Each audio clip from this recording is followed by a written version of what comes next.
Baseball on CSN Chicago is presented by State Farm. We're inside tonight, Marlins Park, the site for Cubs baseball here on Comcast Sportsnet. The Cubs opening up a season-long 11-day, 11-game road trip. Great to have you with us, Jim DeShays and Len Casper. The Cubs coming off a 3-3 homestand. They swept the Pirates, got swept by the Cardinals, still a 9.5-game lead. We're going to get right into the pitching probables for this 4-game set. Yeah, 4-game series. Cubs had such a difficult time scoring against the Cardinals starting pitching. That shouldn't be an issue in this series. The Marlins have a good lineup. They score runs, they hit for average. The weakness of this club is the starting pitching. Wei-Yin Chen, goes tonight. He has an ERA over 9 in his last 3 starts. John Lester will go for the Cubs, and then we'll take you through the rest of the series. Hendricks against Kohler, who's been fine. Lackey against Paul Clemens on Saturday, making just his 2nd start of the year. And then, of course, a big challenge comes Sunday as Jose Fernandez, one of the best in the business, will oppose Jason Hamill. So this is our first look at the 2016 Marlins. They've got a new manager, Don Mattingly, a new hitting coach, Barry Bonds. And Giancarlo Stanton has not been that good. Better lately. D. Gordon suspended, but they've got some guys who've done some damage. Yeah, and even without Stanton, they have probably the most productive outfield, and certainly in the National League, because of the work of Ozuna and Yelich, 2 young players that are really coming into their own. Ozuna having a monster year, should be an all-star. You can make a similar case for Christian Yelich. JT Realmuto, good athlete behind the plate, is hitting for average. And Ichiro, though not an everyday player, is performing quite well. Marlins come in 4 games over 500. The Cubs are 24 over 500. They'll get settled in here in South Florida. First of a 4-game series, the Cubs and the Marlins. Coming up next.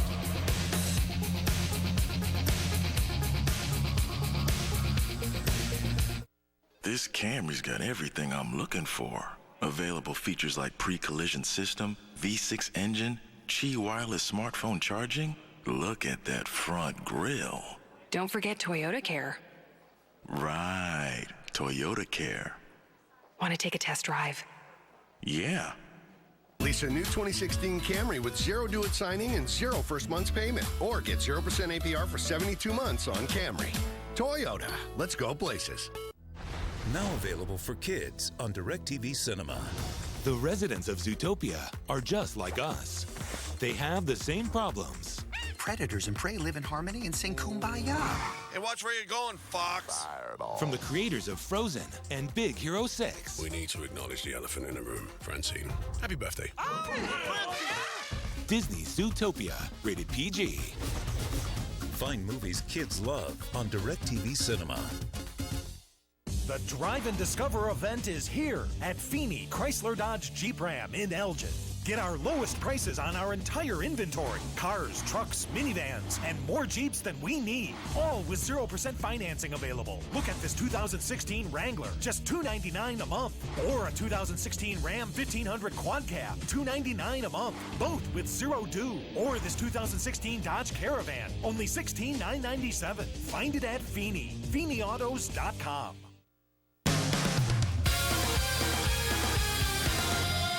Good evening, everyone. Chris Bowden in for David Kaplan tonight in our downtown Chicago studio. Anthony Rizzo is out of tonight's lineup with back discomfort, and Joe Maddon's going with rookie Wilson Contreras at first base and 9 career at-bats in the cleanup spot in the batting order. Contreras has played first in the minors before, and the skipper says it wasn't that difficult a decision. I sent out word to the front office guys in the morning asking the question. Then I talked to Marty Peavy also. I had Davey talk to Wilson, just trying to piece it all together. And it seemed like everybody was comfortable with it, and most importantly that Wilson was. So it was an easy decision at that point. You saw the at-bat yesterday coming off the bench, hitting the home run. He's been working good at-bats. And like I said, missing a lot of offensive players right now. Thought to sneak him in there somehow would be beneficial. Still got to watch him at first base, maybe make a move late to strengthen the position there and in the outfield. We'll see, but I think it's an interesting first look that could really benefit us down the road. Todd Hounsworth joins me after the final out for Blue Cross Blue Shield Cubs post-game live. John Lester taking the mound in Miami, looking for a 6th straight win, though he's 0-2 lifetime against the Fish. Len and JD have the call from Marlins Park right after this.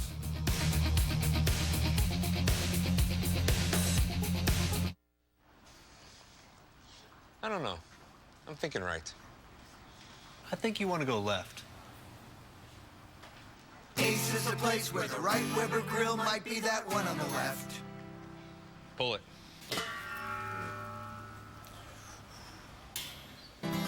Stop by your neighborhood Ace for expert advice and a wide selection of grills and accessories from the best brands, including Weber. Ace is a place with the helpful hardware, folks. Everything grown on Jonathan Lawler's farm goes to feed those in need. We saw a need, and we realized that, we could do something. John Lawler here, you're our hero for helping those that can't help themselves. Thank you. Made in small batches using family farm fresh dairy, our concrete mixer is the hero's welcome. Our goal is to raise 500,000 pounds of produce to distribute to food banks here in central Indiana. Here's to the Lawlers. Oh, looks like we missed most of the show. Yeah, and there's no way to restart it. With DirecTV, there is. You see, we got the power to turn back time, so let's restart the show that started at 9. And while we're at it, let's give you back your due and give her back the guy she liked before you. Hey, that's the power to turn back time. Get the ultimate all-included bundle. Call 1-800-DIRECTV. CSN Chicago is giving you the chance to go behind the scenes with Kelly Kroll, presented by Coors Light. Tour the production truck, go on the field with Kelly, and much more. Enter for your chance to win at csnchicago.com/Coors Light. Last season, he was a sharpshooter, goal-crashing, lamp-lighting left winger. A rookie from Russia, the Breadman, Artemi Panarin. 2016 Calder Trophy winner. Cubs baseball on CSN Chicago is brought to you in part by your Chicago area and Northwest Indiana Lexus dealer, who invites you to test drive a Lexus today. Blue Cross and Blue Shield of Illinois, through it all. Ford, inviting you to check out their fuel-efficient lineup at your local Ford store or at localfordstores.com. And by Southwest Airlines, transparency, low fares, nothing to hide.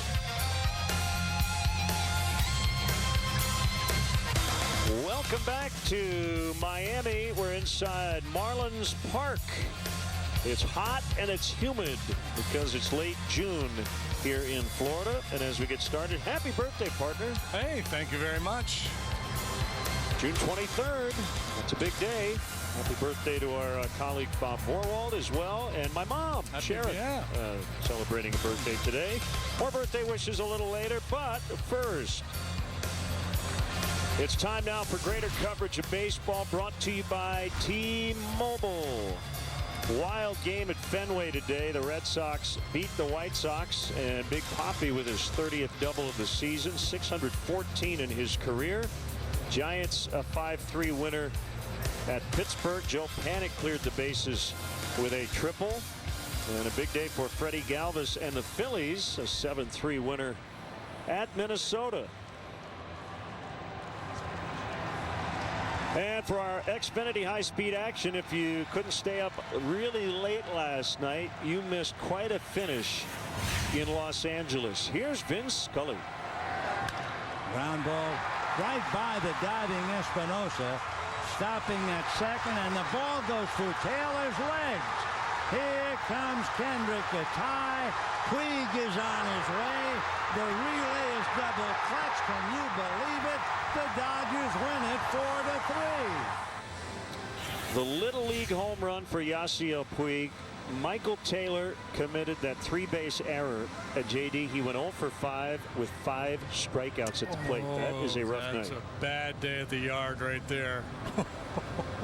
I read somewhere where Puig circled the bases in a little over 15 seconds. Pretty amazing. Dexter Fowler on the disabled list, but on this leg of the trip. And the Cubs trying to snap their second 3-game losing streak of the season.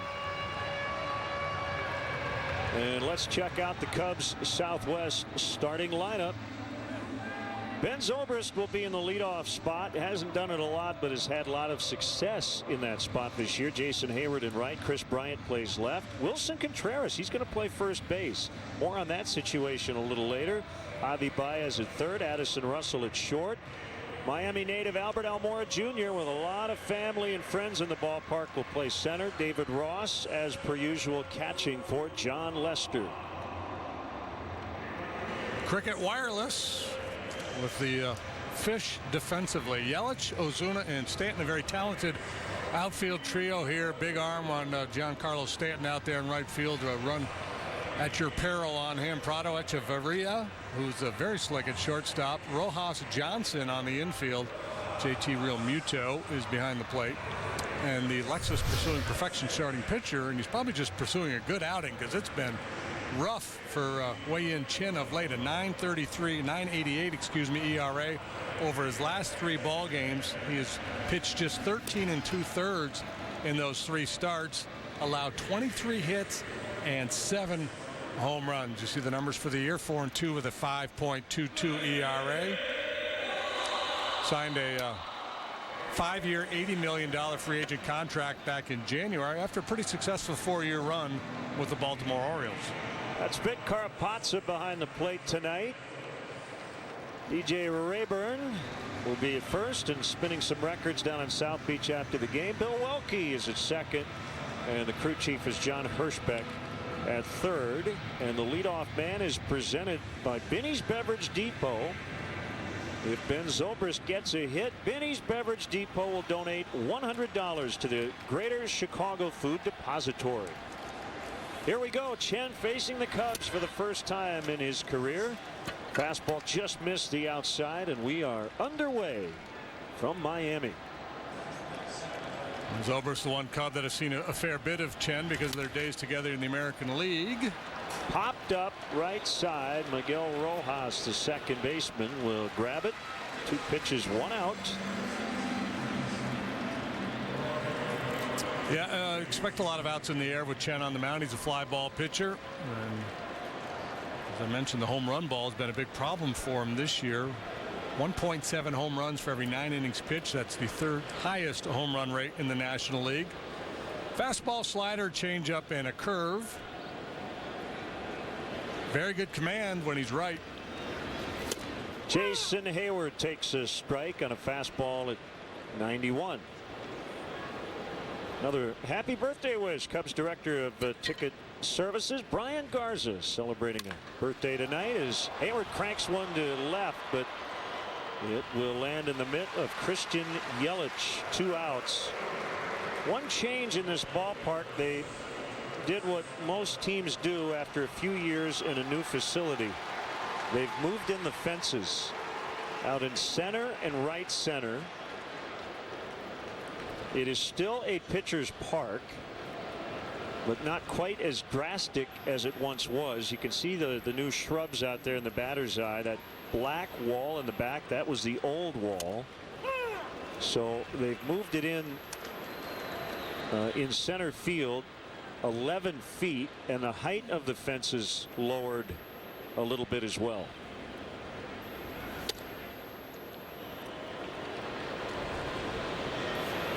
One and one on Chris Bryant.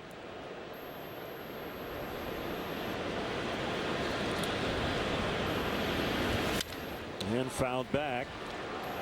It was too easy. On my radio show with Chris Bosio, I had to ask him why every team moves in the fences.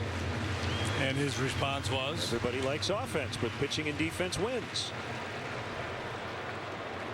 And I think you would agree with him that it's fun to watch a well-pitched game, isn't it?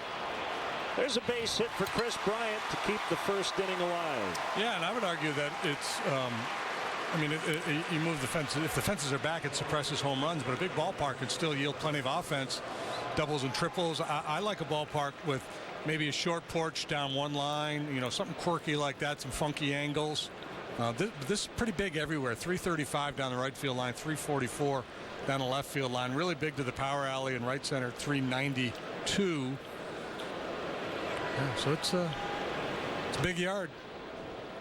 Still, even with the changes. Now Wilson Contreras, he's playing first. Anthony Rizzo with some back tightness, swing and a miss. Came out of the game early yesterday. Not considered a serious issue, but with the lefty on the mound for Miami, it was an easy night to give him a rest. And Contreras was a corner infielder originally in the Cubs organization. Came up as a third baseman, played a little first, and Joe felt comfortable putting him in there tonight. Stanton and Wright to end the inning. 10 pitch first for Chen. John Lester, another lefty, will take the ball when we return. Free State of Jones is powerful and poignant. This fight is for everybody. Matthew McConaughey commands the screen. A film that can only be described as epic. Free State of Jones. Rated R. Tomorrow. Something's irresistible at Subway restaurants. It's the steak and cheese footlong, and all June long, it's just $6. Covered with melty cheese and your choice of fresh veggies. This exclusive deal ends soon. Get your $6 steak and cheese footlong today. Subway, fresh is what we do. Hey, yeah, like this right here. The Ford Freedom Sales Event is on, and 0 for 72 is back on 2016 Ford Focus, Fusion, and Escape. Plus, specially tagged vehicles get an extra 1,000 smart bonus. That means freedom from interest and freedom to choose with Ford, America's best-selling brand. Free, baby. Now get 0% financing for 72 months. Plus, specially tagged vehicles get 1,000 smart bonus. Only at the Ford Freedom Sales Event. From the first building block to the last coat of paint, Menards is here to help. Get an 11% rebate on everything in the store, even sale prices. Welcome the breeze with an 11% rebate on all Larson storm doors. Keep your home cooler and save 11% on all energy-efficient shades and blinds from Window Images. Save big money and get an 11% rebate on everything, even sale prices. Now at Menards. Save big money at Menards. Back here in Miami now, the Marlins Southwest starting lineup. Adeiny Echeverria in the leadoff spot. Prado at third. You see all these high batting averages, Yelich and Ozuna. Weird to see Stanton down at 211, but he is heating up. Real Muto at 303. Chris Johnson gets the start against the lefty. He's at first. Rojas at second. And Chen still looking for his first hit. Cubs defensively brought to you by Cricket Wireless. You'll see Chris Bryant out there in left field. Albert Almora Jr. patrol center. Jason Hayward in right. Baez Russell on the left side of the infield. Zobrist and Contreras, a handful of games there at first base in his minor league career. David Ross behind the plate. Big John Lester, the Lexus pursuing perfection starting pitcher. And boys, he's been good. 14 starts, 9-3 with a 2.06 earned run average. League bats just .213 against the big lefty. First pitch swinging at Severia on a broken bat. Pop up. Foul ground. It's caught by Hayward. The Marlins lead the league in hits. They don't walk much. They don't strike out a whole lot. They don't hit many home runs, and they don't steal bases. No, I think the slugging numbers will probably improve as Stanton continues to heat up. But, or unless they activate Barry Bonds. That is Barry Bonds right there, folks. It is. It's a little different than his playing days. He's transfixed on something. Martin Prado takes a strike. John's last 5 starts, he's won them all. 5-0 with a 1.24 ERA. Cutter just off the outside corner, according to Vic Carpazza. And did labor a little bit in his last start against the Pirates, but he picked up the win, went 6 innings, allowed 7 hits, 3 runs.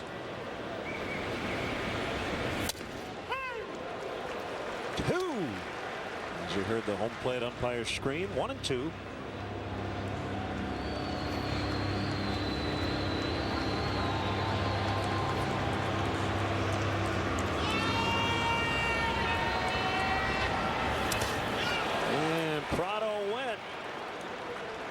That's John's first strikeout, 2 quick outs.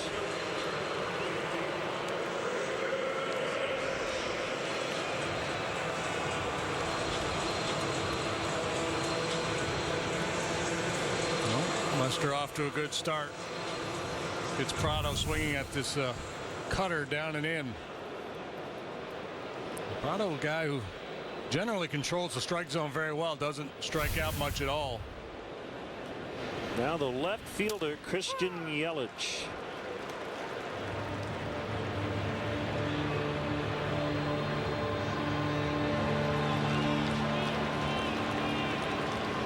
putting together a terrific first half. Former Gold Glove winner. This one twisting out of play to left. He's only 24 years old. And has gotten his career off to a good start. Yeah, a lot of things to like about this kid's game. He's very disciplined, line drive hitter with some power, patience.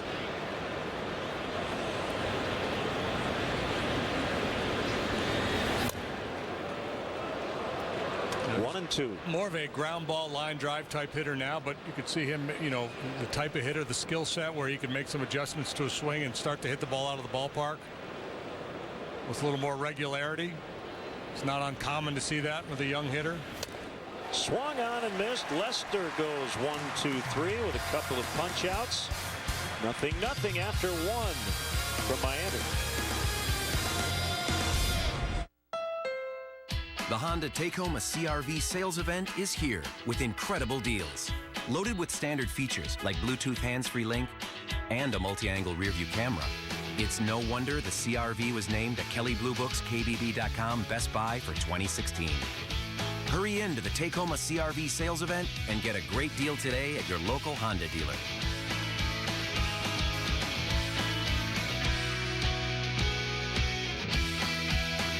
During baseball season, I don't have time to travel to the wine country, so I do the next best thing. I take a tour from Napa Valley to Bordeaux at Binny's Beverage Depot. Over 7,000 wines from 6 continents. If you can't find it at Binny's, it's probably not worth drinking. I solemnly swear that my KFC $20 fill-up will fill your family of 4 up with 8 pieces of delicious original recipe chicken and sides. It's a meal that's freshly prepared every day. Court adjourned. Colonel quality guaranteed.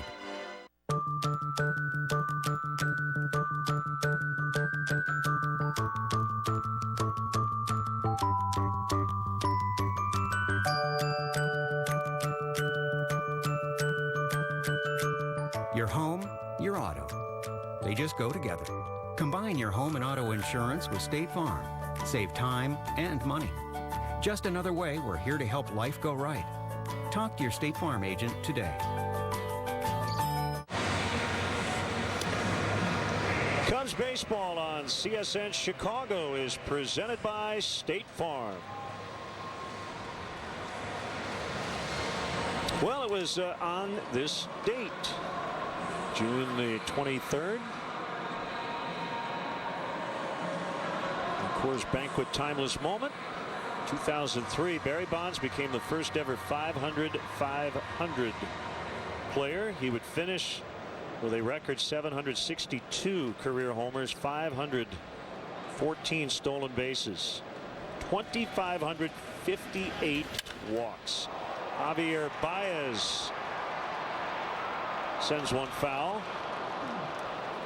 I asked Javi in the clubhouse earlier this afternoon. I said, "You got some people here?" And he said, "Oh yeah, lots of them." Plenty of Baez fans, Rizzo fans, Almora fans will be on hand. Addison Russell, I'm sure, has got a lot of folks in the house. Baez had a nice homestand. He reached base 10 out of 21 times.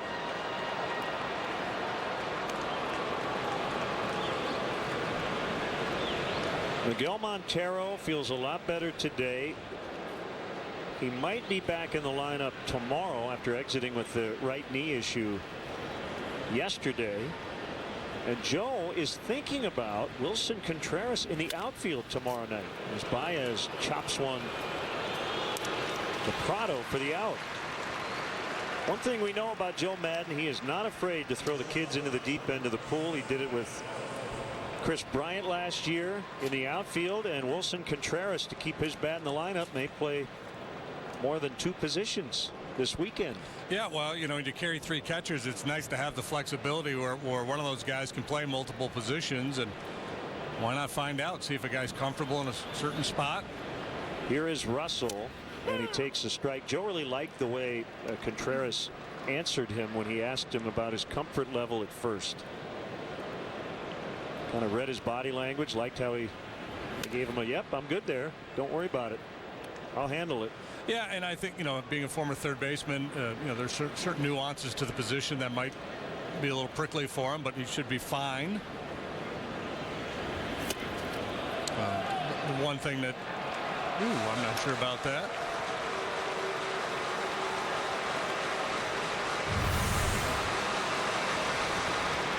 Yeah, I suppose so. With John Lester on the mound and how some teams like to bunt against him, that would be the one concern. Russell strikes out. Chen picks up his first strikeout of the night.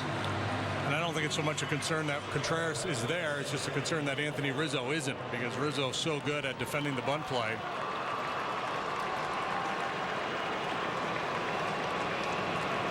Nice hand from a big cheering section for Albert Almora Jr., who went to nearby Mater Academy Charter School in Hialeah, Florida.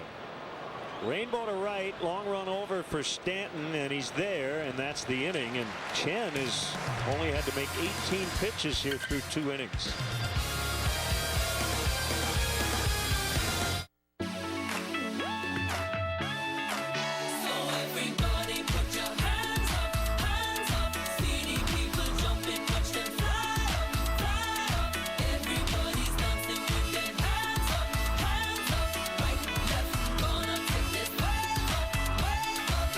Dear Chicago, let's take a trip out of Midway to your favorite international destinations.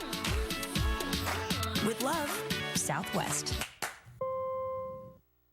My name is Ray Donovan. I got people coming after my family. Get your fix of Ray Donovan. I'm asking you to solve a problem, Mr. Donovan. Download the app. Take care of this for me. Every episode, every season. When you come to an understanding, it may take a while, but that's what we're gonna do. Tell me it's all gonna be better now. Tell me, please.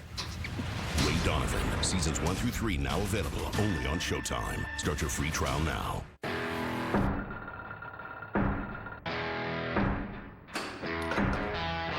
The 4,000 ASE certified technicians of Firestone Complete Auto Care prove a tool's only as good as the hands behind it. Right now, purchase a set of 4 eligible Firestone tires and get a $60 Firestone Visa prepaid card by mail. Whatever you drive, drive a Firestone.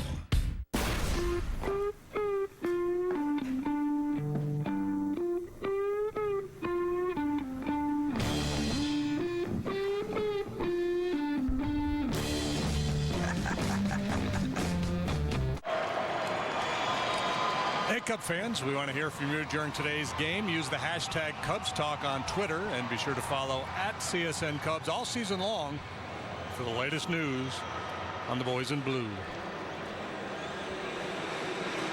We've got to welcome a lot of viewers tonight, not only watching us here on CSN Chicago, but on Mediacom in Dubuque, Iowa. Hi. There's Marcell Ozuna putting together an all-star type first half, and he takes a fastball for a strike. TV8 Sports in Montreal. ESPN International Latin North.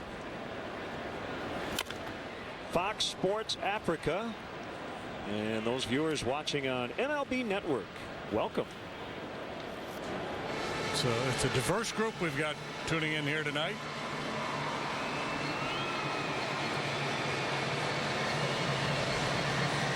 Ozuna's got some protection there on that left foot.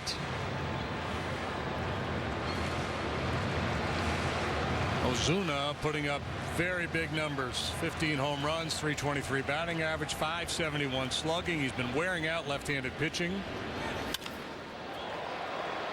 Almora with an easy play. This time.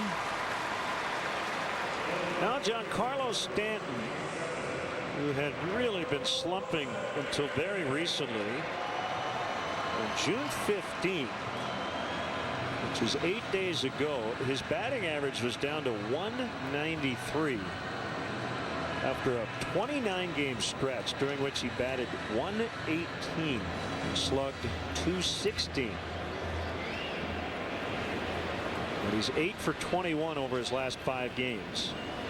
Get his average back into the 200s. He sprays this one in the air down the right field line, and a great effort by Contreras, and he nearly got there. That was impressive. Yeah, turn and burn. You see where he starts from. He gets a nice break on this ball. That motor's running real hot right now, boy, for this young kid. He is excited to be here, and he is playing all out.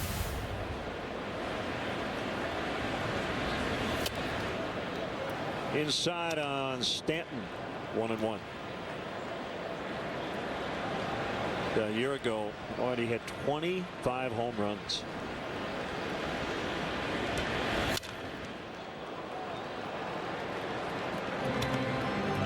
Well, reason to believe then that there's a big run in Giancarlo Stanton. Hopefully it doesn't happen until the Cubs are out of town. He homered off John in the start here last year. On 0-2 in his career against the Fish. He's only made 3 starts against them. Stanton held on his swing. Reading a story on Stanton earlier today. He's getting beat on a lot of four-seam fastballs. That was the case when he was in that prolonged slump. As Len mentioned, he's been better here of late.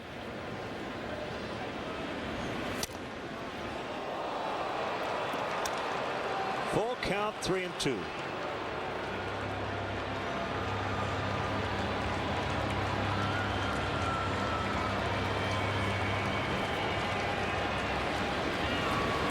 Here's a pitch, swing and a miss. He got him on the curveball. Got it all working tonight. 3 punch outs already for Johnny. Got one on the cutter, one on the heater, and now the slower breaking ball, the curveball, gets Giancarlo Stanton.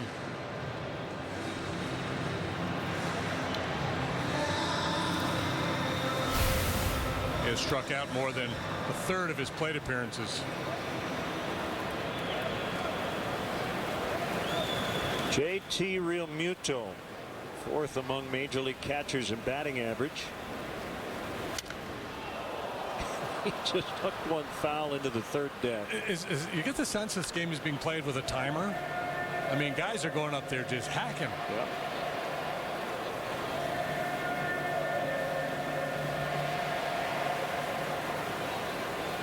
That's a suspect strategy against John Lester, because there are some pitchers that just, first pitch, here it is, hit it.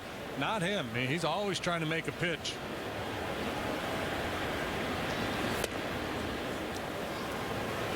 One ball, one strike. We are playing in the air conditioning tonight, but you wouldn't know it. John works very hard and usually works up a lather early. Even it's humid too, even with the AC. So to provide a little evidence for the Lester not giving in on the first pitch. Yeah. On 0-0 pitches put in play against him this year, batters are hitting .211. Wow. Second best in the National League. League average on a first pitch put in play is .345. Right. Yeah, most guys have a pretty good average when they put that first ball in play. 3-1. And if you watch him pitch and just pay attention, very rarely is it over the heart of the plate. It's that cutter down and in, or he's trying to paint the outside corner.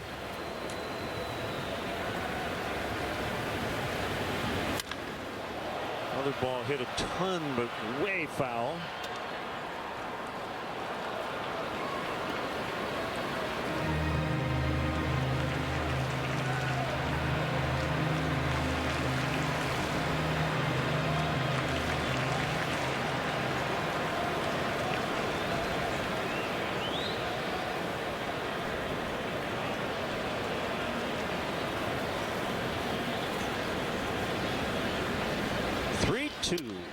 Off the outside for ball 4. We'll bring up Chris Johnson at first base tonight. Normally it's Justin Bohr against righties. Johnson in there against the lefty. All-time series dating back to 1993 is tied at 89 apiece. The Cubs are 6-7. Here at Marlins Park, which opened in 2012. Can you name all the ballparks they played in?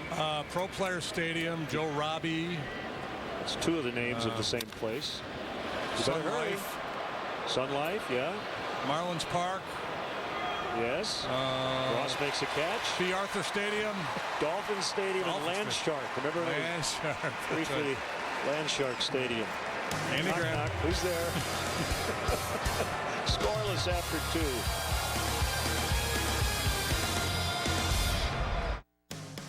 This copyrighted telecast is presented by the authority of the Chicago Cubs and may not be reproduced or retransmitted in any form. And the accounts and descriptions of this game may not be disseminated without the express written consent of the Chicago Cubs. I'm attorney Howard Ankin, legendary sportscaster Steve Stone. And I know the right team knows how to win, like Howard Ankin Law Office. If you or someone you know needs help with an injury case, I'm here to help. Please give me a call. Put Howard's number in your phone right now, 312-6-million. The 2 X's on the Dos Equis label are Roman numerals for Siglo XX, Spanish for 20th century. But you don't want a Spanish lesson. You want news about the next most interesting man in the world. Well, don't we all? Audi Presense can help prepare for, and in some cases help prevent collisions faster than, well, you.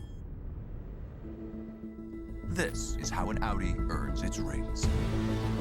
Audi Presense, found in the Audi A6. Test drive one today.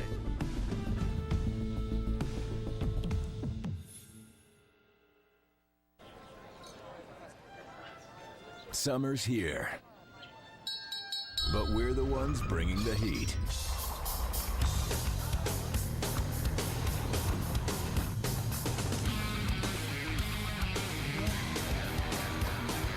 Consider this your invitation to the Dodge Summer Clearance Event. Get $3,500 combined cash allowance plus $500 bonus cash or 0% APR for 60 months on the 2016 Dodge Grand Caravan. The Cubs are the hottest ticket in town, so let's go. Your best option for future games, Monday through Thursday with very limited availability, on weekends throughout the summer.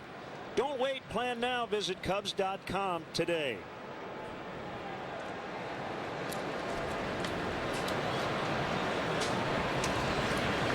Here's David Ross. Saturday night against the Pirates, hit a dramatic game-winning homer in the 6th inning. Got the second curtain call of his career. Both have come as a Cub. I said, you never got a curtain call prior to last year? He said, I'm a backup catcher. We don't get curtain calls.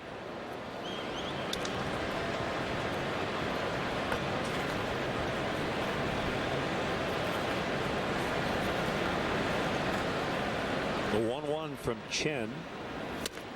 Swing and a miss. So Chen's from Taiwan. Pitched in Japan before he signed with the Baltimore Orioles. While in Japan, had Tommy John surgery, which cost him all of 2007.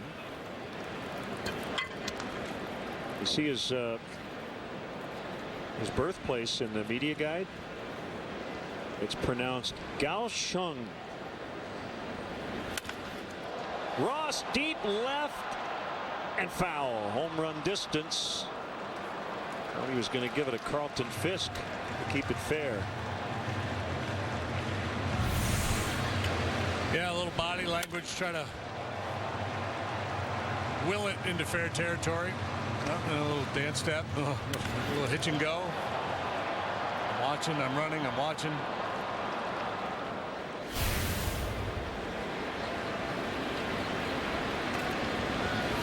Got him on a heater. Kaohsiung County, Taiwan is Chen is from. Kaohsiung.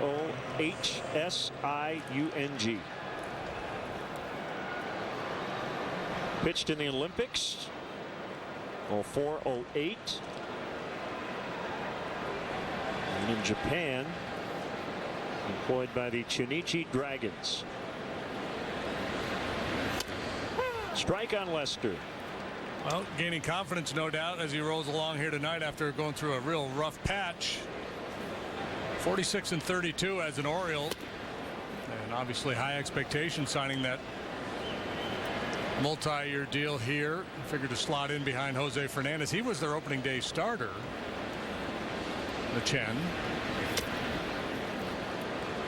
Yeah, it seems like the Marlins with Fernandez, and we'll obviously talk more about this Sunday when he pitches.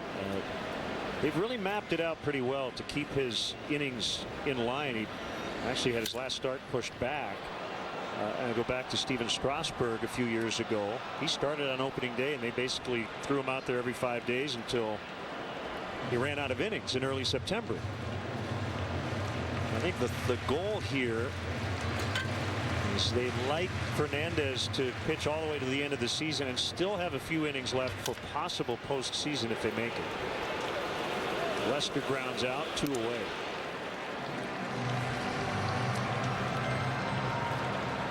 Baseball's 2 biggest summer events back-to-back. The Home Run Derby back on July 11th at 7 Central, and the very next night, don't miss baseball's biggest stars at the 87th Annual All-Star Game presented by MasterCard. That's July 12th. Coverage begins at 6:30 Central.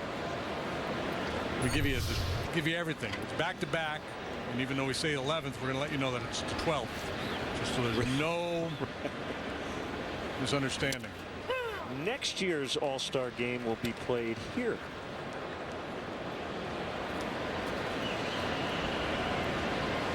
Marlins will host it for the first time. 0-1. Zobrist taps toward third. It is foul. Well, it's been a weird run here in the history of this franchise. Right now, they at the new ballpark.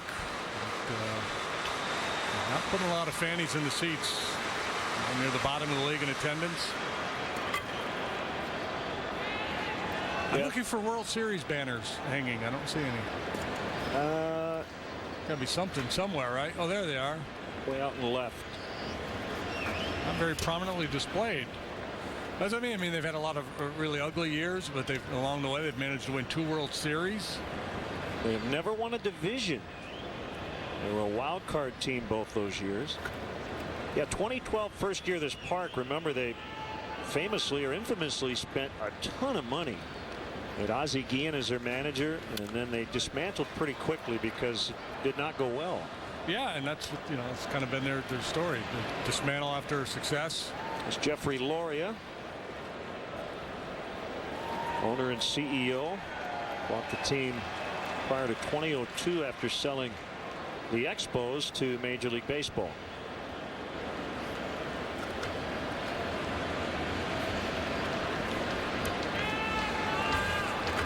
One, 2.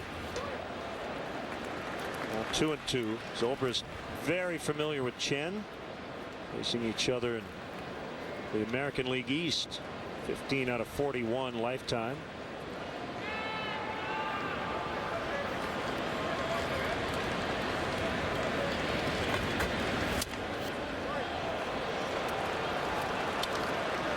Carapazza giving the pitchers a little extra on the outside edge.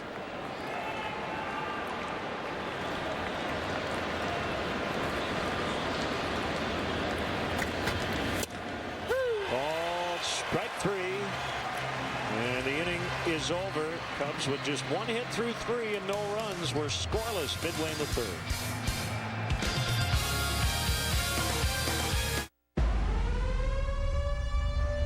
Bigger than the last one. This is humanity's last stand. Earth is not for the taking.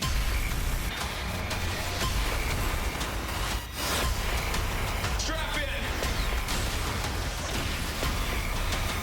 Is that all you got? Independence Day Resurgence. Rated PG-13. In theaters and IMAX 3D tomorrow. Sometimes it's first tracks on fresh powder. Sometimes it's finding a secret surf spot or an undiscovered trail off a dirt road. Then again, sometimes happiness is having the road all to yourself. Introducing the all-wheel drive Mazda CX-3.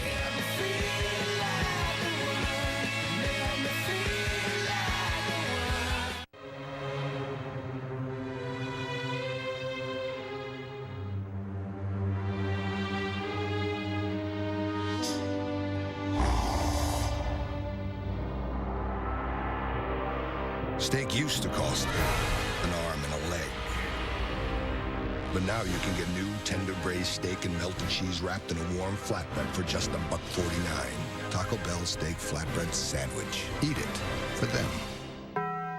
He storms the ice with aggression, artistry, and amazing. He is Patrick Kane, 2016 Hart Memorial Trophy winner. Hey fans, when you think mortgage in Chicago, think eClick Lending. Whether looking to purchase or refi, never pay lender fees with eClick Lending. Visit us online at eclicklending.com to lock in your low rate today. eClick Lending, point, click, save. Miguel Rojas playing second. Derek Dietrich, left-handed hitter. We'll see a lot of time this weekend. D. Gordon, earlier this season, suspended for 80 games for a positive PED test. It was a shocker when it was announced as Rojas lines out. And with the new rules here these last couple of years, if the Marlins make the playoffs, Gordon will not be eligible. Dietrich's playing pretty well, is he not? I mean, not that they wouldn't give Gordon his job back. There's Don Mattingly, won 90-plus games 3 consecutive years in L.A. and then parted ways. So his first year here in South Florida. Swing and a miss by Chen. One of the first things Donnie Baseball did when he got hired here was to institute a no facial hair policy. Yeah, I got to get to the bottom of that, because the way the story was written, it didn't necessarily say that it was his idea, but it was instituted. Yeah. And the reason I wonder is because when he was a Yankee, right, he was once benched for refusing to cut his hair. He said the facial hair rules were not being equally enforced at the time. That was always a Yankee thing. You had to wear the uniform a certain way. You couldn't have the facial hair. Yeah, it was the hair, and then I think he had a sideburn thing going on too. Oh, that'd be a deal breaker for me. Yeah.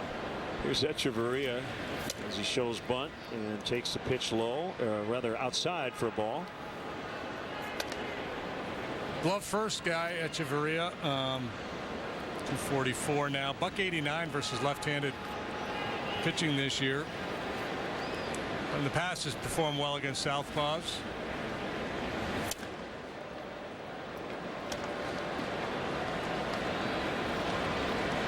So you mentioned Lester has won his last 5 starts. There's one trend he's trying to reverse.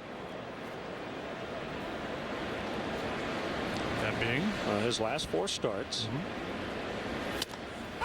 9 innings, 8 innings, 7 innings, 6 innings. So he'd like to get that going in the other direction. And the way he's pitching early, yeah, he's got a chance to do that. Getting get a little deeper. Yeah, and getting some early swings here from the Marlins. So pitch count working in his favor.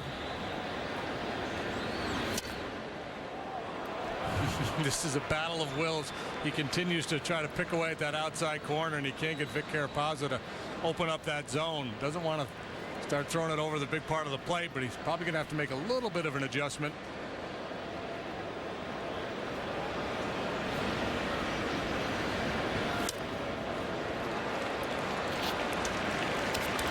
It was a cutter that he didn't get, and he's asking about it. Second walk issued. Here's Prado.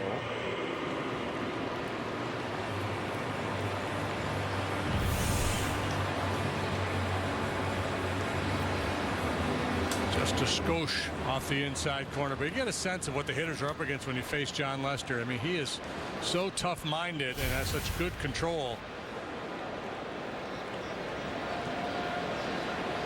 Doesn't make many mistakes over the heart of the plate.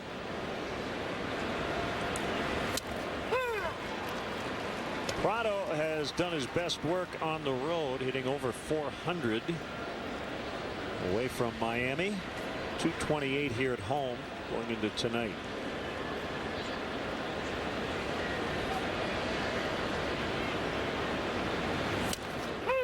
Yeah, and you mentioned earlier that the Marlins don't run much. They've only stolen 19 bases, third fewest in the league. he's a guy you play hit and run with. Now there's 2 outs here, so that's not going to happen. Makes a lot of contact. Big lead by Echeverria, not running. Lester trying to push the boundary there with 2 strikes.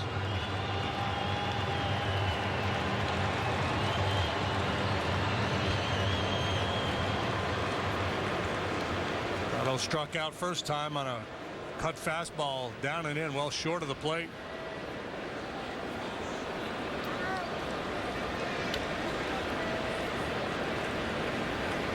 Thought his last win was kind of a Lester signature win. He really battled to keep his team in the game. They were trailing right off the bat. Jordy Mercer hit a leadoff homer. John did get the win as his offense did come back. Prado chases one in the dirt on a curve, and the inning is over. No hits for the Marlins. No runs for either team through 3.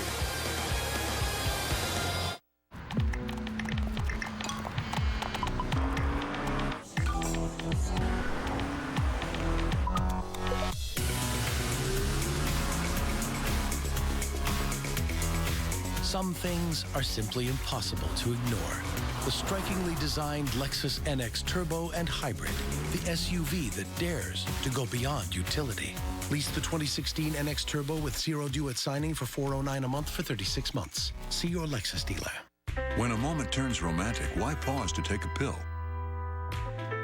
Or stop to find a bathroom? Cialis for daily use is approved to treat both erectile dysfunction and the urinary symptoms of BPH, like needing to go frequently, day or night. Tell your doctor about all your medical conditions and medicines and ask if your heart is healthy enough for sex. Do not take Cialis if you take nitrates for chest pain or Adeptus for pulmonary hypertension, as it may cause an unsafe drop in blood pressure. Do not drink alcohol in excess. Side effects may include headache, upset stomach, delayed backache, or muscle ache. To avoid long-term injury, get medical help right away for an erection lasting more than 4 hours. If you have any sudden decrease or loss in hearing or vision, or any symptoms of an allergic reaction, stop taking Cialis and get medical help right away. Ask your doctor about Cialis and a $200 savings card.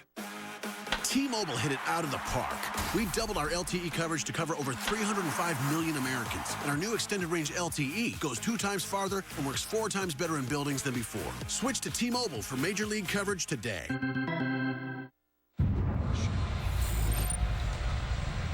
0-1 pitch. A liner off Nagy's glove into center field. The Florida Marlins have won the World Series.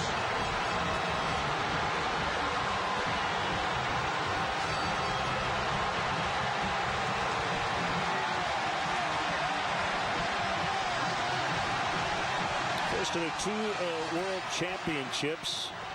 A couple of things about that game. Number one, you saw Craig Counsell right in the mix. He would be a part of 2 Game 7 winning rallies with the Marlins and the Arizona Diamondbacks a few years later.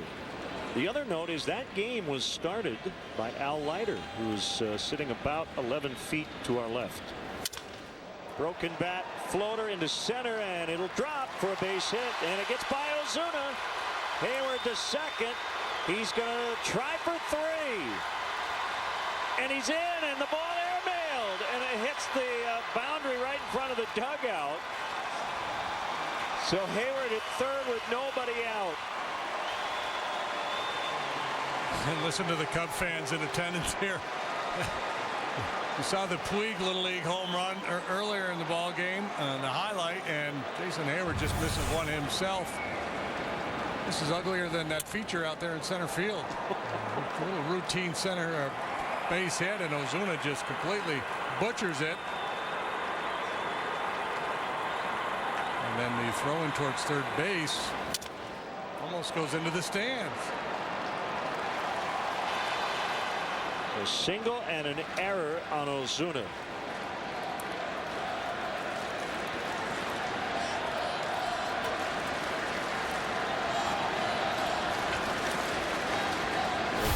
Fence in front of the dugout. If that didn't exist, it would be 1-0 already. Infield back with nobody out. Here's a pitch to Bryant, and he sends one in the air out to left. Hayward ready to tag as Yelich makes the catch. And the Cubs lead 1-0 on the sacrifice fly from Chris Bryant, his 49th RBI. Chris happy that ball stayed in play. He gets an RBI because of it.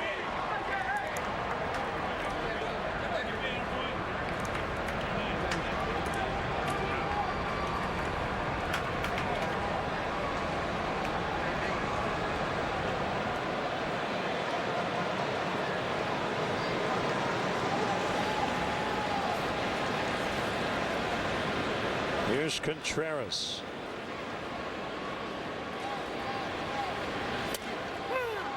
And he takes a strike.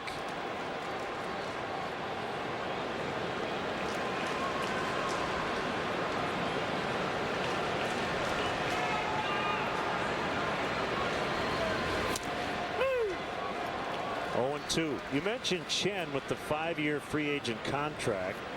It's really a 2-year deal. The last 3 years are player options, so he has an opt-out after 2017.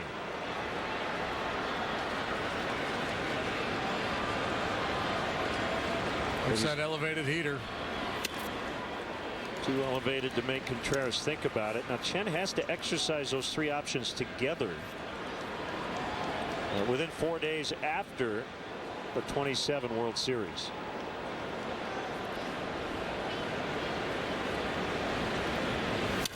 That's an interesting contract. So it's 3 options, but it's either take it or leave it after 2017. He had a similar opt-out when he was pitching in Japan, and that's how he became a free agent and signed the deal with the Orioles. Yeah, no posting fee was required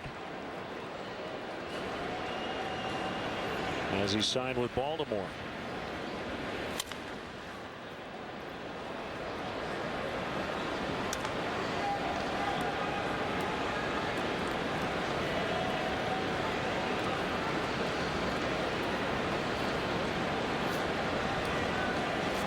They have a lot of young under control players. They don't have a very high payroll. They're paying a bunch of money to Stanton going forward, but I think he's only making $9 million this year only.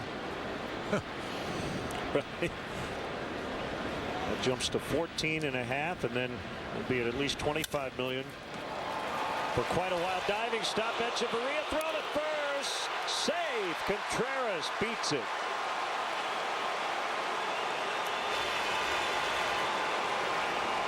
Trying to make that mad dash in foul territory, trying to run down that pop-up earlier. Here he uses his speed to turn this ground ball into a knock.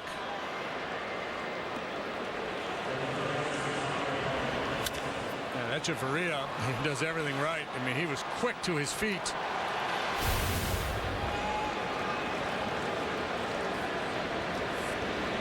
First action in a Cubs road uniform, so Contreras 1 for 2 tonight. Here's Baez.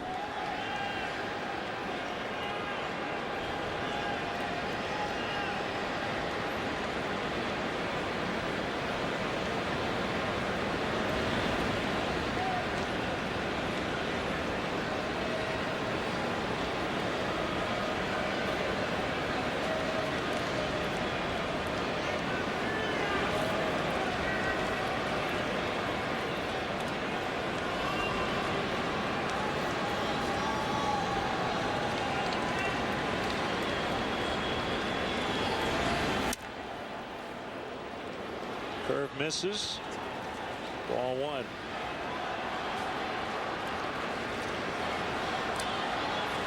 I hear a "Let's Go Javi" chant rising up from the crowd, or from some portion of the crowd at least.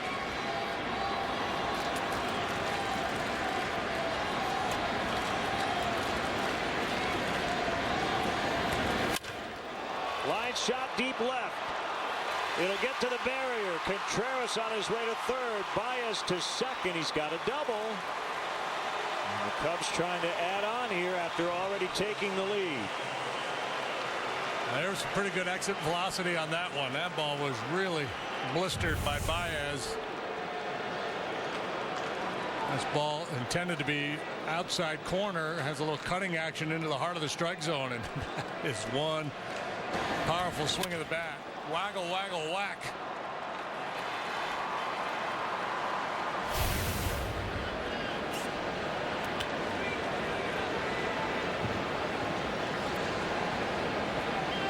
see how the Marlins align their infield. Looks like the corner men are pinched in. Second and third one out against Addison Russell. They play back up the middle.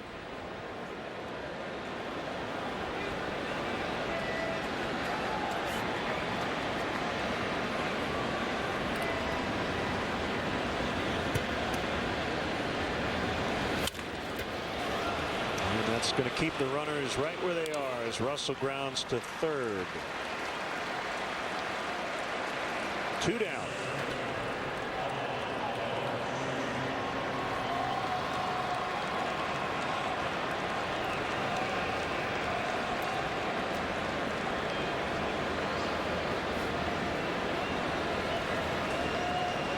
Here's Almora Jr.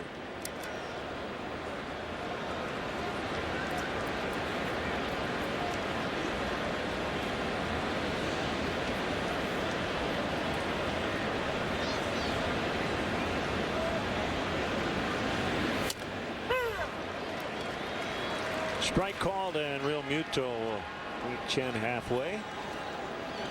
Some confusion there. I think he crossed them up.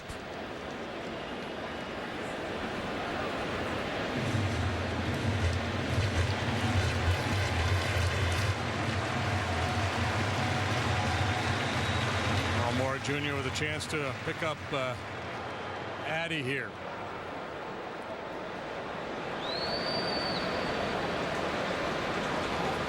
Contreras at third, Baez at second, a run in. And the 0-1 in the air out into deep left center. Ozuna back on the warning track. He'll have enough real estate, and the inning ends. 3 hits, an error, 1 run in, 2 stranded. It's 1-0 Cubs. McDonald's McPick 2 menu. Try the new jalapeno McChicken, medium fries, 6-piece chicken McNuggets made with all white meat or a double cheeseburger. Choose any 2 for just $3. Only at McDonald's.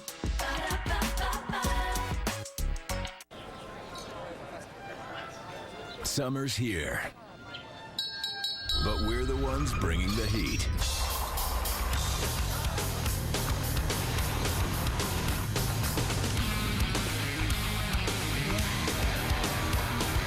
Consider this your invitation to the Dodge Summer Clearance Event. Get $3,500 combined cash allowance plus $500 bonus cash or 0% APR for 60 months on the 2016 Dodge Grand Caravan. You're not gonna watch it. No, you're not gonna watch it. We can't let you download on the go. You'll just have to miss it. Yeah, you'll just have to miss it. No thanks, I have X1 from Xfinity, so. Don't fall for DirecTV. Xfinity lets you download your shows from anywhere. Sign up today or get started with this great offer. Call or go online today. I used to like that song. Closed captioning of Cubs baseball on Comcast Sportsnet is brought to you by U.S. Waterproofing. A little seepage in your basement is no need to panic. Count on the experts at U.S. Waterproofing to diagnose and repair the problem. For a free consultation, visit uswaterproofing.com. A better basement starts with us. Welcome back, everybody. Visit the Cubs Authentics auction page every week for your chance to own one-of-a-kind game-used Cubs items. This week's auction includes game-used items from the Father's Day game. Go to Cubs.com/authentics before this Sunday night at 8 p.m. to place your bid. The Cubs will donate net proceeds from the sale of Cubs Authentics to Cubs charities. Cub fans travel well and well represented here in South Florida. And a baby just living large. It's a quality baby. It's a quality baby having some chow, watching some hardball. Lester with a 1-0 lead and a first pitch strike to Yelich. The run the Cubs got in the top of this inning was earned.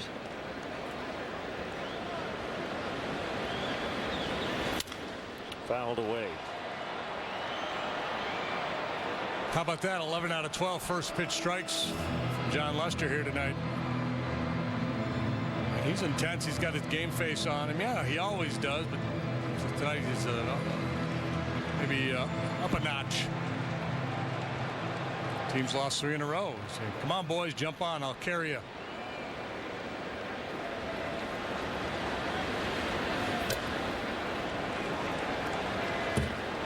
That's where that huge lead in the division to start the year really came in handy.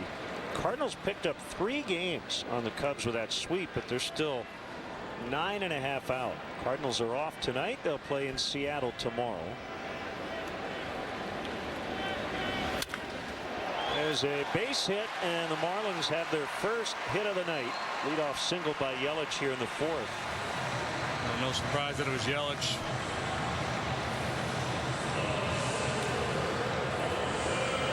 Solid approach. Stays through the zone with that swing. Delivers a solid line drive single.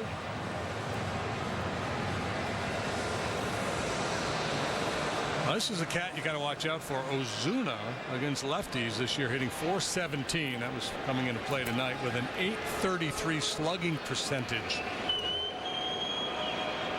That's the best in the business. Try to make up for his error. Started the top of this 4th inning.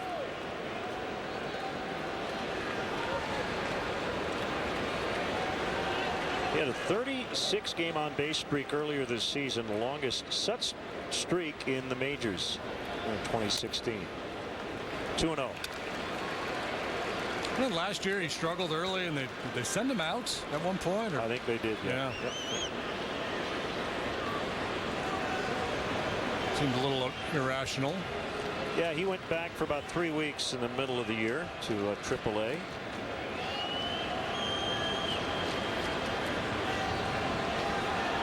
Debuted in 2013. Really burst onto the scene the next year when he hit 23 home runs, drove in 85. Back to Lester, and he'll just underhand flip to Contreras. Didn't even look at Yelich.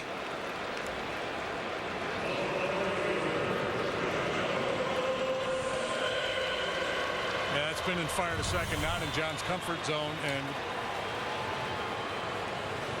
so he just makes the smart play.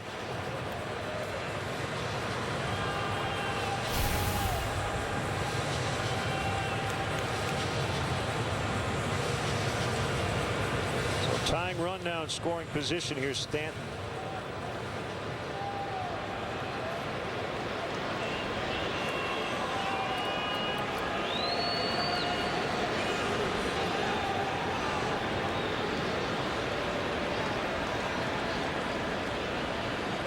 Stanton signed his extension prior to last year, 13 years, $325 million. But he does have an opt-out after 2020. He's got full no trade protection.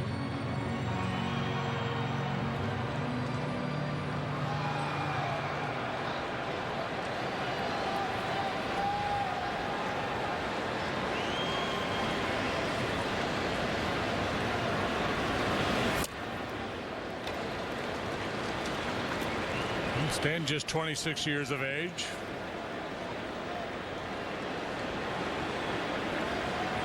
Outfield could be together for a good long while.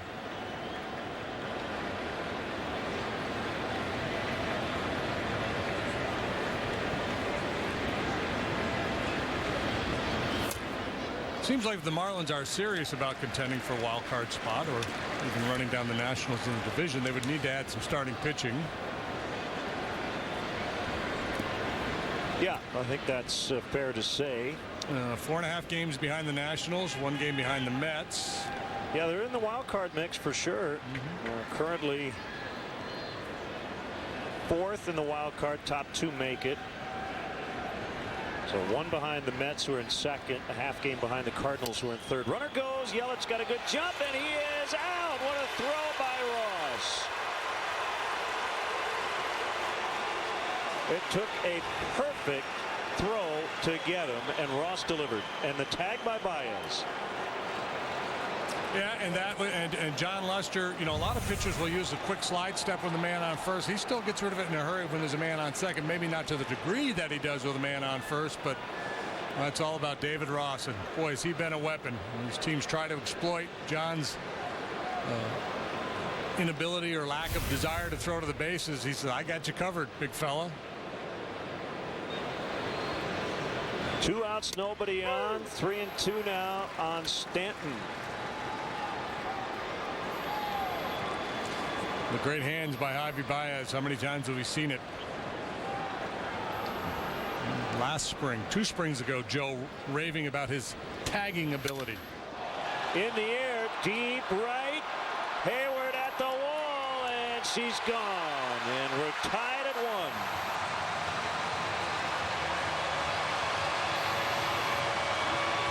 Any ballpark, any part of any ballpark, Giancarlo Stanton is capable of going deep.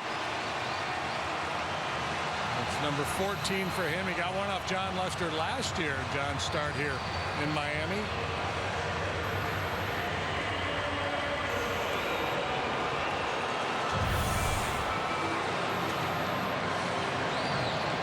Ford home run replay. That ball may have gotten in on him a little bit. Not the typical Stanton tape measure blast. Baez gets Real Muto, and the inning is over. Stanton ties it on the 2-out home run, his 14th of the year. It's 1-1.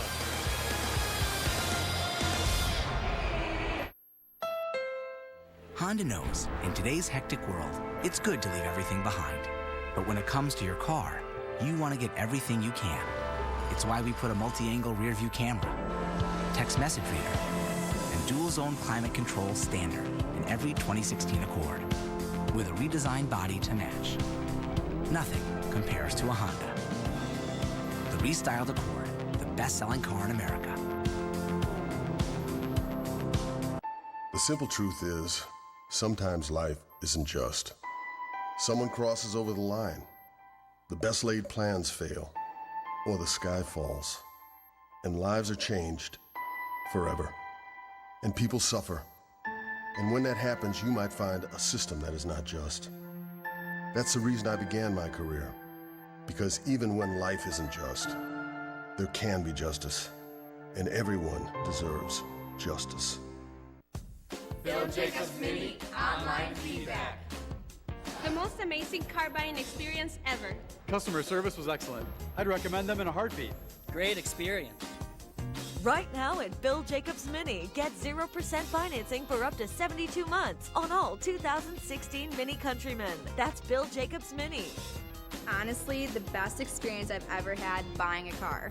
Visit us at Bill Jacobs Mini in Naperville And online at BillJacobsMini.com.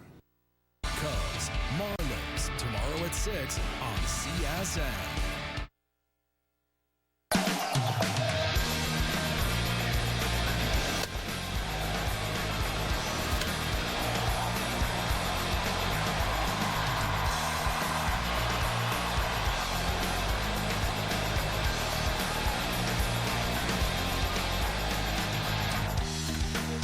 Ties. The Cubs will bat here in the 5th inning. Giancarlo Stanton.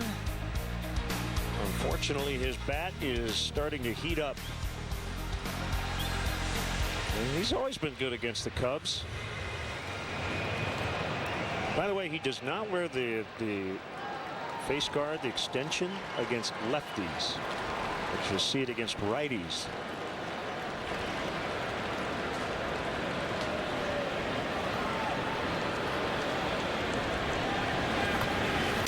Ross looks at strike one.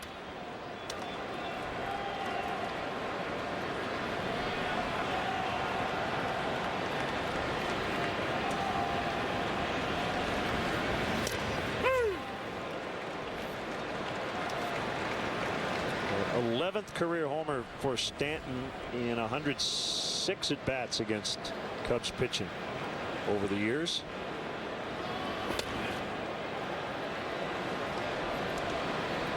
One and two on David.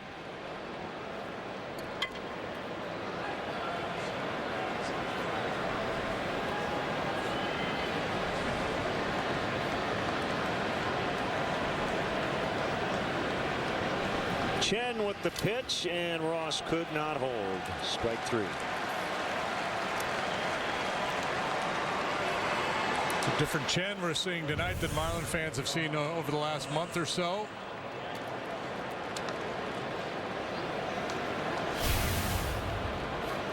Pretty good life on his four-seam fastball. Got Ross to take a big enough bite at that slider. Omar Infante can be yours if you're in the market. Royals released him. It was announced today. Lester Bales takes a strike. Well, Rangers dealing with all kinds of injuries in their starting rotation. Derek Holland to the DL. Colby Lewis is going to be out for a while. He's got a lat strain. He can't throw for at least 4 weeks. Yu Darvish already on the DL.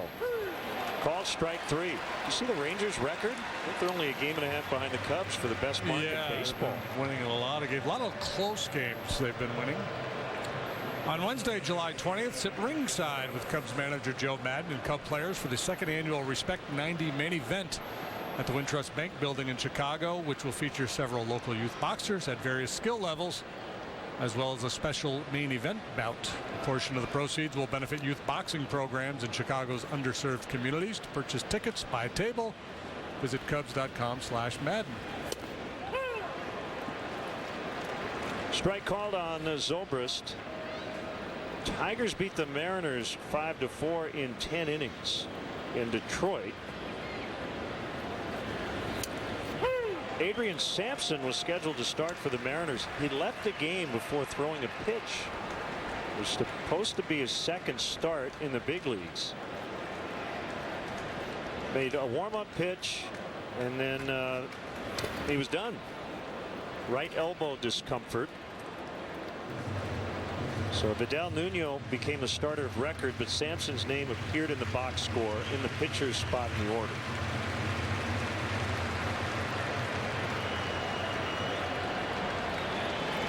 And a 4-game sweep for Detroit. They won it on a bases loaded wild pitch from former Marlins Steve Cishek.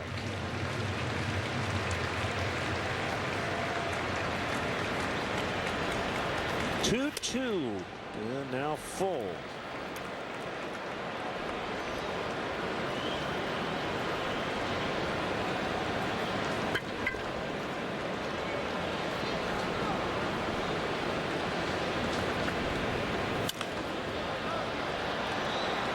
We will try it again. Well, in keeping in the theme of abbreviated starts, this is the anniversary of the game back in the 1900s or the 19-teens when Babe Ruth was the starting pitcher. Walked the first man, got in an argument with the umpire, punched the umpire, was ejected. Then Ernie Shore came in and retired 26 in a row. Wow. The man who had walked was caught stealing. So Shore at the time was credited with a perfect game. He's since had that taken away from him. But you don't want to annoy the Bambino. No.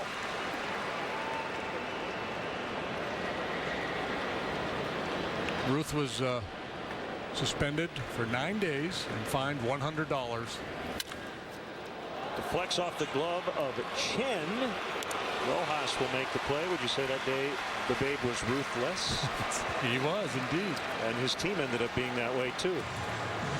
1-1 in the 5th.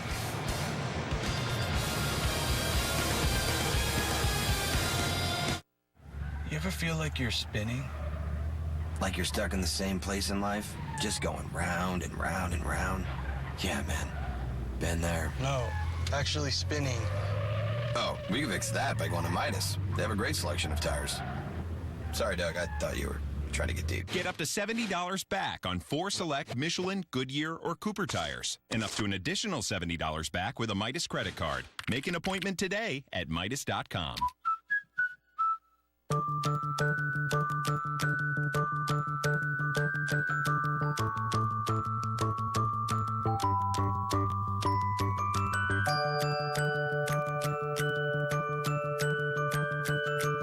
Your home, your auto. They just go together. Combine your home and auto insurance with State Farm. Save time and money.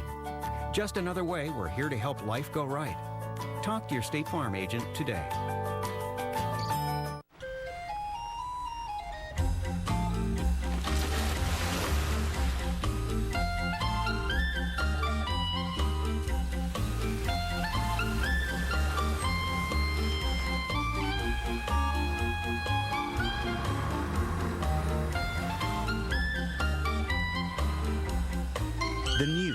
Range Rover Evoque. Land Rover, above and beyond.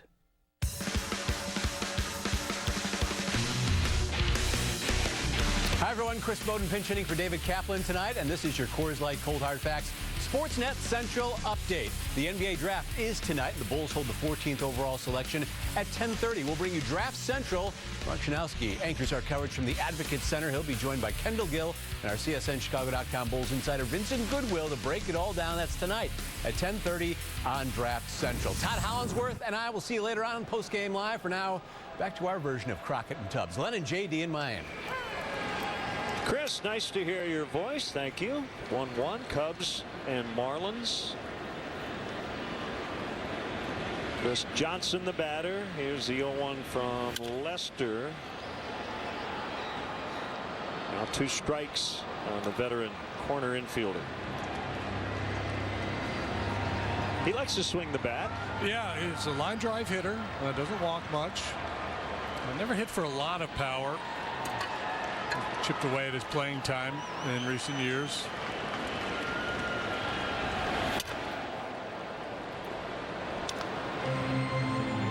In 2013, he batted .321 while playing for Atlanta and finished, I believe, second in the league in the batting race.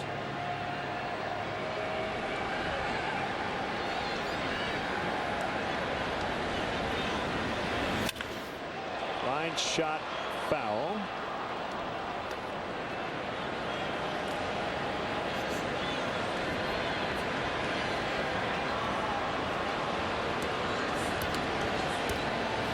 John Lester's won a Player of the Week award here, 2 weeks ago? Week before this, this most recent. Could be in position to be the Pitcher of the Month in the National League. He'll have one more start in the month of June. He's currently 4-0 with a 1.20 ERA, or he was coming into this start. Zach Greinke, 4-0 with an 0.87. Zach Davies, 3-0 with an 0.96.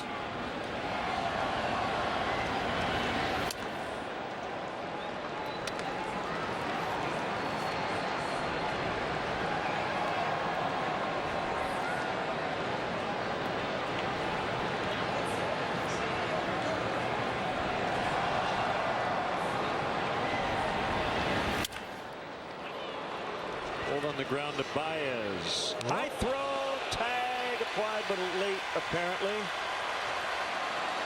Joe might want another look at it.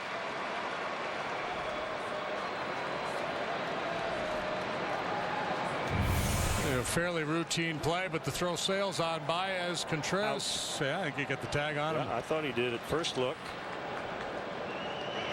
And this will be reviewed, and it will not take long. Yep. Good athletic play by Contreras. Should save Baez an error. So time now for the Foresight Technology replay review.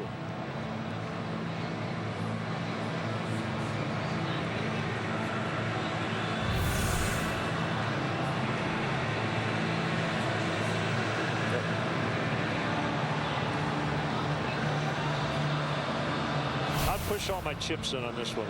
And I've been wrong a lot this year.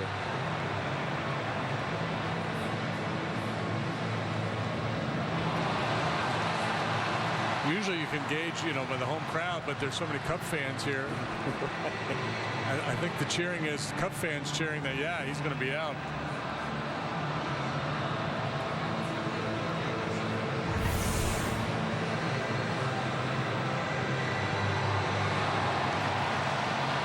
There it is. We're really going to break it down for you in Exmo. And the call has been overturned. But Joe maintains his challenge. No error for Baez. Johnson's out. Here's Rojas.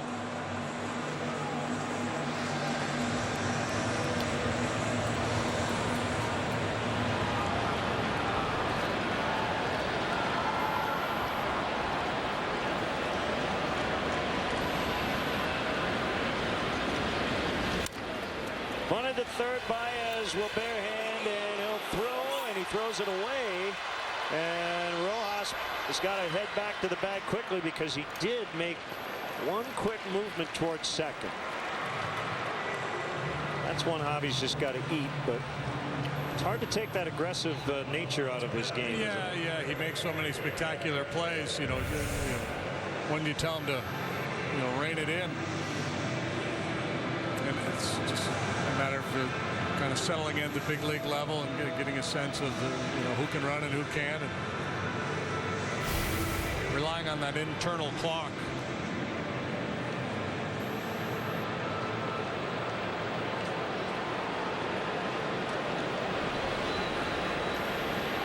Bunt situation here for Chen. Squares early. And Ross will fire to first, knocked down by Zobrist. Yeah, you see this a lot from the Cubs in these situations. They'll send, obviously Baez is going to come aggressively, but they'll send, usually it's Riz, a little earlier than many would, and Zobrist will just cheat over there and get in position to handle the throw early, whether it's a bunt or a potential pickoff from Ross. So basically telling Chen, hey, if you want to pull the bat back and try to slap it through the right side, it's all yours, big fella. That's a strike. Let's go back to Rojas after that ball got by. Sometimes, if you run through the bag, you are allowed to turn to your left towards second base if you don't make any movement to second.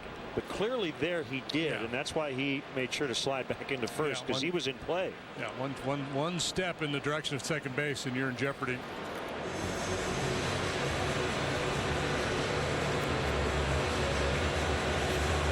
Ross in that conversation directing his comments to Ben Zobrist.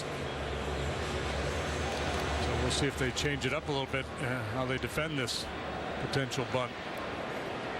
We see how Ben is cheating so far over already, and now here he comes. Oh, he's deking.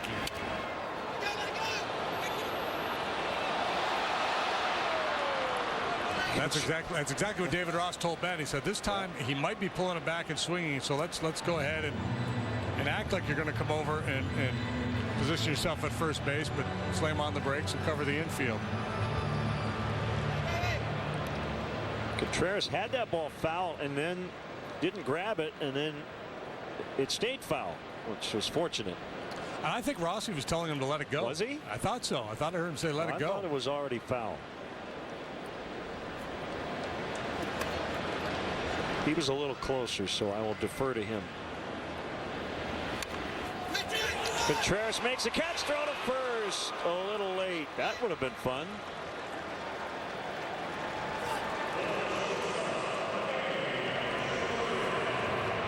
The ball of energy, Wilson Contreras makes the play. 2 outs.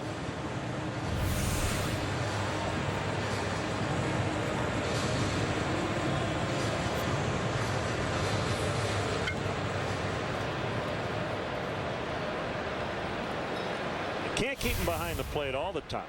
He's got to be able to run around a little bit.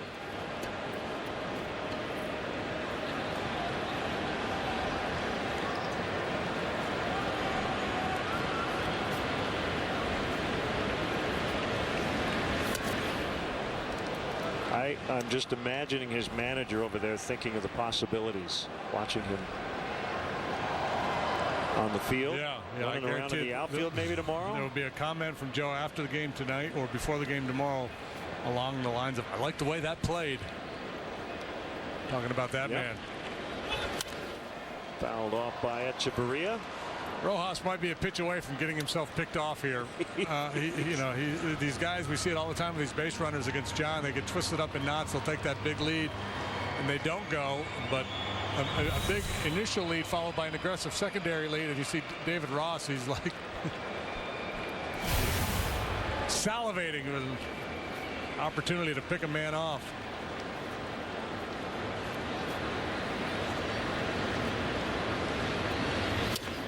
There's a throw. Close.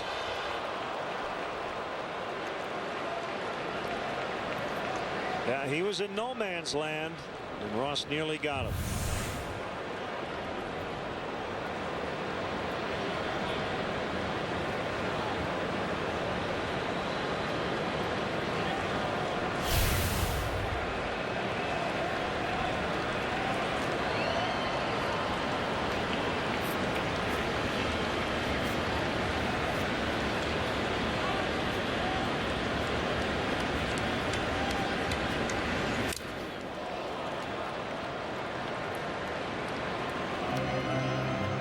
Ross is stressed out, isn't he? Yes, he is.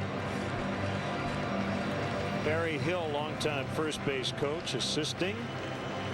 Yeah, he just does not look comfortable with that enormous lead. Yeah, well, you know, in their advanced meetings, I'm sure they're told, hey, Lester doesn't like to throw. You can get a comfortable lead.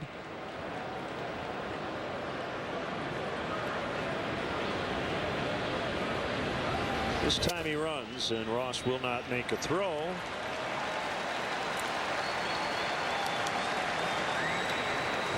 That time he never really stopped his feet. He kind of earned that one, didn't he? Yeah, he did. He worked hard for put it. himself in jeopardy a couple of times. I think that's probably what Perry Hill told him. Hey, go ahead, take that lead and go. I'm sick of watching you stressing me out over here at first base. I want you to become Lenny Harris's problem. Former Cub Lenny Harris over at third. I just want to stand down here and say get back every now and then.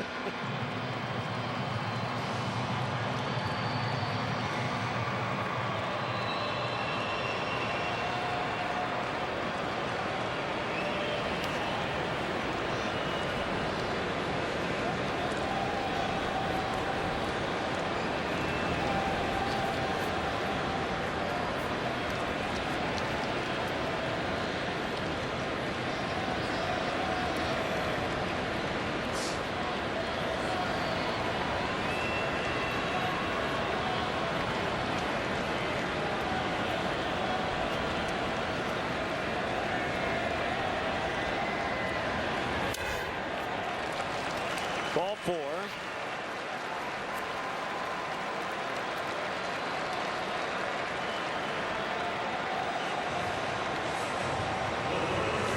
John has walked 3 tonight. Here's Martin Prado, who has struck out both times.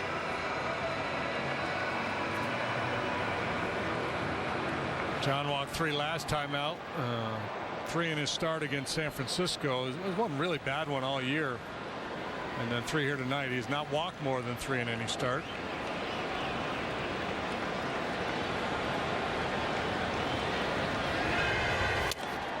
Throw to second. Rojas back again.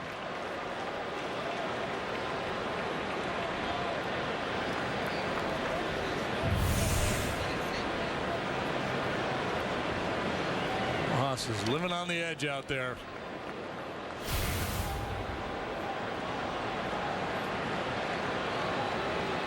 Now that he's in a scoring position, maybe dangerously so, right? 2 outs. I mean, he's going to score on a base hit to the outfield. Yeah, unless they're contemplating a double steal.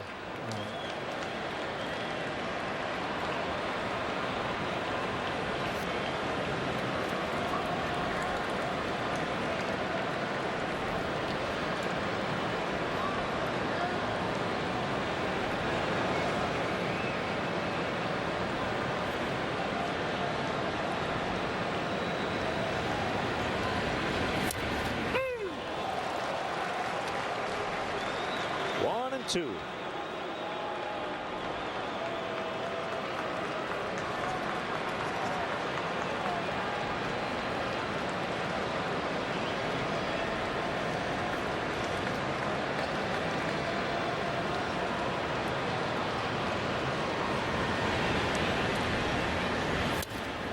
I referenced that start John had against the Giants. It was back on May 21st. He allowed 5 earned runs in 2 2/3. By far his worst outing of the year. If you throw that one out, he's got a .62 ERA this year. Give him a mulligan on that start and 1.62 the ERA. Hit pretty well to right, but Hayward is there, and the inning is over. Rock went on in the bottom of the 5th. No runs though. It's still 1-1. Hey, Chicago. When did paying for airfare become so unfair? At Southwest, we believe in transparency. Transparency means we don't dream up ways we can trick you into paying more. It's why we still let 2 bags fly free and don't have change fees. So our low fares stay low. Just the way you like it.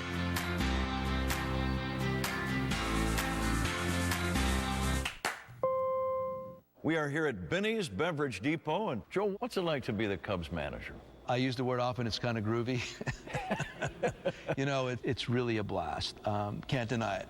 Can't deny it. Listen, you know me. It's not that I enjoy necessarily being recognized. I just enjoy what I do. And if the fans are digging it, then I'm definitely going to respond in a favorable manner to that. So it's just greater than, because the Cubs are an international brand. And I'm finding out everybody is from Chicago. What if you didn't have a car payment this summer? Would you go on a relaxing getaway or an exciting summer adventure? Well, the Summers on Us sales event from Kia is back with 0 payments due for 5 months, including your first 2 months on us. Plus, get 0% financing on the one-of-a-kind Soul or the high-tech Forte hatchback and sedan, all backed by a 10-year warranty. So spend your savings having more summer fun. Hurry into your Kia dealer today for the Summers on Us sales event. Last season, he was a sharpshooter, goal-crashing, lamp-lighting left winger. A rookie from Russia, the Breadman, Artemi Panarin. 2016 Calder Trophy winner. Work for the... You can follow Patrick Mooney, our Cubs insider, at CSNChicago.com, presented by Nationwide's Jeff Vukovich. Serving the community for 38 years. Go to jeffvuk.com. Nationwide is on your side. Parkland, Florida native Anthony Rizzo out of the lineup tonight with back tightness, but does not appear to be serious, so we may see him off the bench a little later as he chats with Dave Martinez. A strike on Jason Hayward.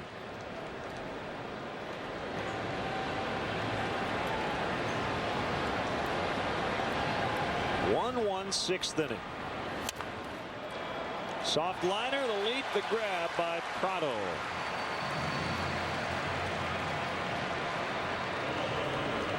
How do you get to Wrigley Field?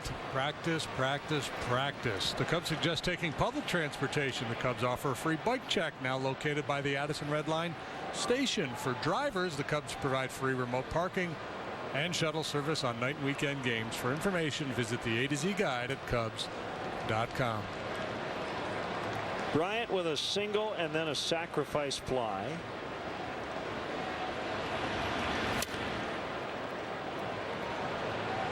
One ball, no strikes. 11 days, 11 games. 4 here, 3 in Cincy, 4 in New York. Swing and a miss. Change up there by Chen. Considered by many to be his best pitch. It's about 15 home runs this year. That's a lot. Bryant hits a lot of home runs.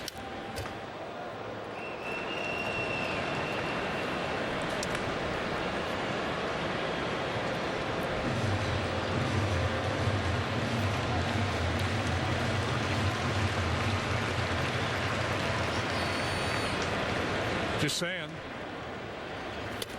Yeah, I'm in.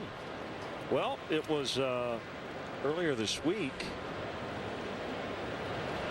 Monday, 8 home runs were hit in this very ballpark. They were all solo shots. Rockies won that game 5-3. Bryant comes up empty this time, 2 outs. 6 strikeouts for Chen.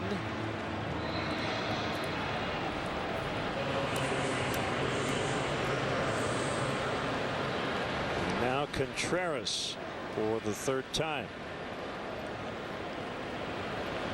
Cubs held to just 7 runs in the 3-game sweep by the Cardinals. Get in that whole chicken and egg kind of debate with the Chen, who's really been struggling. So is it the Cubs hitters just off their game? Is it a continuation of that? Or has he been that good here tonight? Maybe a combination of both. Into his motion, the pitch. Contreras bounces it foul.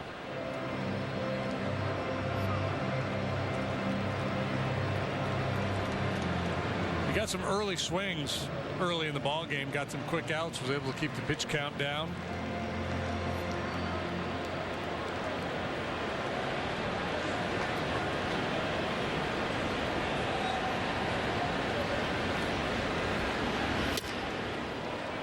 Pursuit of his 4th 1-2-3 inning.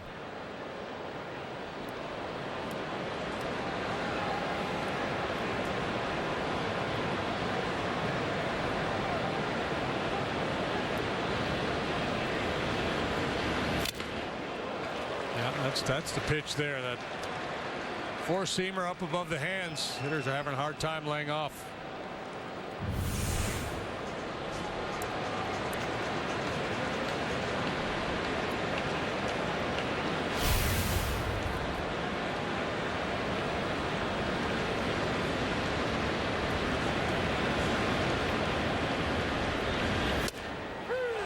Called strike 3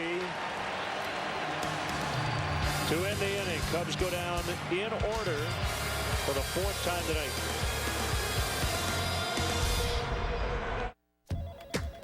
I'm like a sponge for this stuff. I can learn it, get it, sell it. I can do this job in my sleep better than some people can do awake. I just want to make sure this brain stays in hyperdrive.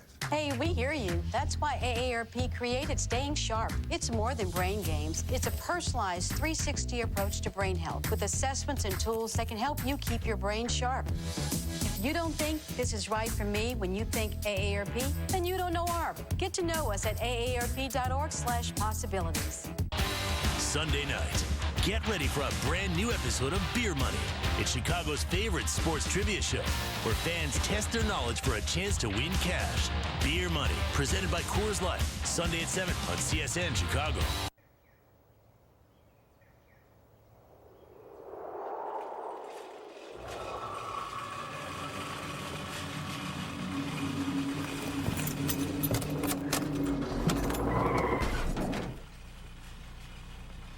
Wow, did not see that coming.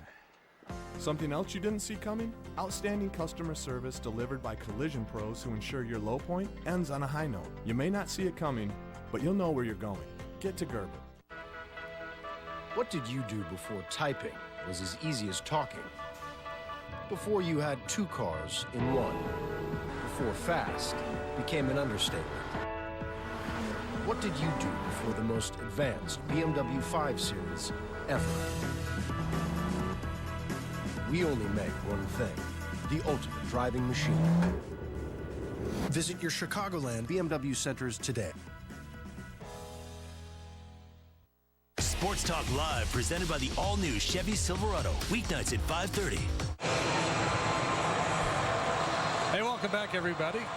The CSN has the most complete NBA draft coverage in Chicago tonight. After our game, former Bull Kendall Gill joins Mark Shanowski at the Advocate Center for live draft night reaction and analysis of the first round. Then at 10:30, stick around for Draft Central.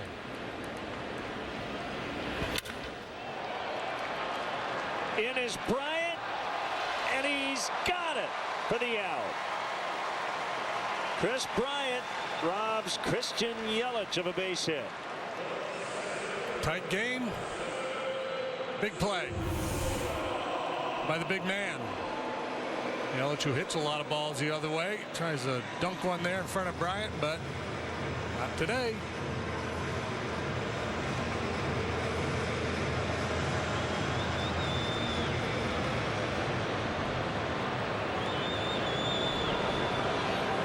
Nice concentration. Smooth landing. Here's Ozuna. Ball 1. Defense is fun. In basketball, playing defense is hard work. All the fun is on offense.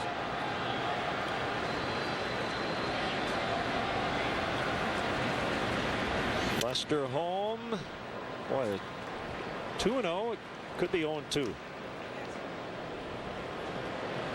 Yeah, John showing some displeasure early in the game with Vic Carapaz's strike zone, but most of the ones John was kind of looking in on were off the outside corner. Here he's got a more legitimate case. Both those pitches in the strike zone.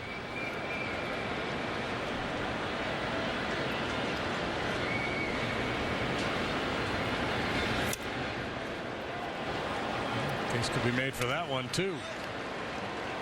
All right, time to regroup. I don't know if Don Mattingly turns his guys loose, but certainly with the numbers Ozuna has put up against lefties, I would think he's got a green light here.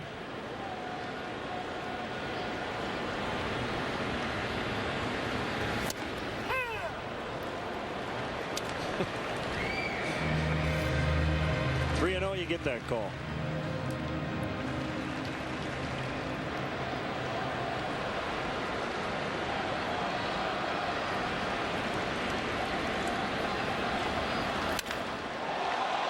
Deep left, trouble, gone. 2-1 Miami. Yeah, that was just a function of the count.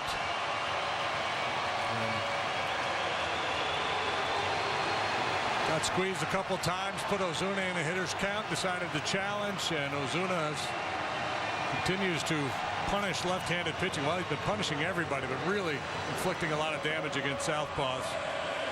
Home run number 16.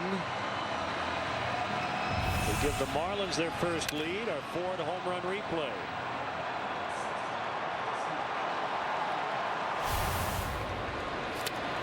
Stanton, who homered to tie it in the fourth. This is a curveball. Gets that front foot down early, doesn't overswing. Impressive young hitter. Oh, wild swings by Stanton here. It's Tim Wallach in the glasses. He came over with Don Mattingly from the Dodgers.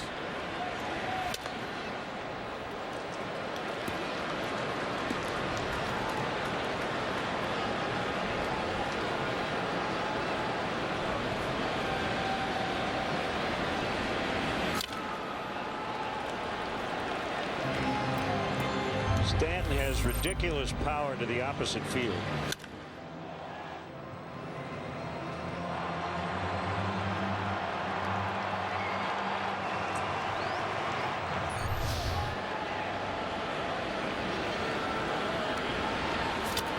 And he swings and misses for out number 2.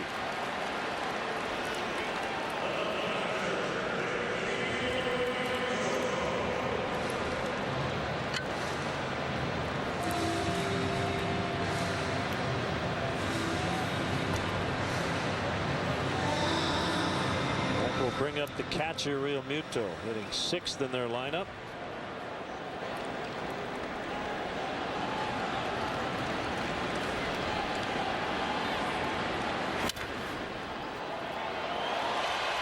Baez! Oh, yes, he got him! Oh, my. No way! How can you make that play? The Marlins are going to take a look at it, I think, and maybe didn't get him, but boy, was that spectacular.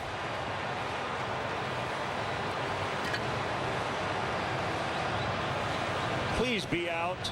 That might be the greatest play I've ever seen, but he looks safe. And they're going to challenge.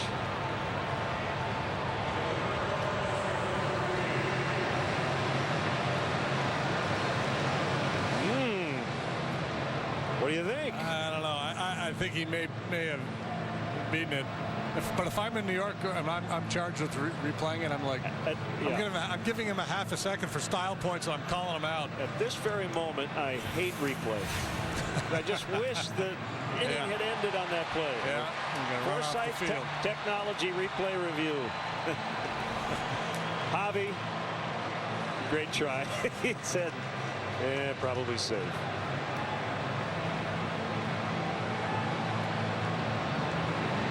Yeah, I think that's going to be a hit for Real Muto, but just great concentration, right? To have that ball pop up on him and stay with it. And as the play's unfolding, I'm thinking, don't throw it, don't bother.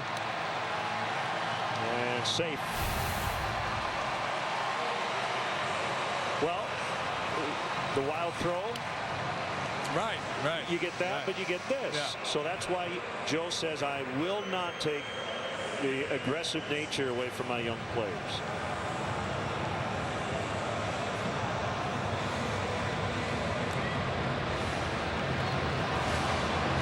Yeah, because for a lot of guys, you do want them to put that ball in their back pocket, but once you see a guy play a little bit and you get a feel for what he's capable of, you tend to turn that guy loose.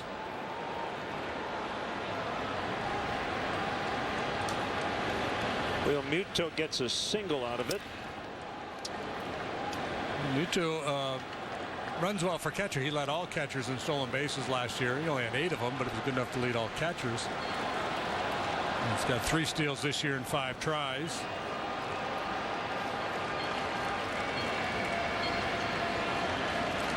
There he goes, and Ross can't handle the pitch. Second steal in as many innings for the Marlins.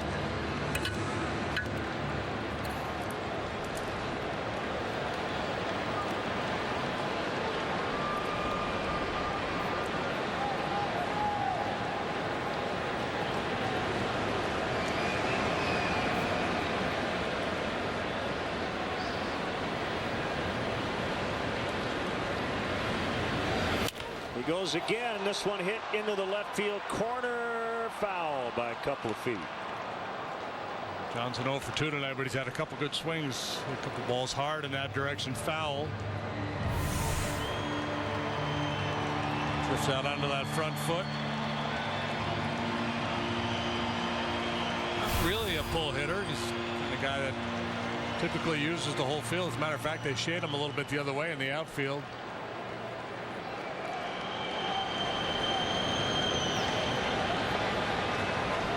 I hope Joe Torre finds Don Mattingly for challenging that call. Right? The spirit of the game, best interest of baseball. That should have been an out. Be seeing that highlight for the next 50 years during rain delays. 2-1 Miami after 6. So all the latest safety features, they're available in every Hyundai SUV, right? Yes, indeed. The Tucson, Santa Fe Sport, 3-row Santa Fe, all backed by America's Best warranty. Great. Because our family is about to get a lot bigger. Oh, congratulations. On what? I'm telling him tonight.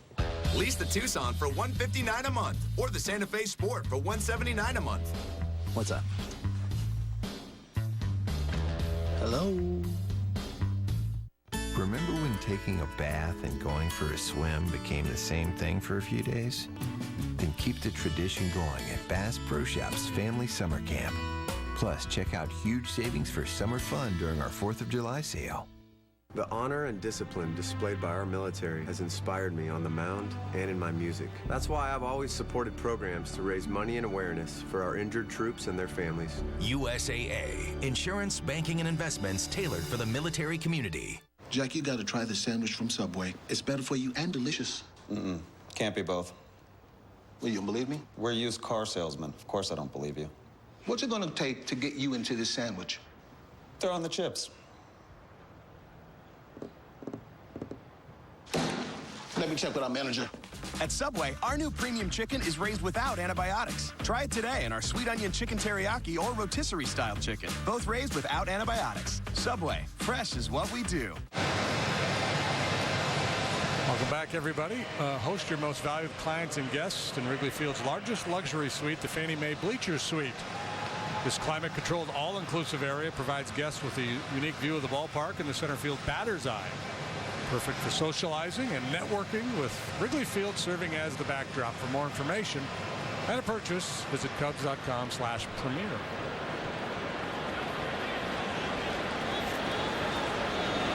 Not to be mistaken by the Ellie Mae Bleacher Suite. Will be served by young ladies wearing rope belts. Here's Baez. And he held up on the curve. The Cubs find themselves down here as we get into the late innings, 2-1.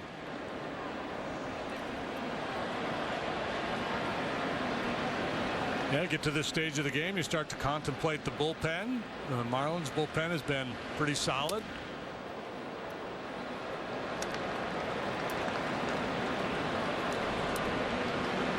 Donna Douglas. Donna Douglas, that's correct. Ellie Mae clamp it. Little low. 3 balls, no strikes. You know, Baez will have the green light. He sees something to his liking. Already had one vicious swing off Chen here tonight. Double the left. Decided to pass on that one.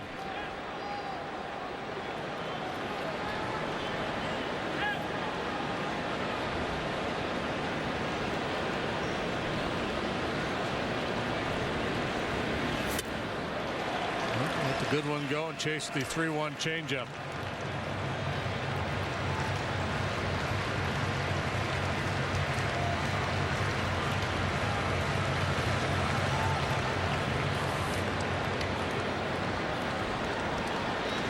3-2. Diving stop, Prado. And he gets Baez. So Prado giving Javier, I guess, a taste of his own medicine. That ball was blistered on the ground. Yep, good at bat. Great swing and a real pretty play by Prado.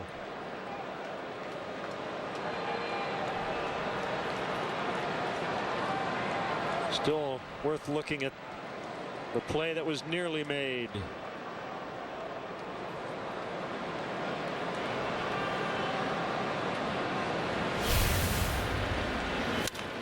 Russell pops it up. Foul ground. Johnson. 2 gone. And the Cubs 7.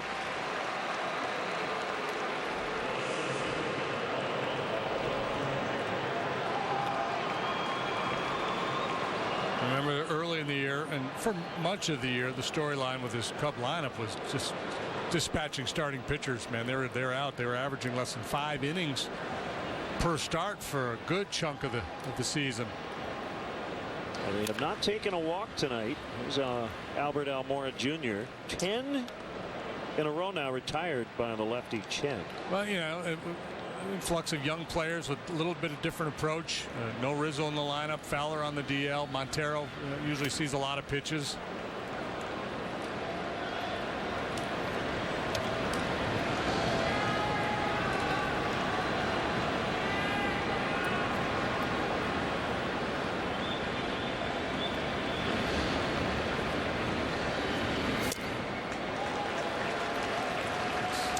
Glavine like that changeup right there. 1-2.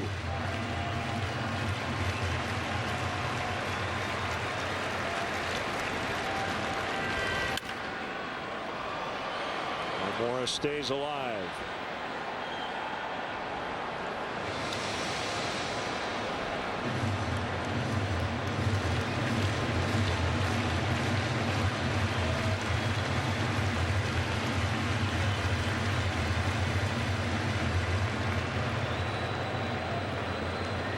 Cubs have not dropped 4 straight all year. It's in jeopardy here tonight. Rojas with the easy play and will stretch here in Miami. It's 2-1 for the home team.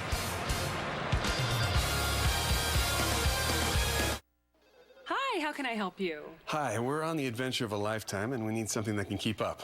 Well, the RAV4 is tech savvy, has an NHTSA 5-star overall safety rating, and plenty of cargo space for your gear so you'll be ready for anything. Now, what kind of adventure are we talking about?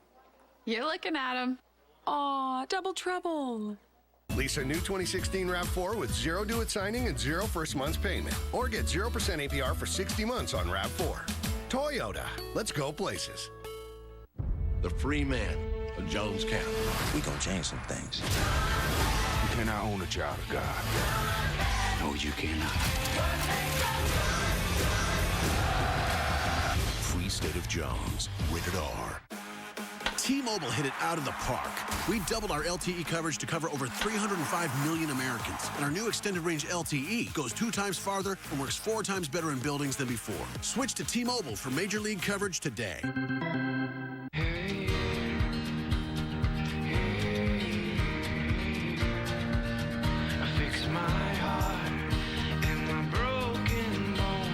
If I can't stand up on my own, don't make me stand alone. Lift me up so I can see the light. For when the sun goes down, I will lay in your arms tonight. Don't be afraid, don't be afraid. Your heart's been repaid. Welcome back, everybody. Cub fans, join the Cubs season ticket holder waiting list. Do it today. Claim your spot in our lineup for season tickets. It's easy and free to register. For details, visit Cubs.com/waiting list. They have cheerleaders here, dancing people. Yeah, on the dugouts between innings. Did you have another thought, or you just? Yeah, I was gonna play a little game with you. Okay. Well, there's a grizzled old veteran, right-hander with a good slider, I bet, back in the day.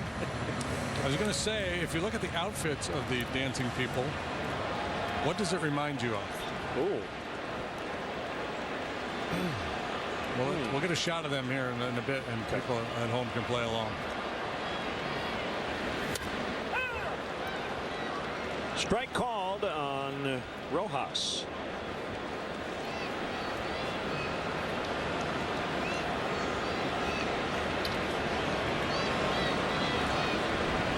All right, we'll get a look. Yeah. You obviously have something in mind. Baez backs up. Good, strong, accurate throw.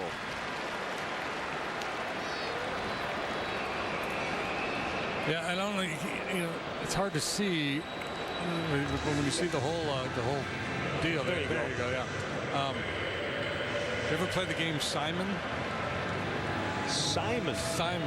Beep, beep, beep, beep. And you had little buttons you had to push to memorize the pattern of the flashing lights. Oh, yeah. That's okay. Yeah. I'm with you on that.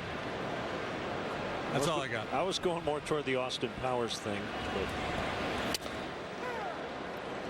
So it's a different vibe here at the ballpark, and it's funny because Jeffrey Loria had the Expos and sold them and brought this team here, and there was always that different vibe going on in Montreal too. And yep. Even the sound of the ballpark reminds me of the Olympic Stadium. The acoustics. Very cavernous. You're right. But no Yuppie. No Yuppie. And Billy the Marlin. Chen strikes out. 2 down in the inning. Here's Echeverria. Well, John's on the wrong side of the decision right now, but he's pitched another dandy.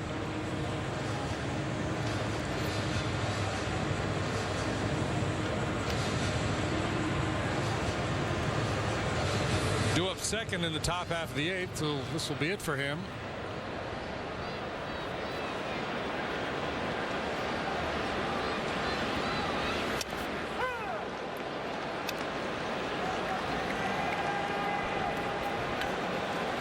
It's a good night's work right there.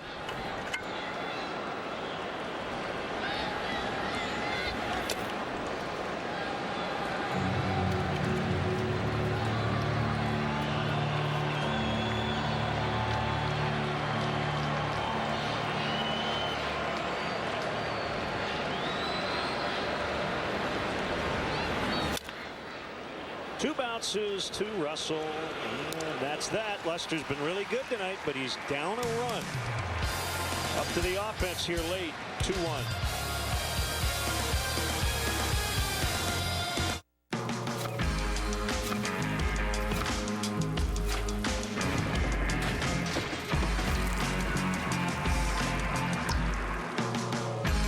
Smooth to the core. Crown Royal Regal Apple flavored whiskey. Honda knows, in today's hectic world, it's good to leave everything behind. But when it comes to your car, you want to get everything you can. It's why we put a multi-angle rear view camera, text message reader, and dual zone climate control standard in every 2016 Accord, with a redesigned body to match. Nothing compares to a Honda. The restyled Accord, the best-selling car in America.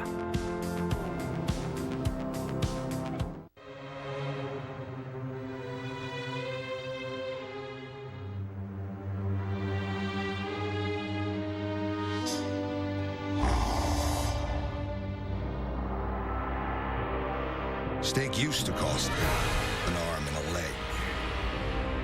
But now you can get new tender braised steak and melted cheese wrapped in a warm flatbread for just $1.49. Taco Bell steak flatbread sandwich. Eat it for them.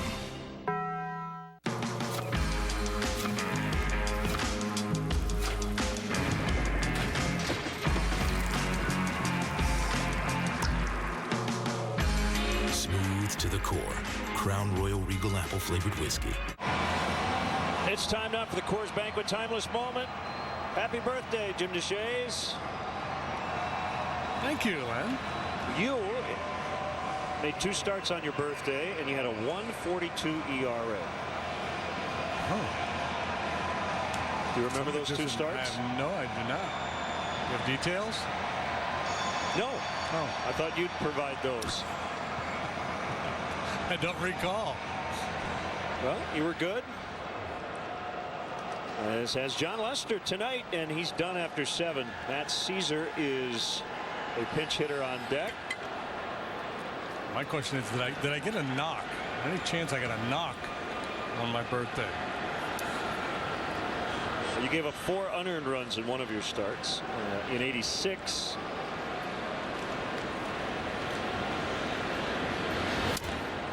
And then you pitched at Atlanta in '89 on your birthday. And went into the 7th. Strike on David Ross, 1-1. You and Al Leiter were comparing Major League batting averages before the game. Yeah, Al, he thinks we're 1 and 2 and worst hitters ever. Well, you know, Chen doesn't have a Major League hit. He's early on, though. He's 0 for 35 to start his career. Lester started 0 for 66.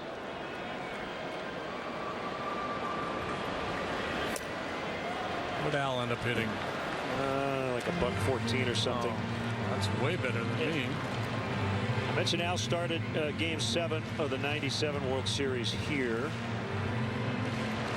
It was neat when Tom Glavine became a Met, and he and Al Leiter became teammates. Leiter started throwing the changeup, and Glavine started throwing a cutter. That ball will be foul. Yeah, and those were the signature pitches of each guy. Leiter would throw that cutter in on the hands of the righty, and Glavine known for the changeup, and he just took a little piece of the other guy's playbook.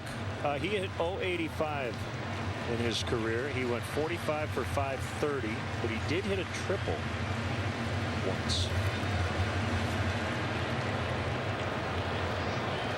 He's set a Major League record this year. You set a Major League record this year? Yeah. What do you do? He's broadcasting for 2 different teams. Oh, yeah. He does Yankee games and Marlins games.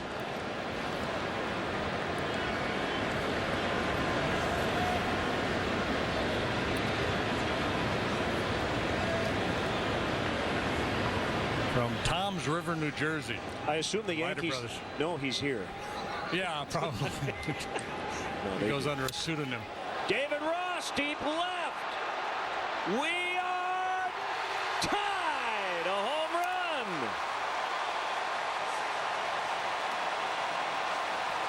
You cannot retire, David. You can't. He just missed one earlier. Remember, we had that shot of him leaning. This time, a no doubter. His 6th.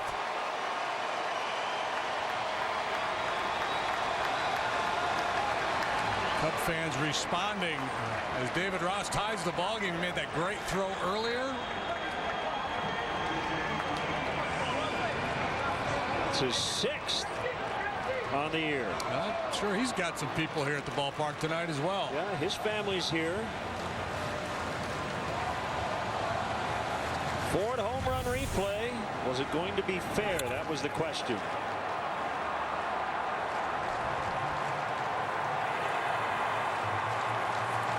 Sir, got the head out, not too much hookage. It's going to be it, I believe, for the starter, Chen.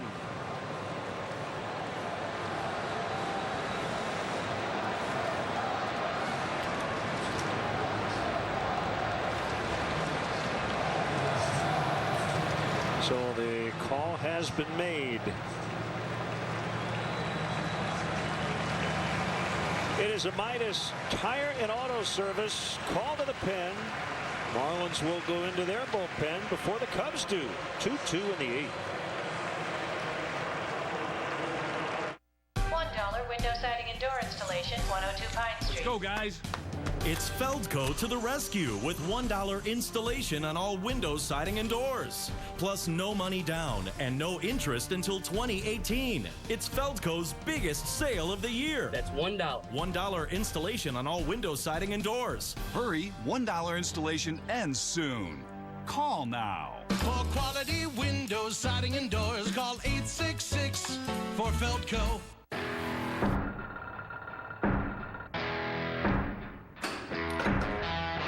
The 4,000 ASE certified technicians of Firestone Complete Auto Care prove a tool's only as good as the hands behind it.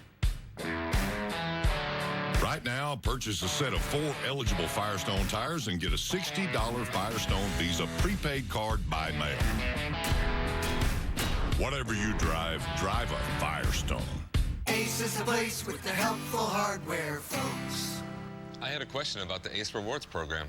I reminded Hunter he'll earn rewards points on everything he buys. Ace is a place where anyone can save with an Ace Rewards card, even those with a PGA Tour card. Head into Ace and join Ace Rewards. Members enjoy exclusive benefits every day, including instant savings in-store, money-saving coupons, and much more. Join now and earn $5 off your next purchase. Only at Ace. Time for the Midas Auto and Tire Service call to the pen. Kyle Bearclaw, great last name. Right-hander is on for the Fish. Yeah, and not only is it a great last name, but it's a real interesting story. Bearclaw, former Cardinal farmhand, traded over here last year for Steve Cishek. Check out the numbers: 20 2/3 innings. He's allowed only 19 hits. He's walked 22, struck out 51. So he's got a strikeout rate well up over 40%, over 40% anyway. But he's got a tremendously high walk rate. He's faced 127 batters. 73 of those have either punched out or walked. Mid to upper 90s fastball. He's got a wipeout slider.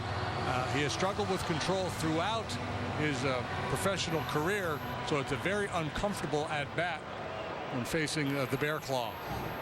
It sounds like an as you would expect it to be. Yeah, it's like Revenant. David Ross has tied it up. Here's Matt Caesar off the bench for Lester. Swing and a miss. 2-2 in the 8th. 3 homers in this game. Stanton and Ozuna for the Marlins. Ross the game tire for the Cubs.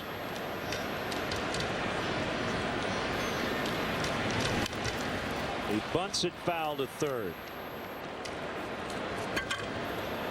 Still nobody out. The Ross homer was a leadoff blast.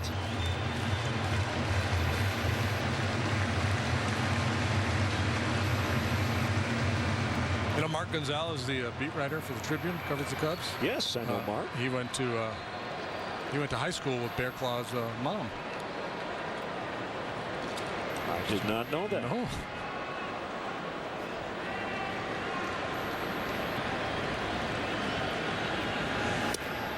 Called strike 3. No argument from Caesar. So that would not have been her last name, right? Certainly. Yeah, I don't know what her last name was.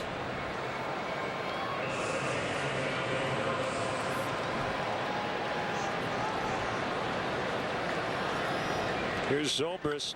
He has not reached tonight. Previously, made 5 starts in the leadoff spot this season, batting .400 with a .520 on base average.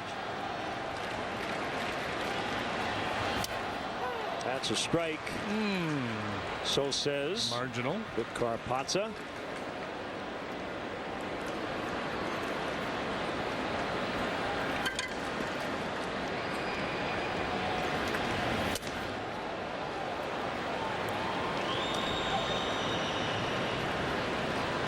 So this game will be decided by the bullpens. Starters were very good. Chen 7+, 2 runs. Lester 7, 2 runs.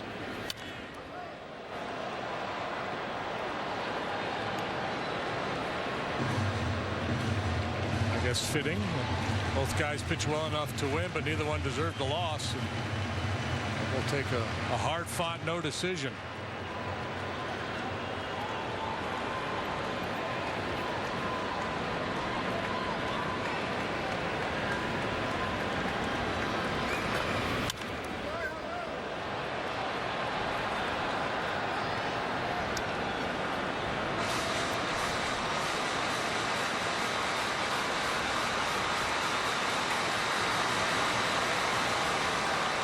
Joe Madden still has Anthony Rizzo at his disposal over there on the bench.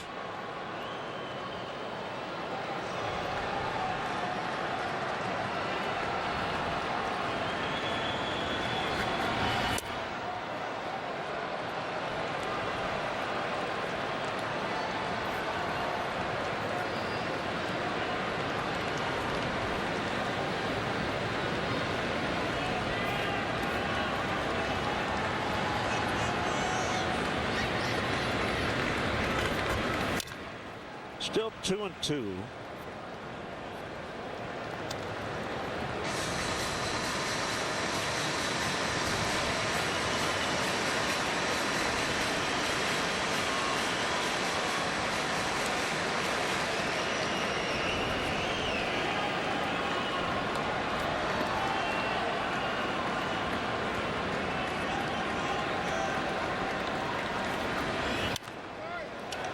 Good battle.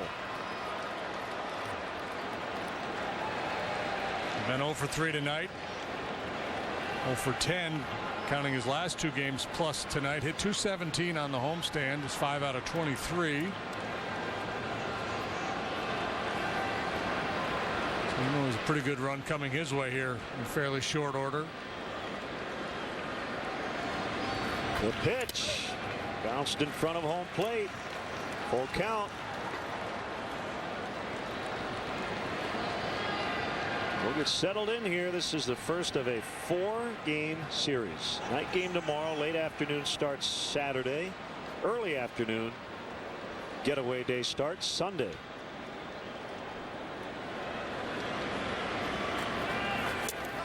He walked him. First Cub to draw a free pass tonight.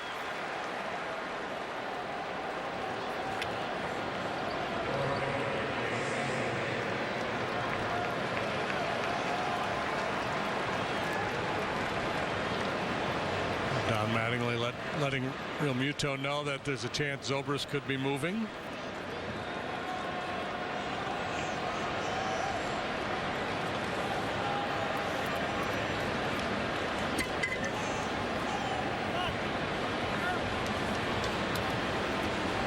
That shot of Don Mattingly, you mentioned do things differently here. They have had a manager carousel. 8 since 2010. Freddie Gonzalez, Edwin Rodriguez, Brandon Hyde, Cubs first base coach, is an interim manager toward right, cut off by Rojas, and he makes the play first. 2 down. Jack McKeon came back. Remember that? Ozzie Guillen, Mike Redmond, Dan Jennings, the GM. That's right. The whole Dan Jennings into the dugout thing. last year. Now Mattingly. Runner at second, 2 outs for Bryant. Pedro Strop up in the Cubs bullpen.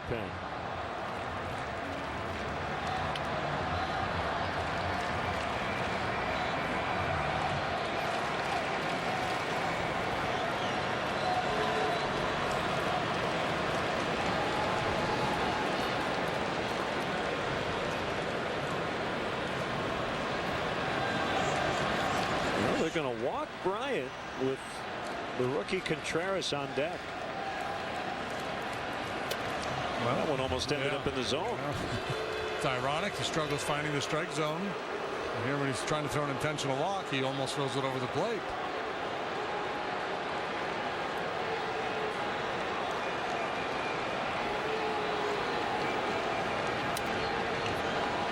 Well, does Joe play the Rizzo card here?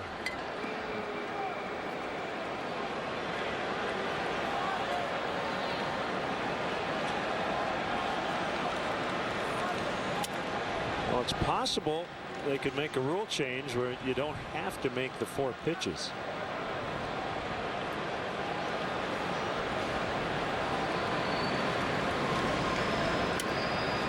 And just say take your base. Don't have to make those 4 intentional pitches out of the strike zone. Which to me is not a big deal. You don't see that many intentional walks anyway. Right. I mean, I've got no issue with it either way. If they decide to do it, so be it.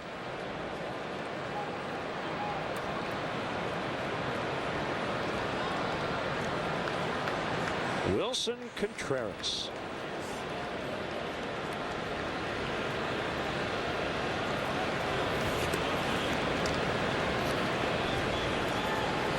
Zobrist at second, Bryant at first.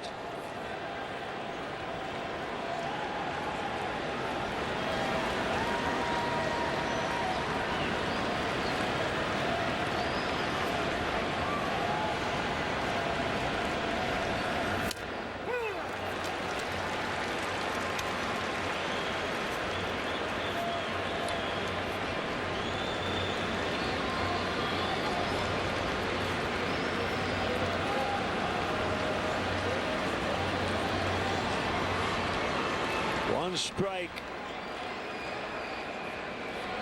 Pitch.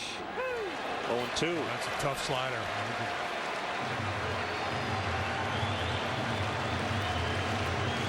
The guy features 97, and you're not sure exactly where it's going to go, and then he can come back with that slider. That's a big challenge, especially for a right-handed hitter.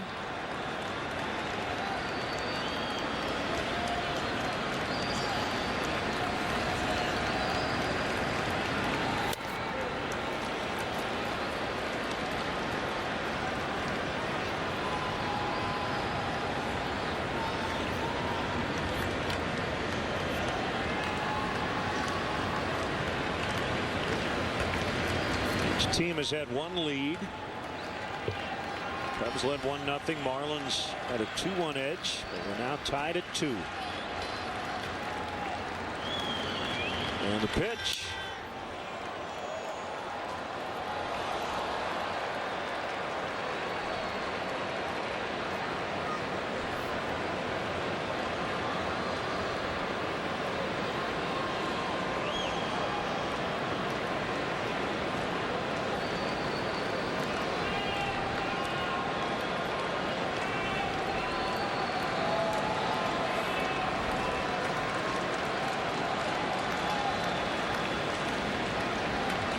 Another 1-2, and he got him on the slider, and the inning is over. But the Cubs tie it on the Ross leadoff homer. It's 2-2 late.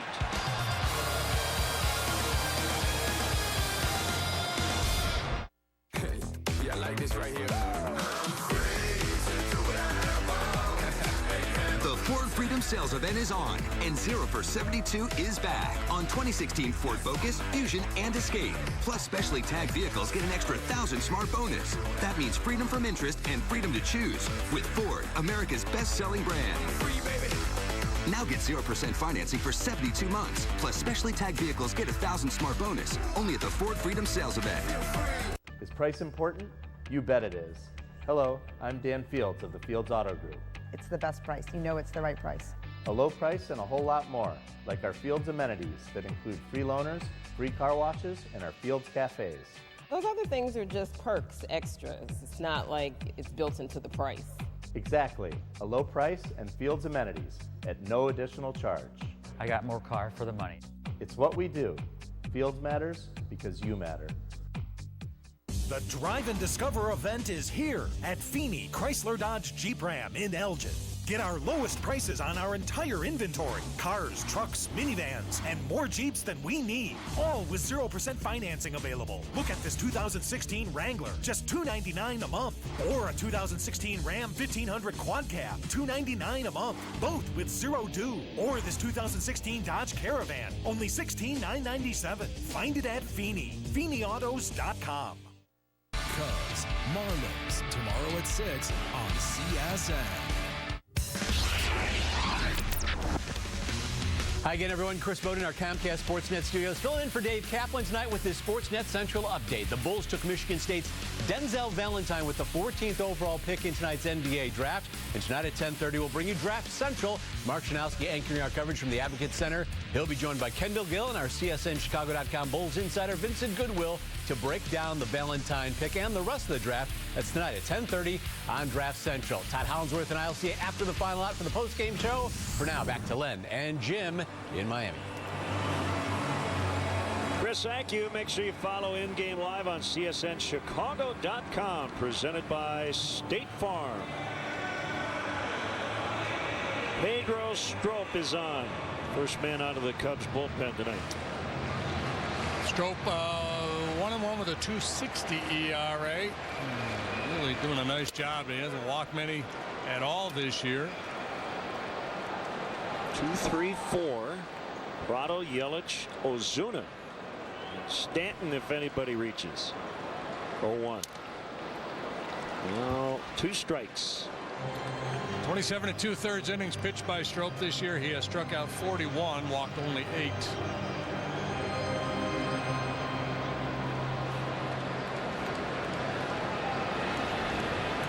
Quick pitch, bounces in front of the plate.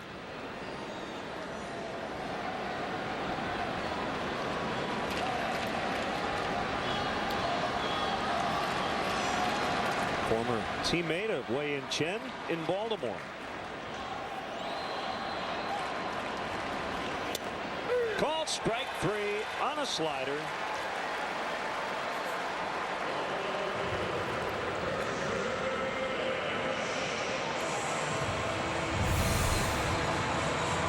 Time a little hesitation before he goes. That slider actually backs up on him, but fools Prado, catches a strike zone.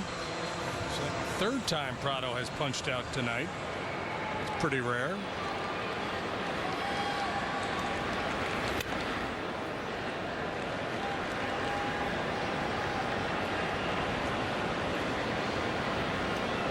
Yelich struck out, singled, robbed of a hit in the 6th by Chris Bryant.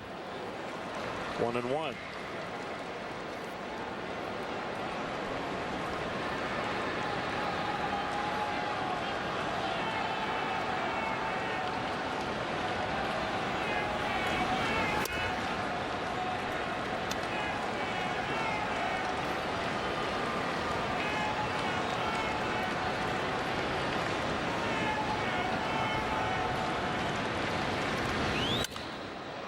Late swing, 2-2.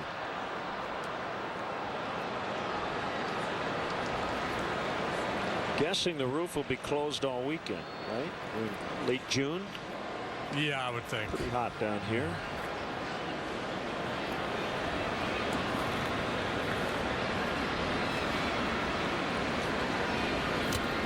I know in Houston back in the day, and I don't think they do it anymore, they used to open it up like after 6 innings in the summertime when things would cool off a little bit. I don't know if they've ever done that here.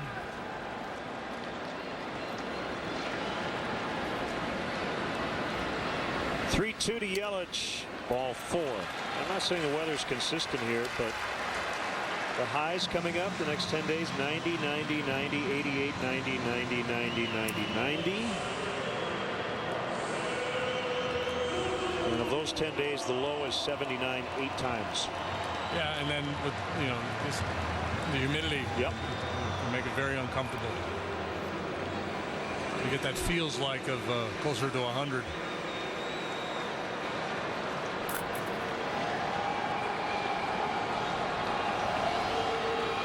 So Yelich aboard. Here's Ozuna.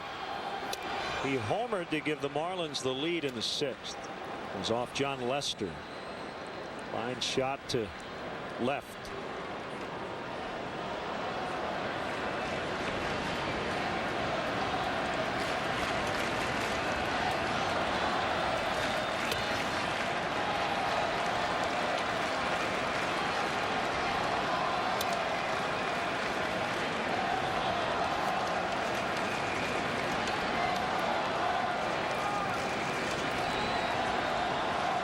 Stanton with the face guard on deck.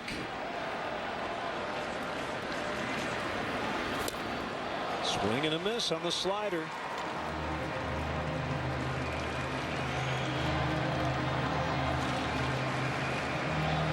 Ozuna selling out on a fastball there.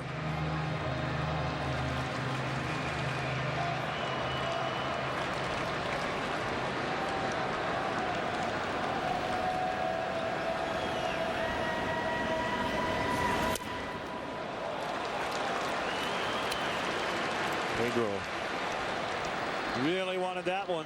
It's now 3-1.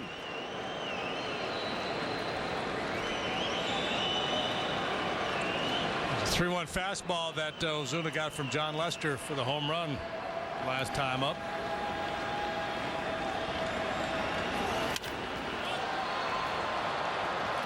Almora in center. So Pedro got in on his hands a little bit. 2 outs. Here's Stanton.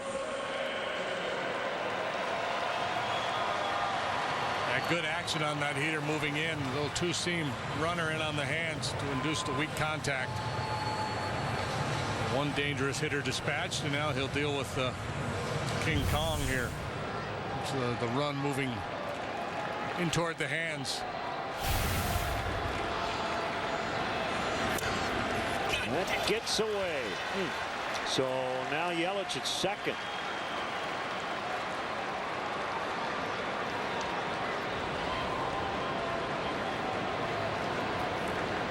Yeah, and Stanton obviously a very dangerous hitter, but he's got holes. He strikes out a lot. I don't think this is a situation where you put Stanton on. You know, if you fall behind, obviously you're not going to throw him a cookie.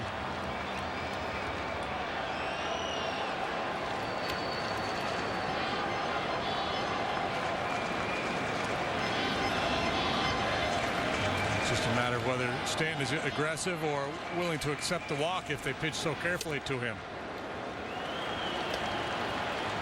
2-0, Yelich at second after the wild pitch.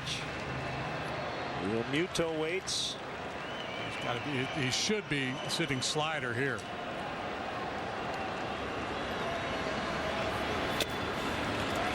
He got one, but not in the hitting zone. 3-0.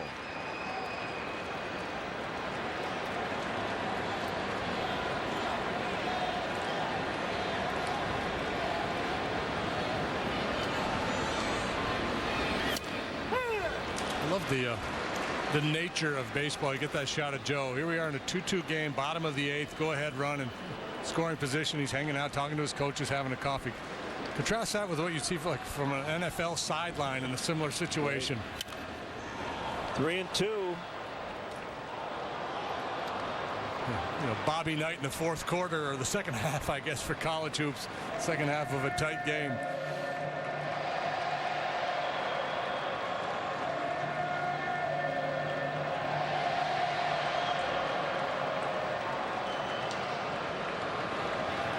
Stroke back in it. The 3-2. Base hit right field. Yelich is going to try to score. Hayward up with it. The throw is off the mark. Throw to second. Safe there. And the Marlins lead 3-2.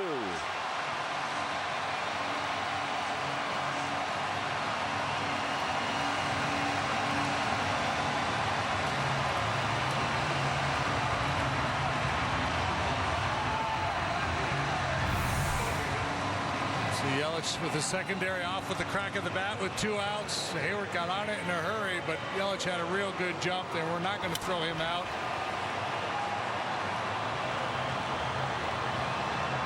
Good tight turn at third base. Ross's throw to Russell at second base was on time, but Addison didn't handle the throw.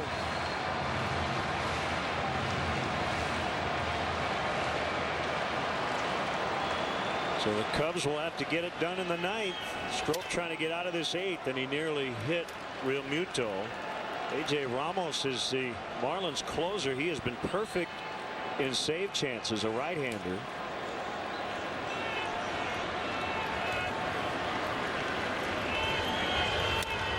Slider strike, 1-1. So that wild pitch now looming large. Allowed Yelich to get into scoring position. Stanton knocked him in. That is David Phelps, a right-hander. So Ramos may not be available.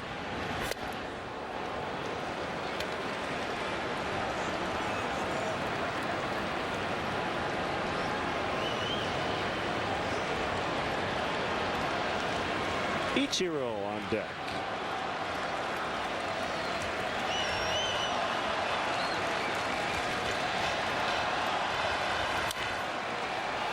That will add a run to the lead. Real Muto with an RBI double, and it's 4-2.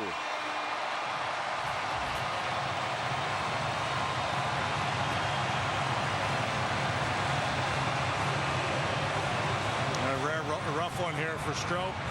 Been on a pretty good roll of late. Initially, I thought Baez would at least be able to knock that ball down, keep it in the infield. Let's take a look. I had a little more hair on it than I realized.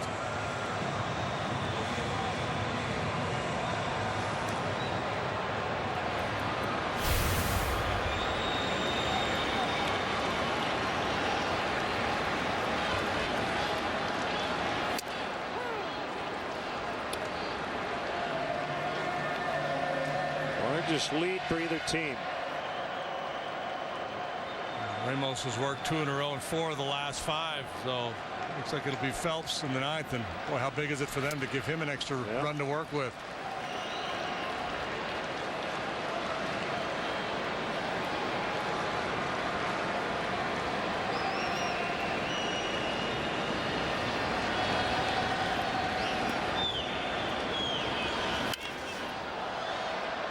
Johnson in the air to shallow right. Hayward to end the inning. But the damage has been done.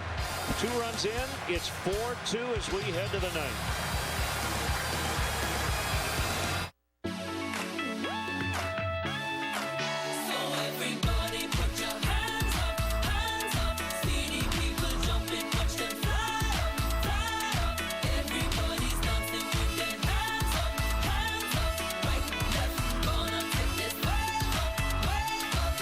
Dear Chicago, let's take a trip out of Midway to your favorite international destinations. With love, Southwest.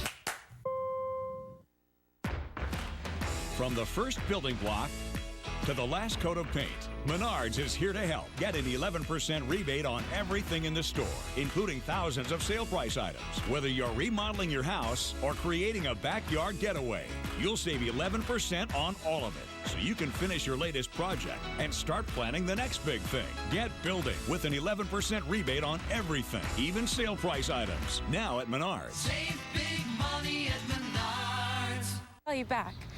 Is this my car? State Farm knows that for every one of those moments, This is ridiculous. there's one of these. Is this my car?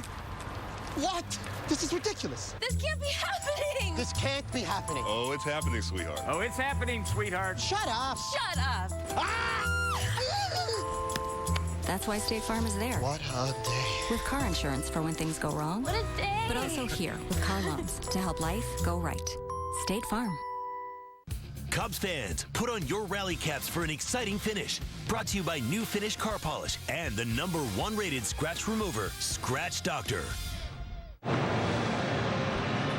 Hey, welcome back. Follow Cubs baseball live with the MLB.com at Bat app. Stay up to the moment at any moment with game day, live game video highlights, StatCast, news, and more. Download MLB.com at Bat, the #1 app for live baseball on your phone and tablet. And time for the Cubs' upcoming game schedule, brought to you by Travel Wisconsin. Plan your fun today at travelwisconsin.com. This is an 11-game road trip. 4 here, 3 in Cincinnati, and then 4 more in New York against the Mets. Rematch of last year's NLCS. So with A.J. Ramos not available, it is a right-hander, David Phelps, and he has a 2-run lead to work with. Yeah, Phelps 4-4 with a 248 earned run average. Hitting 197 against him. Former starting pitcher, working exclusively in relief now with the Marlins.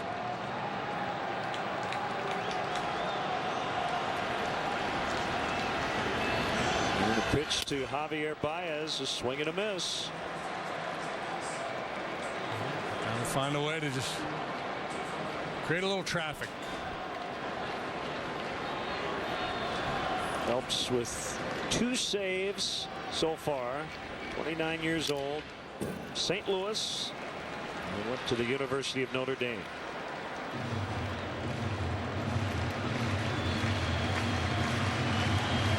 Your mission, should you choose to accept it, Mr. Phelps.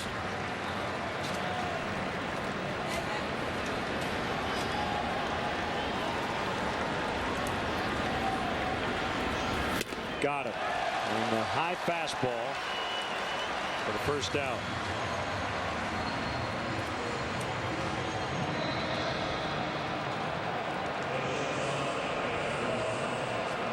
Tomorrow night, join us for game 2 of the series with the Fish. Kyle Hendricks looks to even up his record at 6-6. We'll have the first pitch for you at 6 on CSN Chicago. Kyle's got his game face on, doesn't he? Yeah, he does. Here's Russell. Ball 1.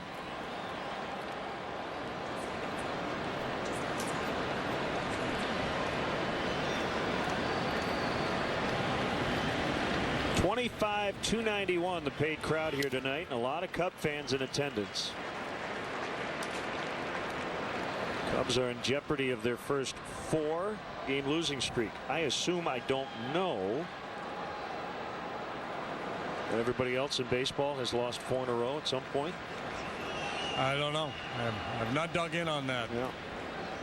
Just deep into the season, it's probably the case. You see the Rangers' longest losing streak is 4 back in April.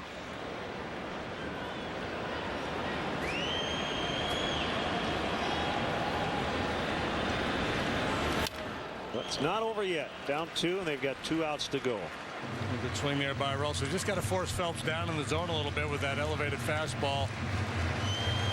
It was a successful pitch for Chen, too. Addison 0 for 3 off Wei-Yin Chen tonight. This is his first look at a right-handed pitcher, and he's been a lot better against righties than lefties.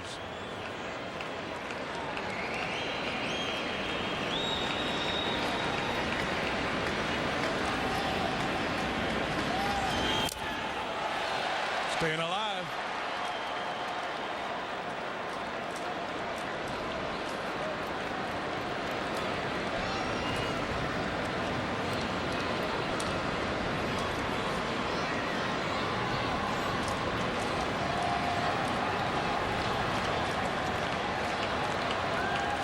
Coming into play tonight, Addison, a 129 hitter against left-handed pitching, 280 against righties.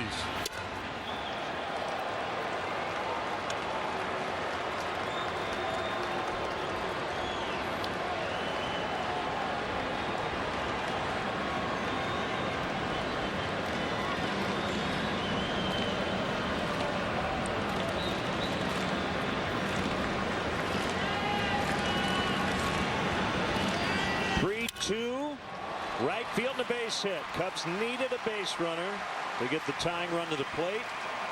And Russell delivers. Yeah, and it's funky, that breakdown, the reverse splits on him. And I think it's just he does such a good job of staying in against right-handed pitching. Against lefties, I think and we see this a lot. Guys see the ball a little bit better from offside pitchers, and they get a little jumpy, start to pull off the ball.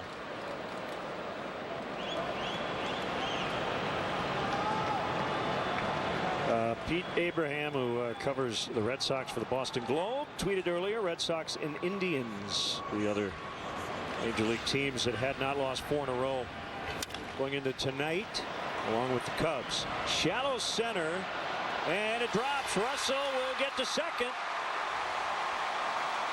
First and second with 1 out. Boy, you got to make him pay. That ball was in the air a long time. Ozuna had the misplay earlier in the ball game, that base hit. And get by him for a 2-base error, and see, just did not get a real good break, and there wasn't a whole lot of urgency with the pursuit of that ball either. There was also nobody covering second, even if they wanted to make a play on Russell. So the door has opened, and guess who's at the plate? David Ross, who tied it up 1 inning ago. And our hefty home run. Good to see David Ross.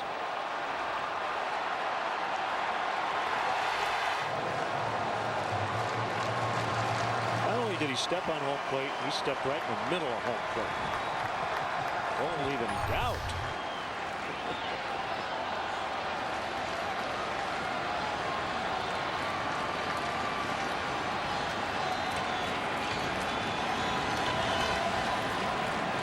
Not sure Anthony Rizzo's available tonight. Chris Coughlin on deck. Anthony does not have a batting helmet on. He is at the top step at the rail right now, watching the festivities. Really no need to have a decoy or anything. There's nobody up in the Marlins bullpen, so this is Phelps' inning.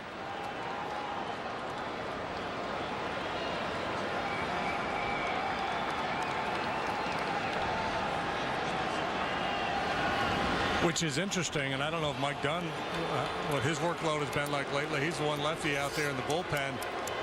So if you don't have your closer available, most managers would go with the matchup game. Don Mattingly treating Phelps as his closer here tonight. Basically, hey, it's your game. Go get it. The 1-0 pitch. Missed again. 2-0. David Ross is an ambusher of fastballs. Sometimes he likes to go up there whacking at that first pitch. He'll definitely be sitting dead red here on 2-0. Hector Rondon is getting loose along with Travis Wood just in case. The pitch. Oof. Ooh, you'd like to have that one back. Right in the middle square. Center cut. Ball in. Whoopi Goldberg, depending on your generation.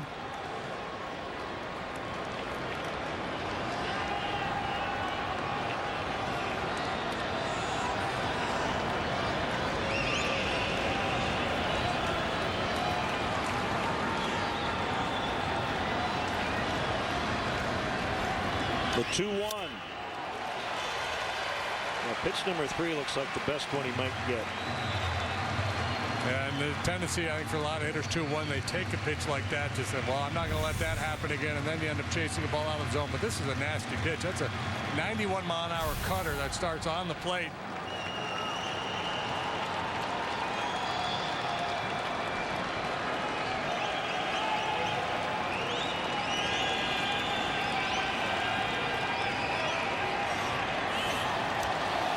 A balk has been called. Boy, that could be huge. Tying runs now, both in scoring position. I think Bill Welke made the call at second. Yeah, and I think Phelps is arguing that Ross was stepping out on him, so he assumed timeout was called, but I don't think time was called. Rossi might have been asking for time.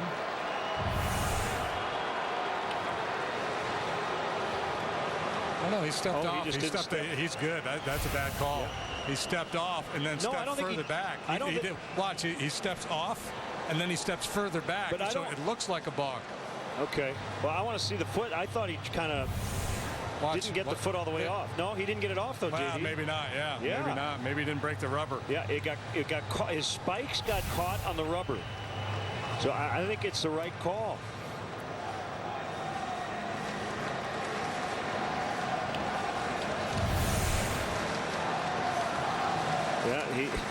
He didn't lift his foot enough. I think he got hung up there. It's a bad rule. It's a ticky-tack call, but it's a great break for the Cubs.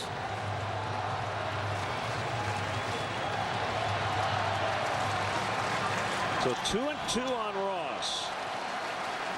Good wheels at second in Almora. So base hit to the outfield should tie it.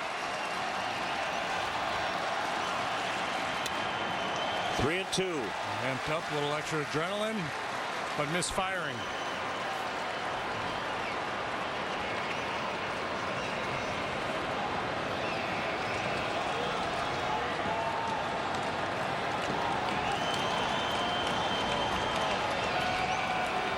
Cubs tied it in the 8th.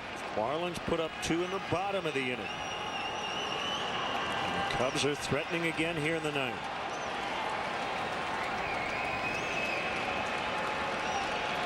Three-2 to Ross. He walked in. They're loaded. Chris Coghlan, the former Marlin, will bat.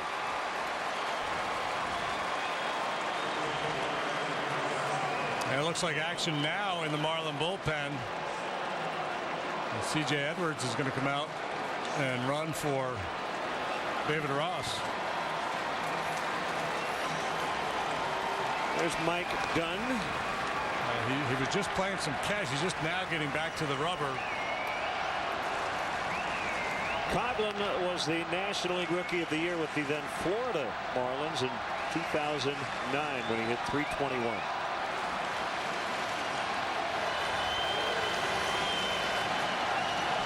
Three on, 1 out. Here we go. Strike 1.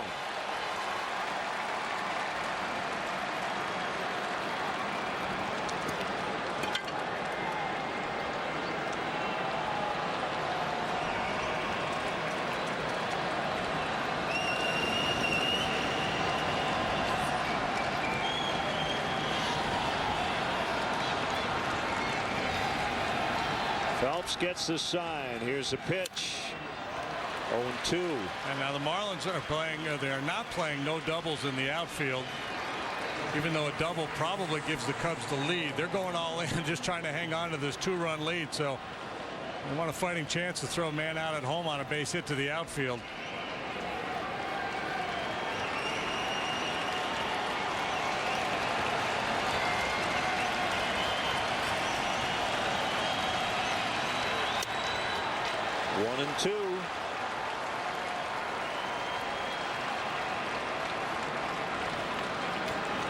Carl Edwards Jr., the runner at first.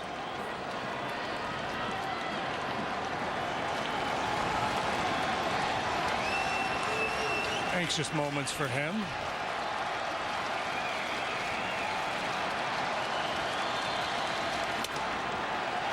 Two and two.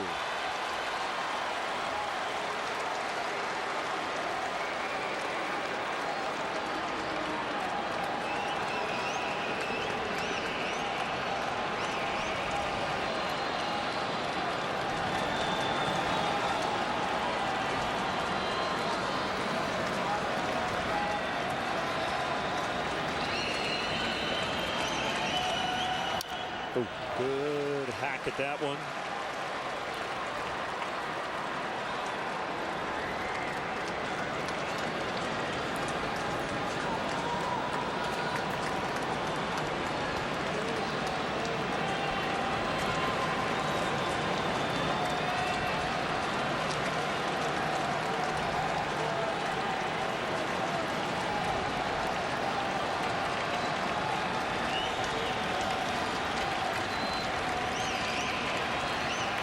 Another 2-2. He struck him out swinging. 2 gone. And it will be up to Ben Zobrist.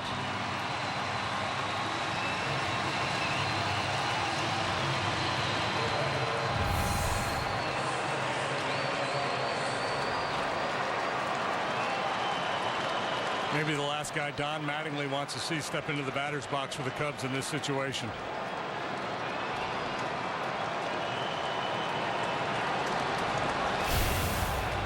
Yeah, he's going to make you get him out. He swings at the first pitch, and this should do it. Ozuna, and the Marlins hang on. The Cubs leave the bases loaded in the ninth and have lost 4 in a row for the first time this season. Well-pitched game on both sides. Starters were both very good, but the Marlins bullpen a little bit better than the Cubs relievers tonight. Yeah, you know, coming in, we thought the way Chen had been pitching, the Cubs might be able to inflict some serious damage on him. That was not the case. He was solid. John Lester stood tall tonight, and a rare rough one for Pedro Strop.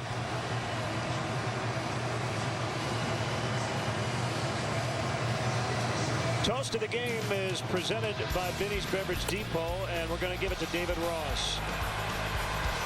That got it done with the arm as well as the bat here tonight. That's a common theme for him this year. Missed a home run early in the ball game and then hit that home run in the top half of the 8th to tie the ball game. Binny's Beverage Depot, the official champagne provider of the Chicago Cubs. Well, we'll be back at it tomorrow night, 6 o'clock Central. Cubs and Marlins, game 2 of this 4-game set here on CSN. We've got more coming up. Blue Cross Blue Shield post-game live. But so long from Marlins Park for JD and our entire crew. I'm Len Casper. Final score once again, Miami 4 and the Cubs 2. Stay tuned for post-game live.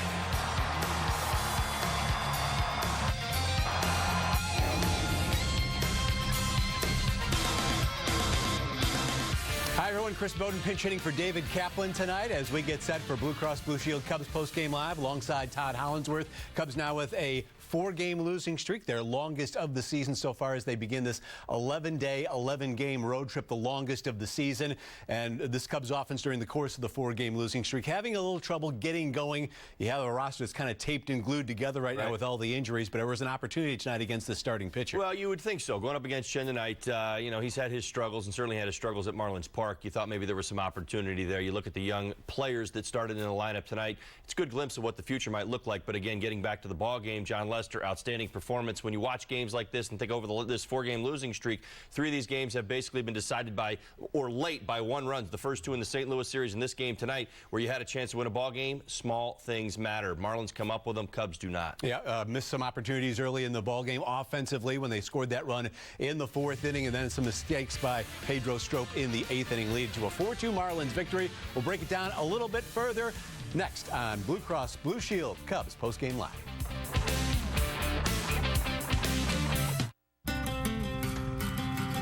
Every mile is a possibility. a chance for victory, and financial success. Every mile is an opportunity to get closer or much, much farther away. Every mile counts, and high-quality gasolines from Valero clean and keep your engine working its best through all of them. Valero. Ain't no gift like the present tense. Ain't no love like the whole romance. Got to make hay when the sun's shining. Can't waste time when it comes time to dance. Long live the heart, long live the soul that knows what it wants. Oh, oh, oh. We built this thingy. We built this thingy on tech that's old.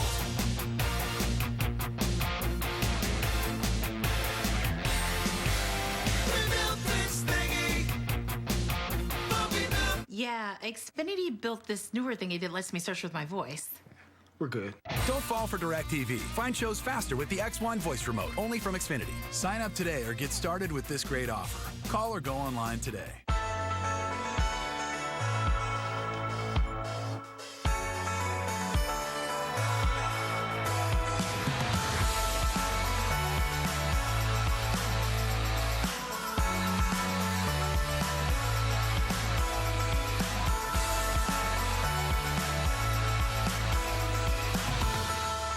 Dogs are always welcome in Wisconsin, and if they want, they can bring their people too. Cubs baseball on CSN Chicago is brought to you in part by Southwest Airlines. Transparency, low fares, nothing to hide. Your Chicagoland and Northwest Indiana Honda dealers, as reliable as the cars themselves. Xfinity X1 will change the way you experience TV. Audi, truth in engineering. Menards, save big money at Menards. And by Toyota, discover more in a Toyota. Visit buyatoyota.com or your local Toyota dealer today. Let's go places.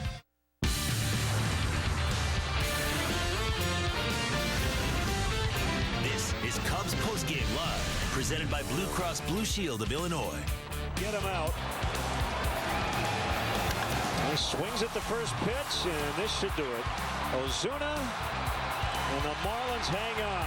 The Cubs leave the bases loaded in the ninth.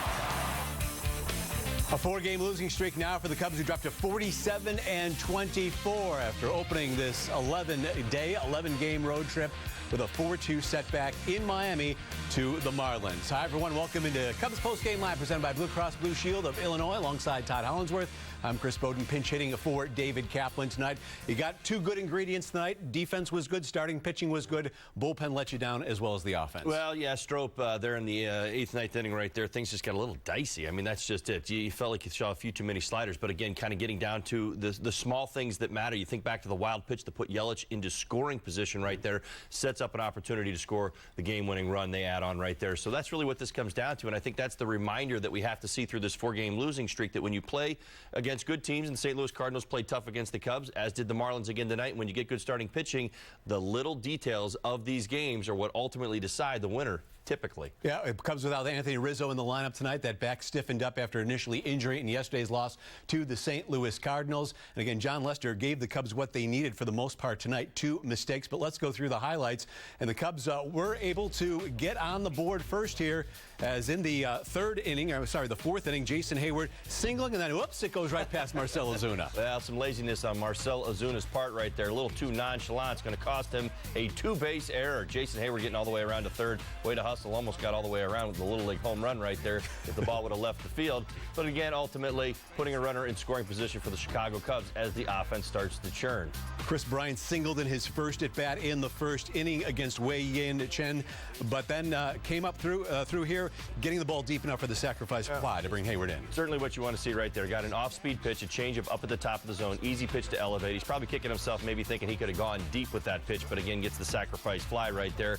Cubs are scrapping for runs right now, so good to get a little lead. And then here, the Cubs have some missed opportunities that we were talking about here in the 4th inning, as Javi Baez with a double, and then couple guys come up and aren't able to get the job done and leave those runners stranded. Well, the key right there is Addison Russell, right? You talk about the situation with runners on second and third and what Chen was doing to Cub hitters early in this ball game. Again, you know, kind of coming into this one, you thought Chen has been struggling. He's probably going to stay away most of the night. You look at the pull, the pitch he pulls right there, it was a fastball away. And Marlins able to respond in the fourth inning, although David Ross gave John Lester a little boost, a shot in the arm here by throwing out the runner at third. How valuable has David Ross been this year? We talk about Grandpa Rossi so many times, big home run in this game, but his defense, throwing out base runners, picking guys off, he has helped out big time. And that defense helped right there because the next batter, Giancarlo Stanton. Turned it into a solo homer, exactly. Right? Is that how we want to play it? I get you, right.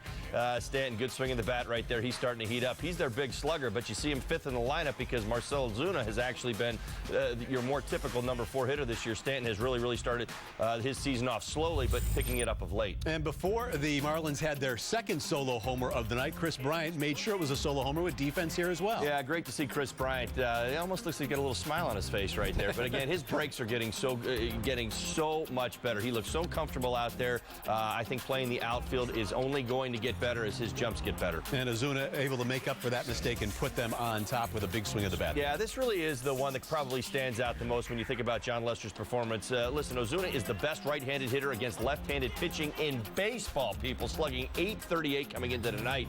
John Lester gave him a 3-1 pitch that he deposited in the upper deck. Almost had a web gem there. It turns out initially called out, but the call was reversed as JT Realmuto was ruled safe. Yeah, I think we should have web gem anyway. Let's not forget that play regardless of whether he was safe or out. That was one of the best plays I have ever seen. Well, Grandpa almost took one deep in his first at-bat there in the third inning.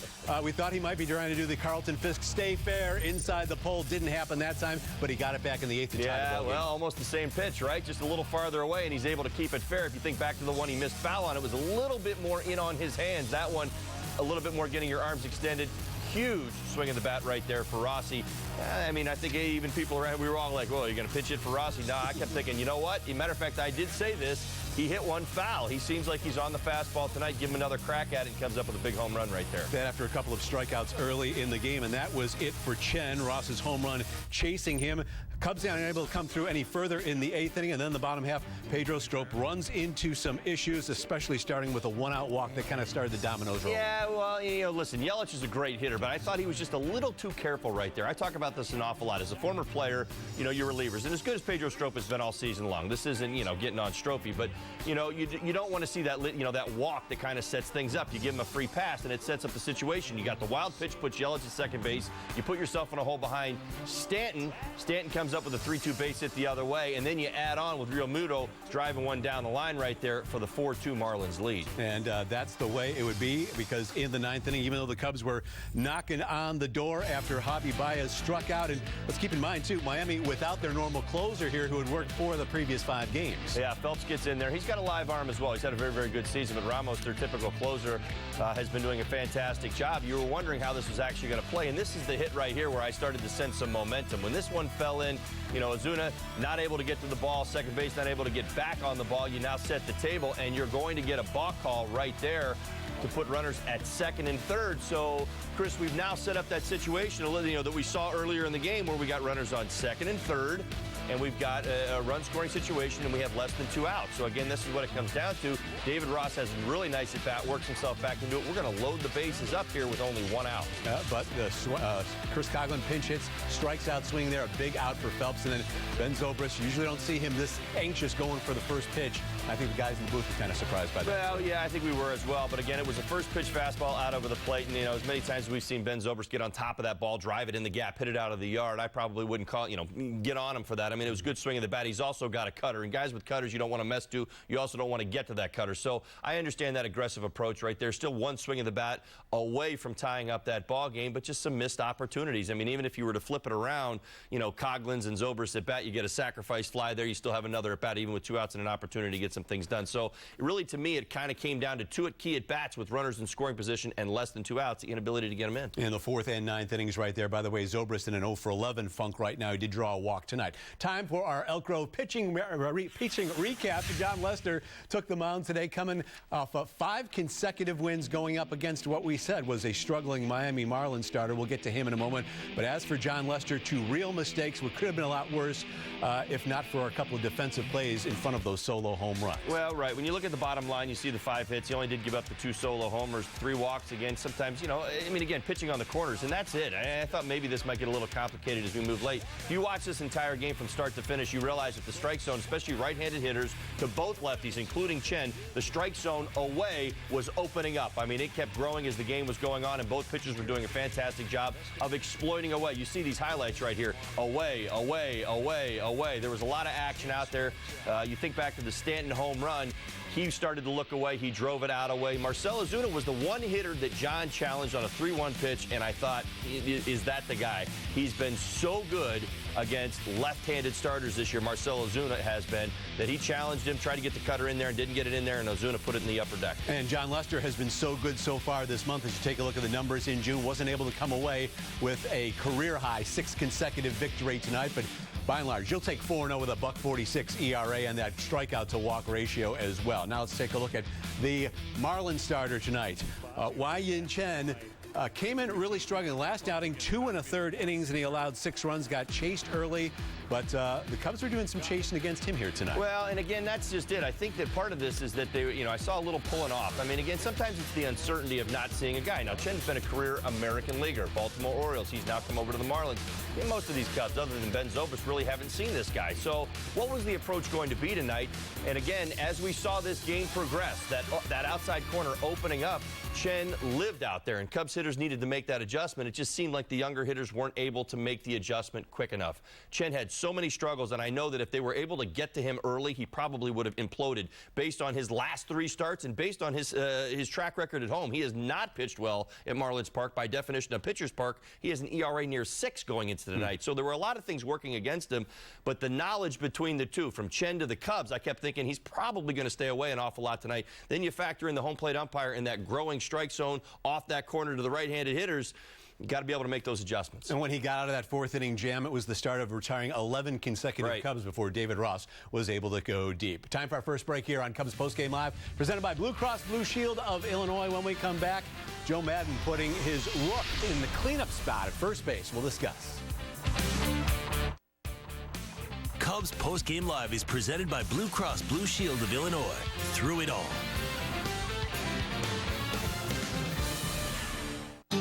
If you feel like singing a song and you want other people to sing along, just sing what you feel. Don't let anyone say it's wrong. When there's a light, what light? There's a light, what light? There's a light, why light? It's not too big and it's not too small. Chevrolet's crossovers come in 3 sizes: Trax, Equinox, and Traverse. Who wants to sit in it? I do. Shotgun. Oh, wow. This car matches me. I like this. It's a perfect fit. Get more than you expect for less than you imagine from the Chevrolet crossover family. Qualified buyers can get 0% financing for 60 months on this 2016 Chevy Equinox. Plus, find your tag to get an extra $2,250 cash allowance on select Equinox in stock. From the first building block to the last coat of paint, Menards is here to help with an 11% rebate on everything, even sale prices. Get ready for summer and save 11% on all tents and canopies from quality brands like Shelter Logic. Or make your deck look great with an 11% rebate on all exterior stains from Woolman. Save big money and get an 11% rebate on everything, even sale prices. Now at Menards. Save big money at Menards. Why jump out of a perfectly good airplane? Why not? Chicagoland Skydiving Center was voted the best in the U.S. with a perfect safety record, a one-of-a-kind environment, and round-trip shuttle service from downtown Chicago. Come experience the greatest adventure in the area. Chicagoland Skydiving Center in Rochelle. Visit us at perfectlygoodairplanes.com. You are my sunshine, my only sunshine. You make me happy when skies are gray. You'll never know, dear, how much I love you. Call Adolescent Growth today and see how our proven treatment programs for eating disorders can begin to bring the sunshine back in the life of your teen and your family. Please don't take my sunshine away.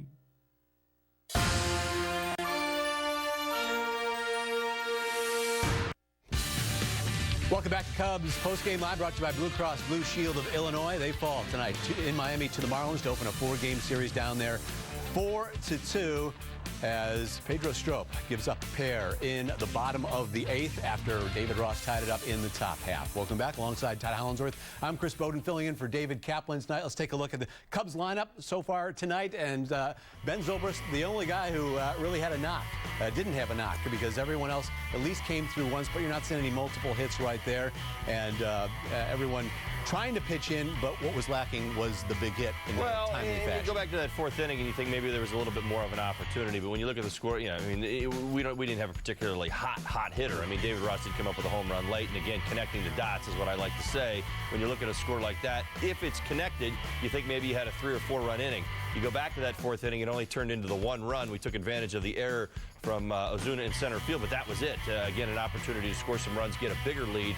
Again, this was a 1-run game most of the way until the Marlins broke it open late. You see the man in the cleanup spot tonight was Wilson Contreras. He was also playing first base for Anthony Rizzo out with that back problem. He did get an infield hit, hustling his way down the line right there. Also showed something a little bit at first base. He played it in the minors and in the fall league, too. He's a very good athlete, and that's the one thing that I certainly have picked up. I hadn't seen a whole lot of him in the minor leagues, only heard things and heard stories. Know he's a great catcher, good receiver, great arm, and that athleticism, the passion. This kid's got a bright future in the game. Good to see him get an opportunity over there at first base. He would not have been in the lineup tonight any other way, so he's earned it. I mean, by swinging that bat, he got to start at first base, so good for him. That strikeout came in the 8th inning with a couple of runners aboard, though, to end his night offensively.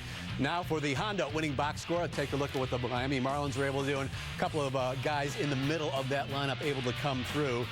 By and large, the guy who's been mostly slumping in Giancarlo Stanton. Well, that's right. A little bit better over the last week, but again, go back to that home run the other way. You got to see his power in all its form. I mean, again, didn't even get all of it. I call it non-barrel power. Not many guys in the game really have it. He does, meaning he does not have to square up a baseball to hit it out of the yard. And you saw that off John Lester right there going the other way. Interestingly enough, Pedro Strop and the sliders actually got back to a fastball. Strop challenged him with a fastball out over the plate. He drove it through this right side again.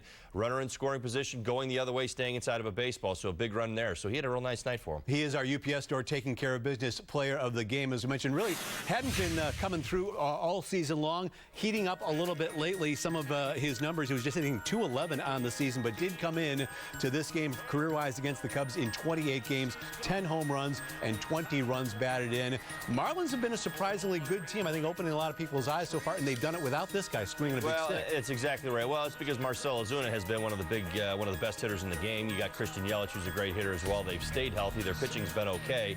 But again, that's really what this game comes down to. Stanton, again, if he starts to heat up, you're going to look at this Marlins team a lot differently, and a lot of people have them as the sleeper team in the National League if that offense continues to roll. I think most people are anticipating that Stanton's ultimately going to heat up at some point and get it going. I mean, this is a guy who has played partial seasons and hit 37 homers for the most part. He's only had a couple full seasons.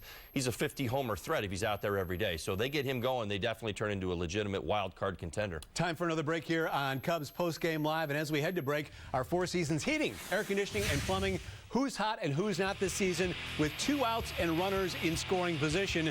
Cubs could have used some of that execution here tonight, but on the hot list, Starling Marte, the division rival Pirates, .351, an OPS of over 1,000. Pretty good. Yeah, also within the division, though. Chris Carter, not so hot in those situations, just 2 for 33 with 11 strikeouts and just a .377 OPS. We're back with more Blue Cross Blue Shield Cubs Postgame Live after this timeout.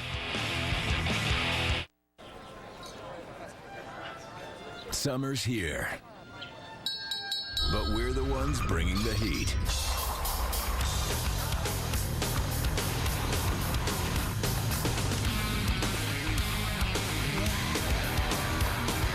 Consider this your invitation to the Dodge Summer Clearance Event. Get $3,500 combined cash allowance plus $500 bonus cash or 0% APR for 60 months on the 2016 Dodge Grand Caravan. What would we be without our mountains? without the things that stand in our way, that make us better. At Coors, our mountain is brewing the world's most refreshing beer, lagered, filtered, and packaged cold. Our mountains make us who we are. Your mountains make you who you are. Whatever your mountain, climb on. Honda knows, in today's hectic world, it's good to leave everything behind. But when it comes to your car, you want to get everything you can. It's why we put a multi-angle rear-view camera, text message reader, and dual-zone climate control standard in every 2016 Accord, with a redesigned body to match. Nothing compares to a Honda. The restyled Accord, the best-selling car in America.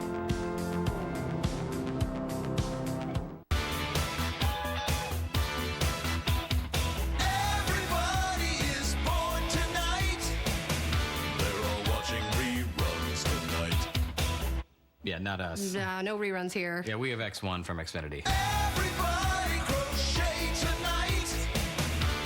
I think we'll just stick with our TV shows.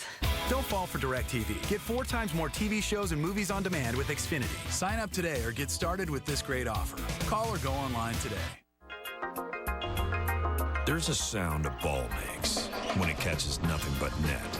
Everyone loves that sound, that precision. At GMC, we get that. Nothing separates the men from the boys like nothing but net. This is the precision of professional grade. Now get this low mileage lease on this 2016 Acadia for around $279 per month. GMC, we are professional grade. Welcome back, Cubs fans. Show your team pride with Cubs checking and an official Cubs MasterCard debit card. Only available at your local Wintrust Community Bank. Go to wintrust.com/Cubs to learn more. Member FDIC. Time for our Blue Cross Blue Shield key to the game as we continue post-game live here. And it's all about Holly, that opposing starting pitcher. Yeah, well, it should have been. Again, probably getting to the Cubs offense. The key to the game tonight, away, away, away. And the thought behind this is Chen's struggles. I mean, they're pretty clear and pretty obvious. I mean, when you look at what he's done over his last 3 starts, including struggles at home, 13 2/3 innings pitched, 23 hits, 7 homers, and 15 earned runs. Those are his last 3 starts. Just startling numbers. He had been really struggling, especially those 7 home runs. Then you factor in the .598 ERA at Marlins Park. I mean, things have not gone his way. Now, we don't have a whole lot of common knowledge between Chen and this Cubs offense. They're young. He's an American leaguer now in the National League. It just kind of added up to what I knew was going to be his approach tonight. He was not going to come in trying to challenge young Cub hitters to see how far they were going to hit a baseball, especially when he's a kind of a touch and feel guy at 91, 92 miles an hour. And what you saw tonight was him expand from the outside corner and keep working it off. And Cubs hitters started to chase and chase a little bit farther. He got himself through 7 innings and gave the Marlins a chance to win. I expected a little more damage. Yeah, Marlins able to get away with it with him on the mound and without their closer. We'll be back to look at tomorrow's starters next. Being the dad of 5 young children can be exhausting. Thankfully, my all-new Chrysler Pacifica makes my life a little easier. And with stow and go seating, there's plenty of room for all the stuff. You're welcome. How's the vacuuming? Let's go. Let's go. Put it in there. Come on. Kids. Let's go. Daddy's exhausted. Get 0% financing plus $1,000 bonus cash for current vehicle owners on the all-new 2017 Chrysler Pacifica. I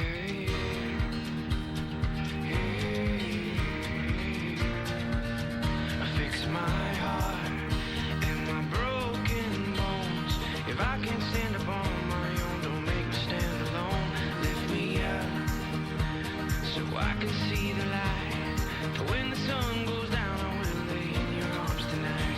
Don't be afraid, your heart has been repaid. Something's irresistible at Subway restaurants. It's the Steak and Cheese Footlong, and all June long, it's just $6. Covered with melty cheese and your choice of fresh veggies. This exclusive deal ends soon. Get your $6 Steak and Cheese Footlong today. Subway, fresh is what we do. Thanks for testing our new car service today. Of course. Our service is a little bit different. Okay. We charge by the amount of gas consumed. Since we traveled 5.1 miles and this car offers an EPA estimated 37 miles per gallon highway, your total is 31 cents. What? 22 cents. I can pay you cash. The all-new 2016 Chevy Malibu LT. Qualified lessees can get this impressive all-new 2016 Chevy Malibu LT for around $199 a month. Find new roads at your local Chevy dealer. It's a whole new ball game with MLB Extra Innings on DirecTV. It is magic. Experience the ultimate season ticket now at a new lower price. Unbelievable. Every punch out, every rundown, What a play. and every walk-off. All at your fingertips. And with MLB.tv included, you can watch nearly 100 live games a week on over 400 supported devices. Don't miss a minute of the action. Follow your favorite team on any screen with MLB Extra Innings on DirecTV. Order now. I love working here because of the environment. I love the staff. I love the manager. My favorite thing about Tilted Kilt Schaumburg is the awesome people that I get to see every day. The food is great, and we have a huge selection of craft beer. From milk stouts to IPAs. At Tilted Kilt Schaumburg, we're one big family. I love working here. I love special events, especially UFC nights. It's the best place to watch Chicago sports. I'm not gonna lie, I love the costume. Me too, it's fun. Tilted Kilt Schaumburg. A cold beer never looks so good. Back on Cubs post-game live, brought to you by Blue Cross Blue Shield of Illinois. As you see the final again, 4-2. Miami comes away the winner in the opener of the 4-game series. Cubs with 9 runs during this 4-game losing streak. Let's now check out our pitching matchup for tomorrow night's game, which you'll see again right here on Comcast Sportsnet starting at 6 o'clock. Kyle Hendricks taking to the bump, coming off that no-walk, 12-strikeout performance Sunday night against Pittsburgh. The road has been a little bit of an issue for Kyle so far this year. Well, that's true, and that's a fact. But again, this is a big spot for Kyle. I expect him to be on his game again tomorrow, changing speeds as he always does, working in that masterful changeup, one of the best in the game right now. Word is out on him. He's been so good this year. But it's a big spot. Listen, you're trying to stop a losing streak. And again, you know, a lot of times we'll throw that at the Ace, we'll throw that at Arrieta, we'll throw it at Lester. Hey, they had cracks at stopping this streak. Let's give it to Hendricks and give him a shot. He can go out there and prove to everybody how good he's been this year. I feel like sometimes we look past it, look past how great he's been this year, because again, we talk about the other guys at the top of this rotation just so much. And he'll be going up against Tom Kohler tomorrow night, who has a 6-6 record. Kyle 1-5 on the road so far this season with a 4.36 earned run average. That's a wrap for this edition of Cubs Postgame Live, presented by Blue Cross Blue Shield of Illinois. For Todd Hollandsworth, I'm Chris Bowden. Kelly Crow will be back in this chair tomorrow night again at 6 o'clock start with Hendricks on the bump, and then stick around just like tonight afterwards for Postgame Live. Sportsnet Central coming your way in just a couple of minutes.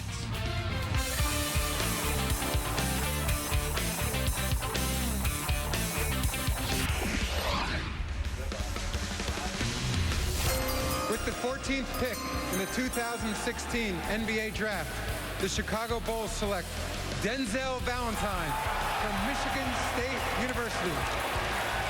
The Bulls bring a postseason tested player to Chicago. We'll hear from Valentine and the Bulls on the Big Ten Player of the Year landing in Chicago.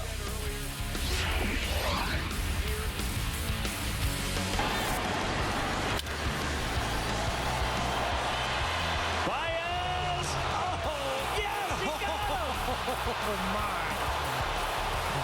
No way. How can you make that play? Well, a replay review showed that the runner was safe, but Javi Baez makes the play of the year. That doesn't count. The Cubs fall in the opener in Miami, 4-2. Plus, James Shields makes his best start as a member of the White Sox, but the good guys find themselves in another extra inning showdown in Boston. Why the righty made a big step in the right direction. Sportsnet Central starts right now.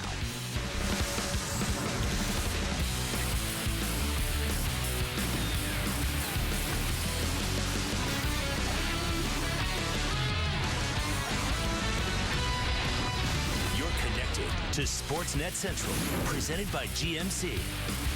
Hey, welcome into Sportsnet Central, presented by GMC. I'm Sierra Santos. Hours leading up to the 2016 NBA Draft, Phil Jackson admits the Knicks are taking a risk with Derrick Rose, and the Bulls continue the retooling phase. Our top story on Sportsnet Central, the Bulls select Michigan State's Denzel Valentine with the 14th overall pick. The Big Ten Player of the Year averaged over 19 points per game, 7.5 rebounds per game, and almost 8 assists per game for the Spartans in his senior season. At age 22, Valentine is one of the oldest players in the draft. He was the 2016 AP Player of the Year and Naismith finalist.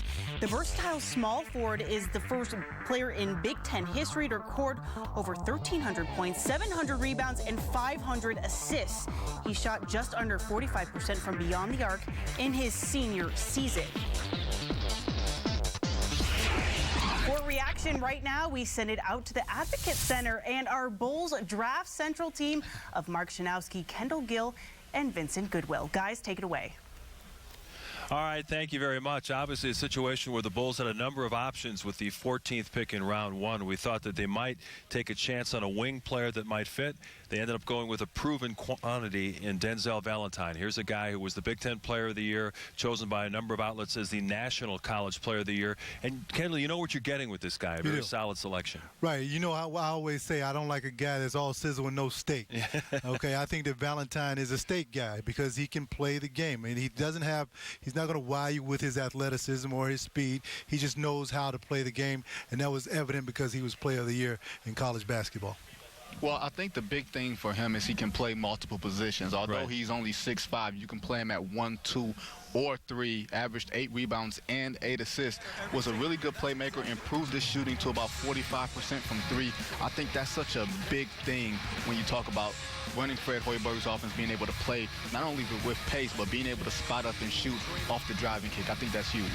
And Vince, you know, there were some concerns before the draft about the condition of one of his knees, and we found out really it was an old football injury back when he was in 9th grade, some cartilage repair that really shouldn't have been a big issue. The doctor said it shouldn't be a concern for him, so maybe that was a help for the Bulls, letting him slide down to number 14. Well, the big thing when you're hearing about health things, when you're hearing about bad knees and medical, he wasn't flagged off of every team's red flag. He wasn't red flagged by every team. The thing that I've heard was that maybe he doesn't have as long of a career as in a 10 to 12-year career, but if he's at that point, you've already gotten 2 contracts in, and if he's with the franchise, that means he's been a very good player. That's something you worry about down the line, not worry about him being a contributor as a rookie or first or second-year player.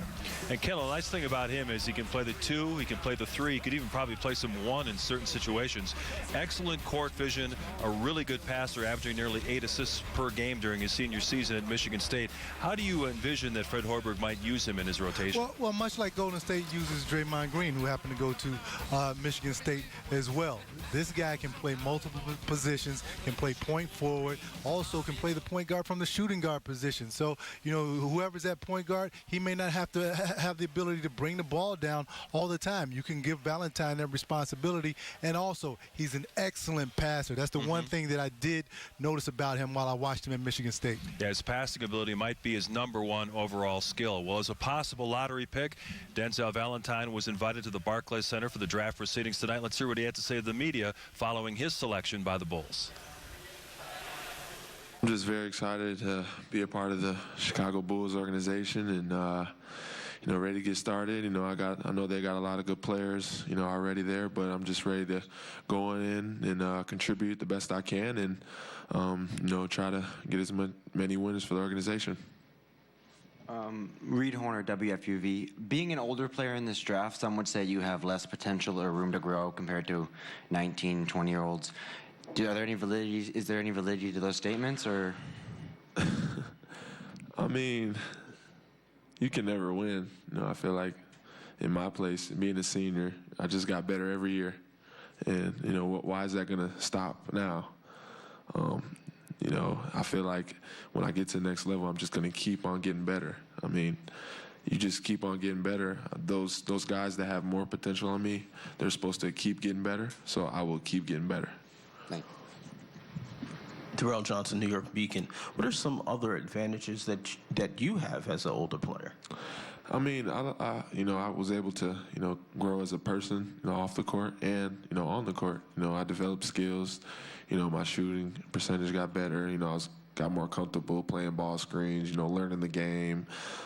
Just everything, you know, as that, you know, college, you know, brings to you, you know, as far as, you know, being NBA ready. And when you're NBA ready, you can come in and contribute right away.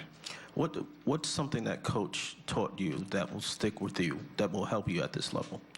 Definitely just being passionate and having that goal every single day you come to practice, or every single day you wake up just having one goal in mind and let nothing get in the way of it. And that's how I'm gonna be. That's how I was raised. So that's how I'm gonna be for the rest of my life.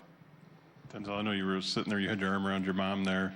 When your name came out, it was a lot of emotion there. I guess just try and sum up what you were feeling there with your brother there, your dad there, everybody going. Because it was just like, at the start of the draft, let's face it, I knew I wasn't going to go number one, And then, by 7, 8, 9, I was like, all right, now it's draft time, for me. And, so 11, 12, I'm like, it keeps going 5 minutes. And then after 13, I get really nervous. I'm like, dang, when am I going to get my name called? It's been an hour, so I got really nervous. And then once they said my name, it just came out. I didn't even plan I'm about to, shout out. It just came out, and I'm just very happy to be part of the Bulls.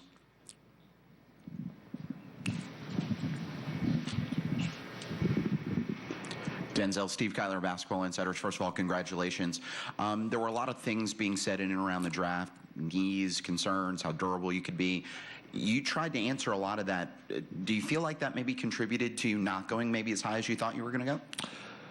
Yeah, I really didn't know. I really didn't know how high I was going to go. I was, somewhere in the first round range. I didn't know exactly where I was going to go, but I definitely think, my knee, was definitely false because I've been healthy my whole career pretty much, and I'm healthy right now.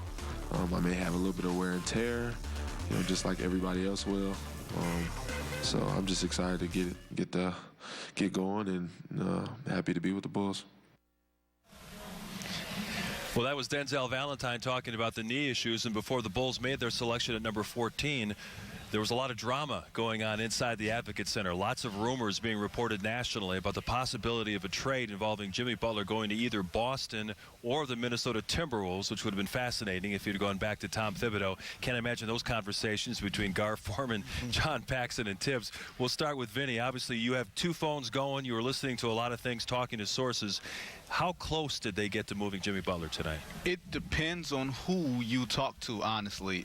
Some sources say that the deal was Chris Dunn and Zach LaVine and a second-round pick for Jimmy Butler, and they said it was close to being done. Sources here debated that and said no, it's nowhere near it. Once you start hearing conflicting things, you start to leave it alone and sort of let it simmer. We do know that Jimmy Butler is in the building tonight. I have not heard anything to the contrary. I believe that as of right now, the deal is dead, and you can look forward to having Jimmy Butler here next season. But it was a sort of a touch-and-go situation, especially with Boston, because Boston has long been rumored to want Jimmy Butler starting as far back as the draft combine, basically ever since Tom Thibodeau was hired as head coach. Well, Kendall, it's a situation where Jimmy Butler's a two-time All-Star, arguably top 15 to top 20 player in the entire NBA. Would a rookie, even a guy as highly valued as Chris Dunn, and a young player like a Zach LaVine be enough in exchange for Jimmy Butler? I think also if you throw in the second-round pick that you talked about, yeah, it would be enough, especially since you just traded Derrick Rose. It looks like you're changing the whole landscape of this team. And, Chris Dunn is coveted. I thought that he would go with the number 3 pick to Boston. And then you throw in a young player like Zach LaVine, who's explosive, exciting, two-time slam dunk champion, right. A guy that can provide spectacular plays for your team, and a guy that has a lot of upside. So, yeah, I think that would have gotten the deal done. And Tom Thibodeau met the media in Minneapolis tonight saying that the Timberwolves drafted Chris Dunn to keep him. That is their plan, but, of course, things can change in the NBA, can. So you never know. We didn't exactly expect that Derrick Rose to be on the move before the draft. That happened yesterday. He was sent to Phil Jackson's New York Knicks.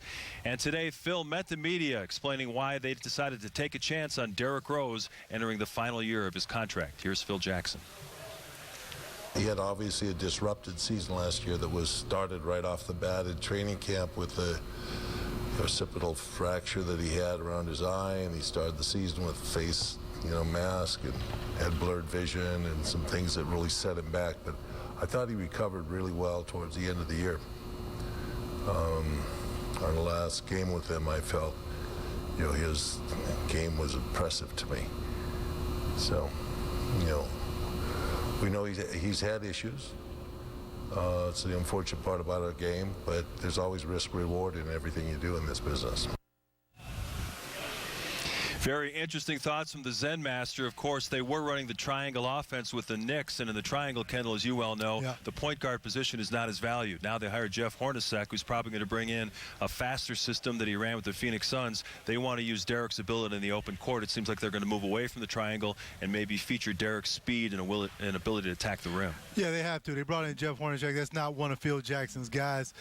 Derek is a guy that really his skill set is not that of the triangle offense. He's a guy that pushes the basketball, explosive, and I think that Jeff Hornacek is going to open up things for him. And then you add scores with natural scores like Carmelo Anthony, Porzingis. Rumor is that they will be going after Dwight Howard. Right. This is a team that you may have to watch out for in the near future.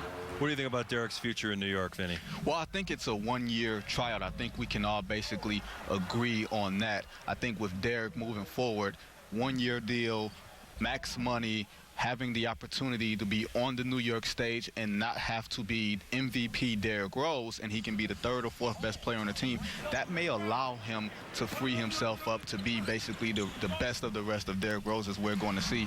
We all know he's fighting for that next contract. We all know he's on a ticking clock with that body and those knees. But I think you're going to see a pretty good version of Derrick Rose this year. No matter where he plays, even if he was here, I think you were going to see a pretty good version of him. It's just a matter of how far can the New York Knicks go with that chemistry in that roster. And what about the Bulls at the point guard position? Jose Calderon, a veteran who turns 35, came over in the trade. We don't know if he'll be on the roster by the time we get to training camp. They also picked up Spencer Dinwiddie in a trade, and they got Jaren Grant, a guy they liked in last year's draft. Who's going to be the starting point guard, Kendall, and how's that competition going to go? You know, I really don't know. I think that if it were me, I would have to go with Calderon because he's the one with the experience.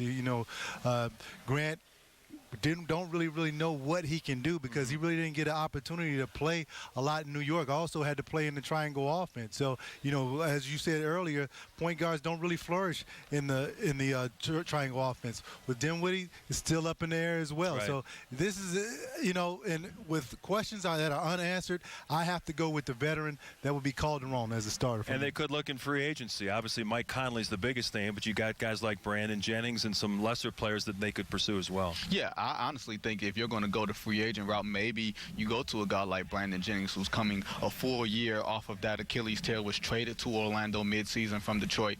I got to see him extensively in Detroit in my days there. I think he would be solid here. Mike Conley also was going to be a guy who's commanding a lot of money. But if you wind up sticking with the group that you have now, if you're going to go young, Jose Calderon manning the point guard, at that spot, being a spot-up shooter, someone who can make the right plays. He's not so much defensively inclined, but he can run Fred Hoiberg's offense and be a stable person at that position while you have some of the younger pieces that you're playing around. Maybe you need some stability as opposed to high-low variances that you have with some of the other guys. And who knows, maybe we'll see Denzel Valentine playing some point guard as well. He is an excellent passer, as we've talked about. All right, the Bulls have the 48th pick in the second round. I'm not going to ask you guys to get a name because that would be almost impossible to get that one. I'm going to throw one out. A.J. Hammonds, the 7-foot center from Purdue, a big body, maybe not a good fit in today's NBA, but he can score with his back to the basket.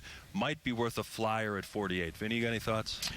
That could be worth something, but I think you still have Chris Felicio as a center here. You just picked up one yesterday in Robin Lopez. I don't think you necessarily need too many back-to-the-basket plotting players with Fred Hoiberg's system. Right. You still need wings. No matter what happens or doesn't happen with Jimmy Butler, you need more wings. You lost Justin Holiday yesterday. I think he was someone who was promising, if not stable, and I think you're going to take the best player available. But if there's a quality wing who may have slipped to the second round, I'm not sure exactly where the NBA is right now as far as the draft, that would be a position that I would go for. Yeah, you still need wings. However, I like your choice because every once in a while you're going to need somebody you can throw the ball to down in the post and get you a bucket. Right now, Jimmy Butler's the best post player that the Bulls have. So we need a big man that can get us a bucket down there. We'll see what happens in round 2 coming up later on our Sportsnet Central Draft Central show at 10:30. We'll be joined by General Manager Gar Forman, hear his take on everything that went on during the NBA draft. That's going to do it from the Advocate Center. We send it back to the studio.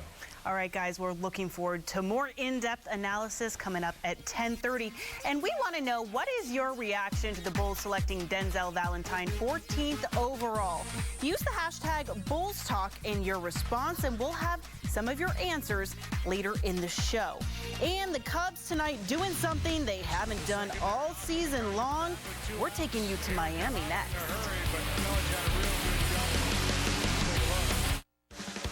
Sportsnet Central on Comcast Sportsnet is presented to you by GMC. We are professional grade. This is what precision looks like, helping you see what's hard to see, thanks to Terrain Denali's Side Blind Zone Alert that uses radar to watch your blind spots. So it's true. Mom does have eyes in the back of her head. The new, meticulously crafted 2016 Terrain Denali from GMC. This is the precision of professional grade. Or get this low-mileage lease on this 2016 Terrain SLE1 for around $199 per month for 24 months. GMC. We are professional grade.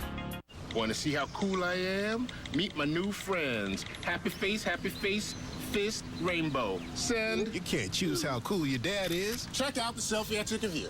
Dad, that's not a selfie. Yeah, it is. I took it myself. But at least you can choose two of your favorites from McDonald's McPick 2 menu. Like the new jalapeno McChicken, medium fries, 6-piece chicken McNuggets made with all white meat, or a classic double cheeseburger. Choose any two for just $3. Only at McDonald's. The 4,000 ASE certified technicians of Firestone Complete Auto Care prove a tool's only as good as the hands behind it. Right now, purchase a set of 4 eligible Firestone tires and get a $60 Firestone Visa prepaid card by mail. Whatever you drive, drive a Firestone. You're not gonna watch it. No, you're not gonna watch it. We can't let you download on the go. You'll just have to miss it. No thanks, I have X1 from Xfinity, so. Don't fall for DirecTV. Xfinity lets you download your shows from anywhere. Sign up today or get started with this great offer. Call or go online today. I used to like that song. This 4th of July, Nissan's giving you 1,000 more reasons to celebrate. Choose excitement, capability, safety, and get holiday bonus cash. During Nissan's Free to Choose event, get up to $1,000 holiday bonus cash on top of existing offers, like a $189 per month lease on Rogue. Hurry! Bonus cash ends July 5th. Shop at your local Nissan store and choose Nissan.com today. Something's irresistible at Subway restaurants. It's the steak and cheese footlong, and all June long, it's just $6. Covered with melty cheese and your choice of fresh veggies. This exclusive deal ends soon. Get your $6 steak and cheese footlong today. Subway, fresh is what we do. I mean, you never want to be swept by any team, especially the Cardinals, who we've played really well over the last couple of years. So, you know, they came in and they just beat us. And, move on for it. We go to Miami and play tomorrow and get back on the horse. Time now for our Ankin Law injury report. So this one time in Miami, I ended up in a cast. I was on the bench for 2 weeks. It's actually my first night back. Now the Cubs headed to Miami for a 4-game set, and with Anthony Rizzo dealing with some back stiffness. He left yesterday's game and the team got swept by the Cardinals, but hopefully for the Cubs, Rizzo leaves the Magic City healthy, unlike myself, and with a few wins. The Cubs turning to the man who's won 5 in a row, John Lester, going for his 6th straight and getting the Cubs back on track, so he hoped. After 3 scoreless, the Marlins helped him out in the 4th. Jason Hayward rips from up the middle and gets by Marcell Ozuna. Hayward gets all the way to 3rd on the error. He would have scored if not for the barrier above the Marlins dugout after a bad throw from the cutoff man, so Hayward on 3rd with no one out. Chris Bryant does the rest. He gets one in the air out to left. That's deep enough to score Hayward. The Cubs go up 1 on the error in center field. In the bottom half, the Cubs defense making plays. Christian Yelich tries stealing 3rd base, but David Ross nails him. Nice tag from Baez. That would prove to be important. Next batter, Giancarlo Stanton. He puts one over the wall in right field, a solo shot. So we're tied up at 1. 6th inning now, still tied up. Not for long, though. Ozuna rips one down the line. That will stay fair. Another solo shot. That gives the Marlins a 1-run lead. Same inning, JT Realmuto hits a ground ball to third base. Javi Baez makes an incredible play. The ball flies up in the air. He makes the throw. It was initially ruled an out, but on review, Realmuto beat it out. Nonetheless, a great play from Baez. Lester would get out of the jam in the 6th with a strikeout. He'd strike out 2 more in the 7th. His last inning of work, he exited with 7 Ks and 2 earned runs, down 1. In the bottom half of the 7th, his catcher has his back. Goes under a pseudonym. David Ross, deep left.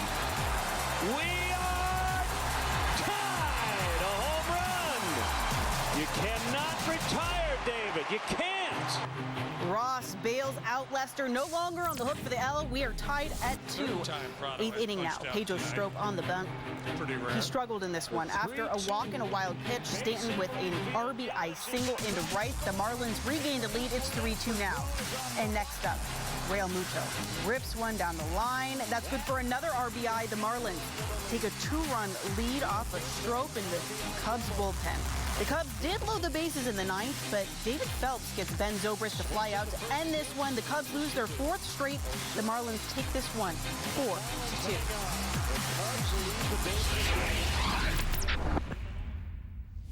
Cubs are enduring a 4-game losing streak right now. Cubs fans, don't panic on this team. Great pitching is keeping them in the ball games, but the offense has got to get going. What we've seen in this 4-game losing streak is the inability to kind of turn the tide and make the small little things go the Cubs' way. If you go back into the St. Louis series, you think back to the Game 1 and Game 2, both 1-run games, some base running blunders and some different things that happen in that ball game. Put it in the hands of the Cardinals. They come back, they win Game 3, they sweep the Cubs at home. You get to this Marlins game tonight, same thing. Some pitches that weren't made, a wild pitch that puts a runner in scoring position, and a couple missed opportunities with runners in scoring position and less than 2 outs lead to this 4th loss. This team in the pitching has continued to give this team an opportunity to win day in and day out, and I'm guessing that that will always be the case this year, as good as it's been, but this offense has got to get going right now. A 4-game set at Fenway seemed like a daunting series for the struggling White Sox, but the Southsiders turned the page in Boston and entered Friday with a chance to sweep the Red Sox. The biggest question mark entering the game, though, what production would they get out of James Shields after 3 ugly outings? Shields trying to will his new team above the 500 mark for the first time since June 10th. His struggles since coming to the White Sox have been well documented, but he was sharp early on in this one. First inning, he fans David Ortiz to end the frame. Shields much better this time around. 5 innings, 3 earned runs. Let's go back in time for a moment. During the 9th inning of Wednesday night's game, Robbie Ross Jr. comes out of the Boston bullpen. He hit Jose Abreu on the first pitch of the at-bat. Then 2 batters later, he throws high and inside on Todd Frazier. Perhaps the latter was intentional. Snap back to reality. 3rd inning, Abreu at the plate once again. Now facing Rick Porcello. Somebody has got to go down in a white uniform. And when I say go down, I'm talking about drill. Knock him off the mound. Melky, take his kneecap off. Make that the 4th White Sox batter plucked in the last 24 hours. Ultimately, cooler heads would prevail. Fast forward to the Boston 6th. Bases loaded for Boston. Hanley Ramirez takes Matt Albers back up the middle. Brett Lawrie fields and fires to first, but the throw is wide of Abreu. 2 runs would score on the error. The Red Sox plated 4 runs in the inning to take the lead. Next half inning, Abreu at the dish with a pair aboard. He launches one off the end of his bat to the monster in left.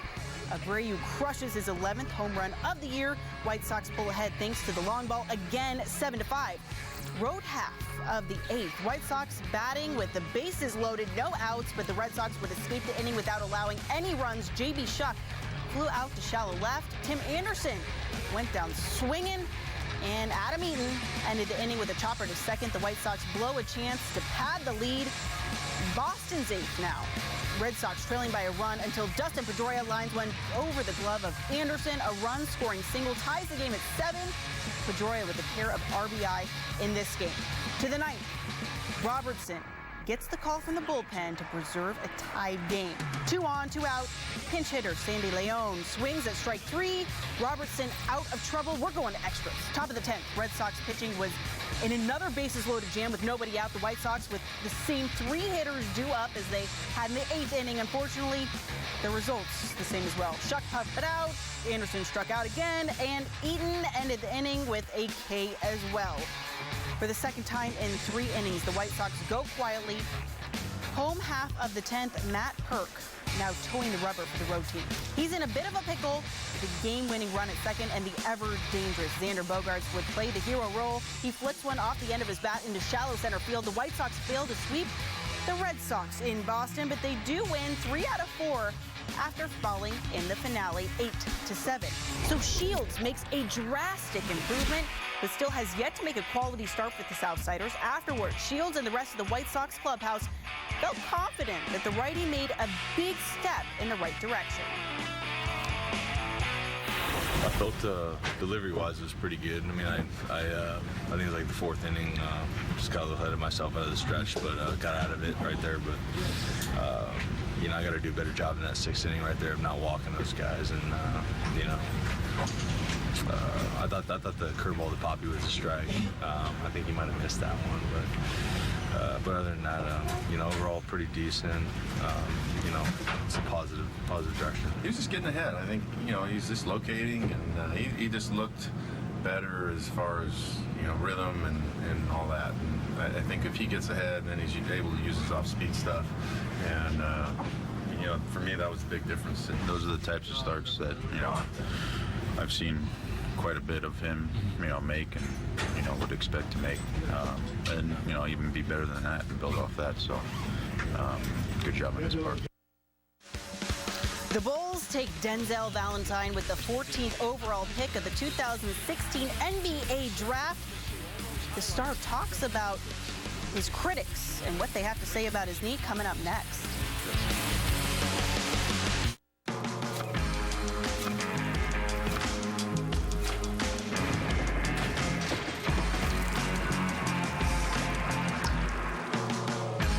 Smooth to the core. Crown Royal Regal Apple flavored whiskey. Find it. Go out there and find that place. Because only you know where you're going. This isn't a dress rehearsal. This is life. Yeah. And it begins when you find your fit.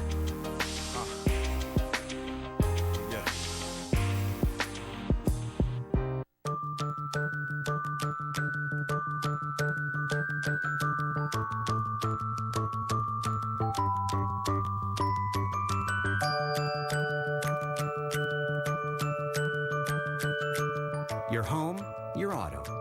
They just go together. Combine your home and auto insurance with State Farm. Save time and money. Just another way we're here to help life go right. Talk to your State Farm agent today. When you were 8, you wanted to fly. When you were 13, to be a rock star. At 20, an artist. All these years later, you realize you had it right the first time. The 2016 Q50 from Infiniti. Lease the all-wheel drive Q50 2-liter turbo for $319 a month or finance at 0% APR at your local Infiniti retailer.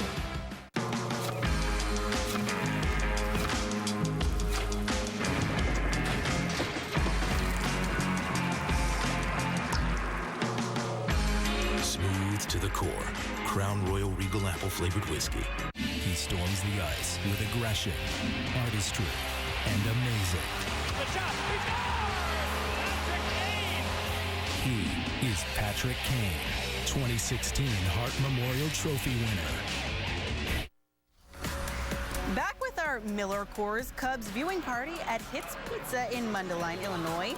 Our own Kelly Kroll was on hand to give away both Cubs and Sox tickets and shaking a few hands as well. Way to go, Kelly.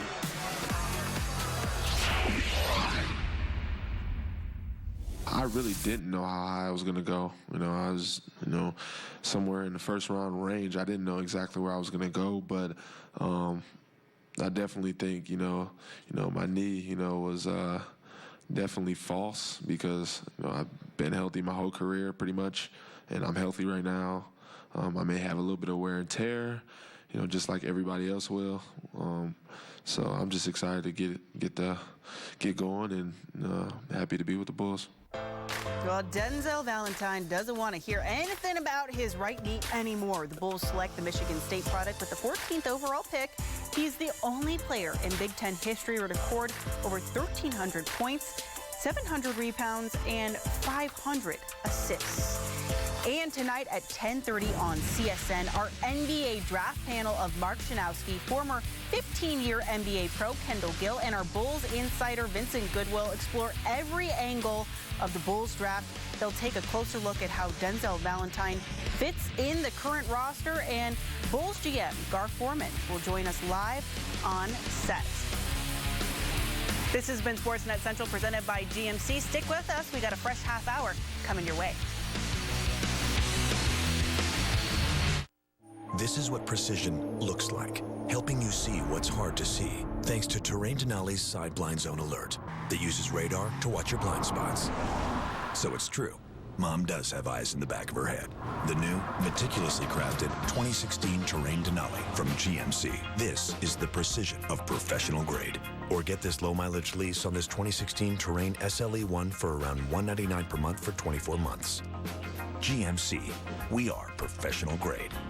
Pizza is perfect. Pizza with bacon cheeseburger on it, way, way more perfect. Papa's Bacon Cheeseburger Pizza is back. And try our new Mushroom Swiss Burger Pizza. Just $10 each for a large. PapaJohns.com. CSN Chicago is giving you the chance to go behind the scenes with Kelly Kroll, presented by Coors Light. Tour the production truck, go on the field with Kelly, and much more. Enter for your chance to win at csnchicago.com/Coors Light. From the first building block to the last coat of paint, Menards is here to help. Get an 11% rebate on everything in the store, including thousands of sale price items. Whether you're remodeling your house or creating a backyard getaway, you'll save 11% on all of it, so you can finish your latest project and start planning the next big thing. Get building with an 11% rebate on everything, even sale price items. Now at Menards. Save big money at Menards. In my grocery store, you never know what's around the corner. It's not just about the groceries, it's about the game. And there's always a twist. Sorry, this one's called 5 items or less. Stop working! Woo. All new, Sunday night at 8, Guys Grocery Games on Food Network. Brought to you locally by Wisconsin Dells, the water park capital of the world. Start planning your family's summer getaway today at wisdells.com.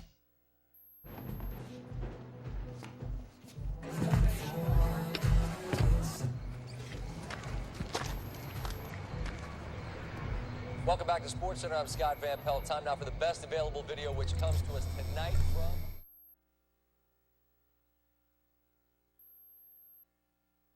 The future of boating is now, and it's only available from Yamaha, the #1 brand on the water. See your local Yamaha watercraft dealer. I'm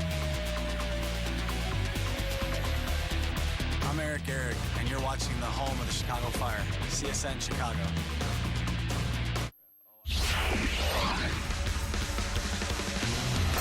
With the 14th pick in the 2016 NBA Draft, the Chicago Bulls select Denzel Valentine from Michigan State University.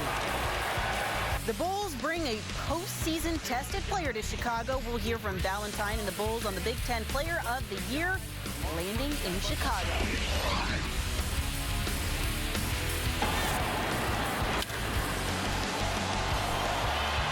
Baez! Oh, yes, he got Oh, my. No way.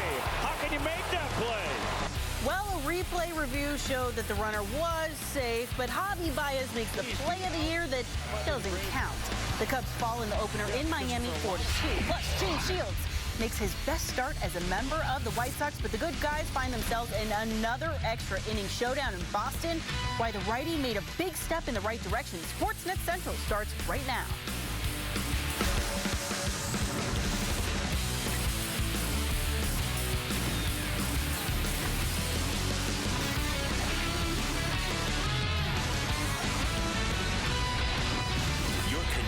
To Sportsnet Central, presented by GMC. Welcome to Sportsnet Central, presented by GMC. I'm Sierra Santos. The Bulls add the Big Ten Player of the Year with the 14th overall pick in the 2016 NBA Draft. And that is our top story on Sportsnet Central. So the Bulls select Michigan State's Denzel Valentine's 14th overall. Valentine averaged over 19 points per game, 7.5 rebounds per game, and almost 8 assists per game for the Spartans in his senior season. At age 22, Valentine is one of the oldest players in the draft. He was the 2016 AP Player of the Year and Naismith finalist. The versatile small forward is the first player in Big Ten history to record over 1,300 points, 700 rebounds, and 500 assists. He shot just under 45% from beyond the arc in his senior season. So for reaction right now, we send it out to the Advocate Center and our Bulls Draft Central team of Mark Shanowski, Kendall Gill, and Vincent Goodwill. All right, Sierra, thank you very much. You know, the knock on Denzel Valentine was almost because he stayed in college for 4 years. Right. That almost seems to be the thing you hear every season, that if you haven't proven something in your first 2 years, you're not good enough. I think this is a guy that's going to be able to contribute in the Bulls rotation right away. I don't know if he's going to be a starter or anything like that, but his skill set is something that should translate very well, Kendall. Right, and you listen to his interview after he got drafted. He said, listen, I had an opportunity to learn how to play pick and rolls, to learn how to play defense, to learn how to pass. And those are the advantages that you have over guys that stay in school for just a year. I mean, he stayed enough time where he was able to master the fundamentals of the game, and that's why he was drafted in the spot that he was drafted in. And that's what the Bulls are going to be looking for, a guy that can come in and be ready to play immediately. Well, not only that, the maturity of it. Yeah. You're walking in here to a younger team right now. Who knows what they're going to do exactly in free agency. But with a younger ball club and you're bringing in a rookie, you don't want to have to worry about his maturity level. You don't have to want to worry about how he's going to fit into a professional environment, especially when he's going to be thrown in so many different situations. This is a completely different ball game than college, and maybe that's something that can help bring some of the younger guys who are already here along. You don't want to have to worry about a rookie at being mature or anything like that, especially if he winds up not playing to start off, and you don't want to have to worry about a guy not being coachable. I think he's going to be both of those things. And he gives you a different dimension on the wing. You know that, Kendall, when we were watching Mike Dunleavy Jr. and Doug McDermott play that position, they're mostly guys that come off screens, catch and shoot guys. But I think Valentine gives them a second shot creator on the wing to go along with Jimmy Butler that's going to give them more versatility in their offensive attack. Yeah, not only a second shot creator, but a guy that can pass the ball and run Fred Hoiberg's system in his offense. That's what you need in his system, a guy that if he doesn't have the shot, he has the ability to make plays for others, and that's exactly what Denzel Valentine did at Michigan State. That's exactly what's going to translate to his pro career. Tom Izzo loves this kid. You know, he had him for 4 years. They made good tournament runs, and he's a guy that improved every season at East Lansing. Well, that's the thing that you want to see when you have a 4-year college guy. You don't want to have the guy who stayed in the school 4 years and there was no rise in his play. He stayed in 4 years because he had to. Denzel Valentine stayed in school because he added something to his game. I think he was the only guy to average 7 assists and 7 rebounds. At 6'5", if he can go to the glass and be physically tough, you know Tom Izzo teams are going to be physically tough. The only knock that was against him coming into the draft, in addition to the knee thing, when Michigan State was knocked out in the first round, it did not give the random public person a chance to see this guy blow up in front of everybody. I think had Michigan State had one of their usual March runs, I think people would be much more comfortable with it. Although it is a safe pick, I think it's a cost certainty pick, too, for the Bulls. I have virtually no concerns with this. I know sometimes people can be very critical of the things that this organization does, but with this particular draft pick on this night, I think the Bulls struck gold. And the Bulls do have another pick coming up in round 2. That should come up in about the next 20 minutes or so. We'll have details on that during our Sportsnet Central Draft Central show at 10:30. Get back to Vinny now. Obviously, your phone was burning up for a while. It looked like Denzel Valentine might be a footnote on this evening because the Bulls had some discussions about the possibility of trading Jimmy Butler. What can you tell us about that? Well, as of right now, I don't know if there's anything necessarily brewing, although my phone is blowing up a little bit right now. But the deal that I did hear about was Jimmy Butler for Chris Dunn, Zach LaVine, and a second-round pick with the Minnesota Timberwolves. I had heard conflicting things. I heard things from inside this building that said that there was nothing to it, that there's nothing going on. Jimmy Butler is in the building getting a massage right now, so it doesn't sound like a guy who's about to get traded or anything like that. So maybe it was just rumors, strong rumors, and things have sort of died down as of right now. Your phone's probably blowing up because you're next on the massage table. Kendall, obviously, if Jimmy had been traded, that would have signaled a complete rebuild after Derrick Rose was traded yesterday. It would have been a complete rebuild, but from what you said about what the Minnesota Timberwolves were offering, I would be okay with that rebuild because you're getting young players, young, exciting players that you can build with in the future. But, you know, either way it goes, if Jimmy stays, I'm fine with it. If they make this trade, I'm fine with it. And can we put it past Tibbs to maybe play a little bit with the Bulls, get that out in the national media, maybe make the front office look bad? Tibbs playing games with the media. Tibbs playing games with the Bulls. Wait, that doesn't happen, right? No, of course it does. Of course there's the possibility of that. This is sort of the political season, draft night, free agency, everything coming up. You never know what to believe. Sometimes you have to take a step back and let things sort of play out as it should. I'm sure Tibbs really wanted to get his hands on Jimmy Butler, but if there's one team that would probably not do a deal for Jimmy Butler, it's probably those guys upstairs. So I'm not surprised that nothing came to fruition. Coming up at 10:30, we'll have Gar Foreman's comments. Hopefully we'll be down sometime in that half hour talking about the draft selections that they made. We'll also look ahead to the start of free agency right around the corner on July 1st. That will do it from the Advocate Center for now. We send it back to the studio. All right, guys, thanks. We'll look forward to your in-depth analysis at 10:30. So time now for our Ankin Law injury report. And this one time in Miami, I ended up in a cast. I was on the bench for 2 weeks. It's actually my first day back after breaking my arm in studio. So the Cubs headed to Miami for a 4-game set, and with Anthony Rizzo dealing with some back stiffness. He left yesterday's game, and his team suffered the sweep to their rival Cardinals. But hopefully for the Cubs, he leaves the Magic City healthy and with a few wins. The Cubs turn to the man who's won 5 in a row, John Lester, going for his 6th straight and trying to get the Cubs back on track. After 3 scoreless, the Marlins helped him out in the 4th. Jason Hayward rips one up the middle. It gets by Marcell Ozuna. Hayward gets all the way to 3rd on the error. He would have scored if not for the barrier above the Marlins dugout after a bad throw from the cutoff man. So Hayward on 3rd with no one out. Chris Bryant, he's going to take care of the rest. He gets one in the air out to left. That's deep enough to score Hayward. The Cubs go up 1 on the error in center field. In the bottom half, the Cubs defense making some plays. Christian Yelich tries stealing 3rd base, but David Ross nails him. Nice tag from Baez. That would prove to be important. Next batter, Giancarlo Stanton. He puts one over the wall and right, a solo shot. Thanks to Ross, so we're tied up at 1. 6th inning now, still tied up, but not for long. Ozuna rips one down the line. That will stay fair. Another solo shot that gives the Marlins a 1-run lead. Same inning, JT Realmuto hits a ground ball to 3rd base. Javi Baez makes an incredible play. The ball flies up in the air. He makes a throw. It was initially ruled it out, but on review, Realmuto beat it out nonetheless.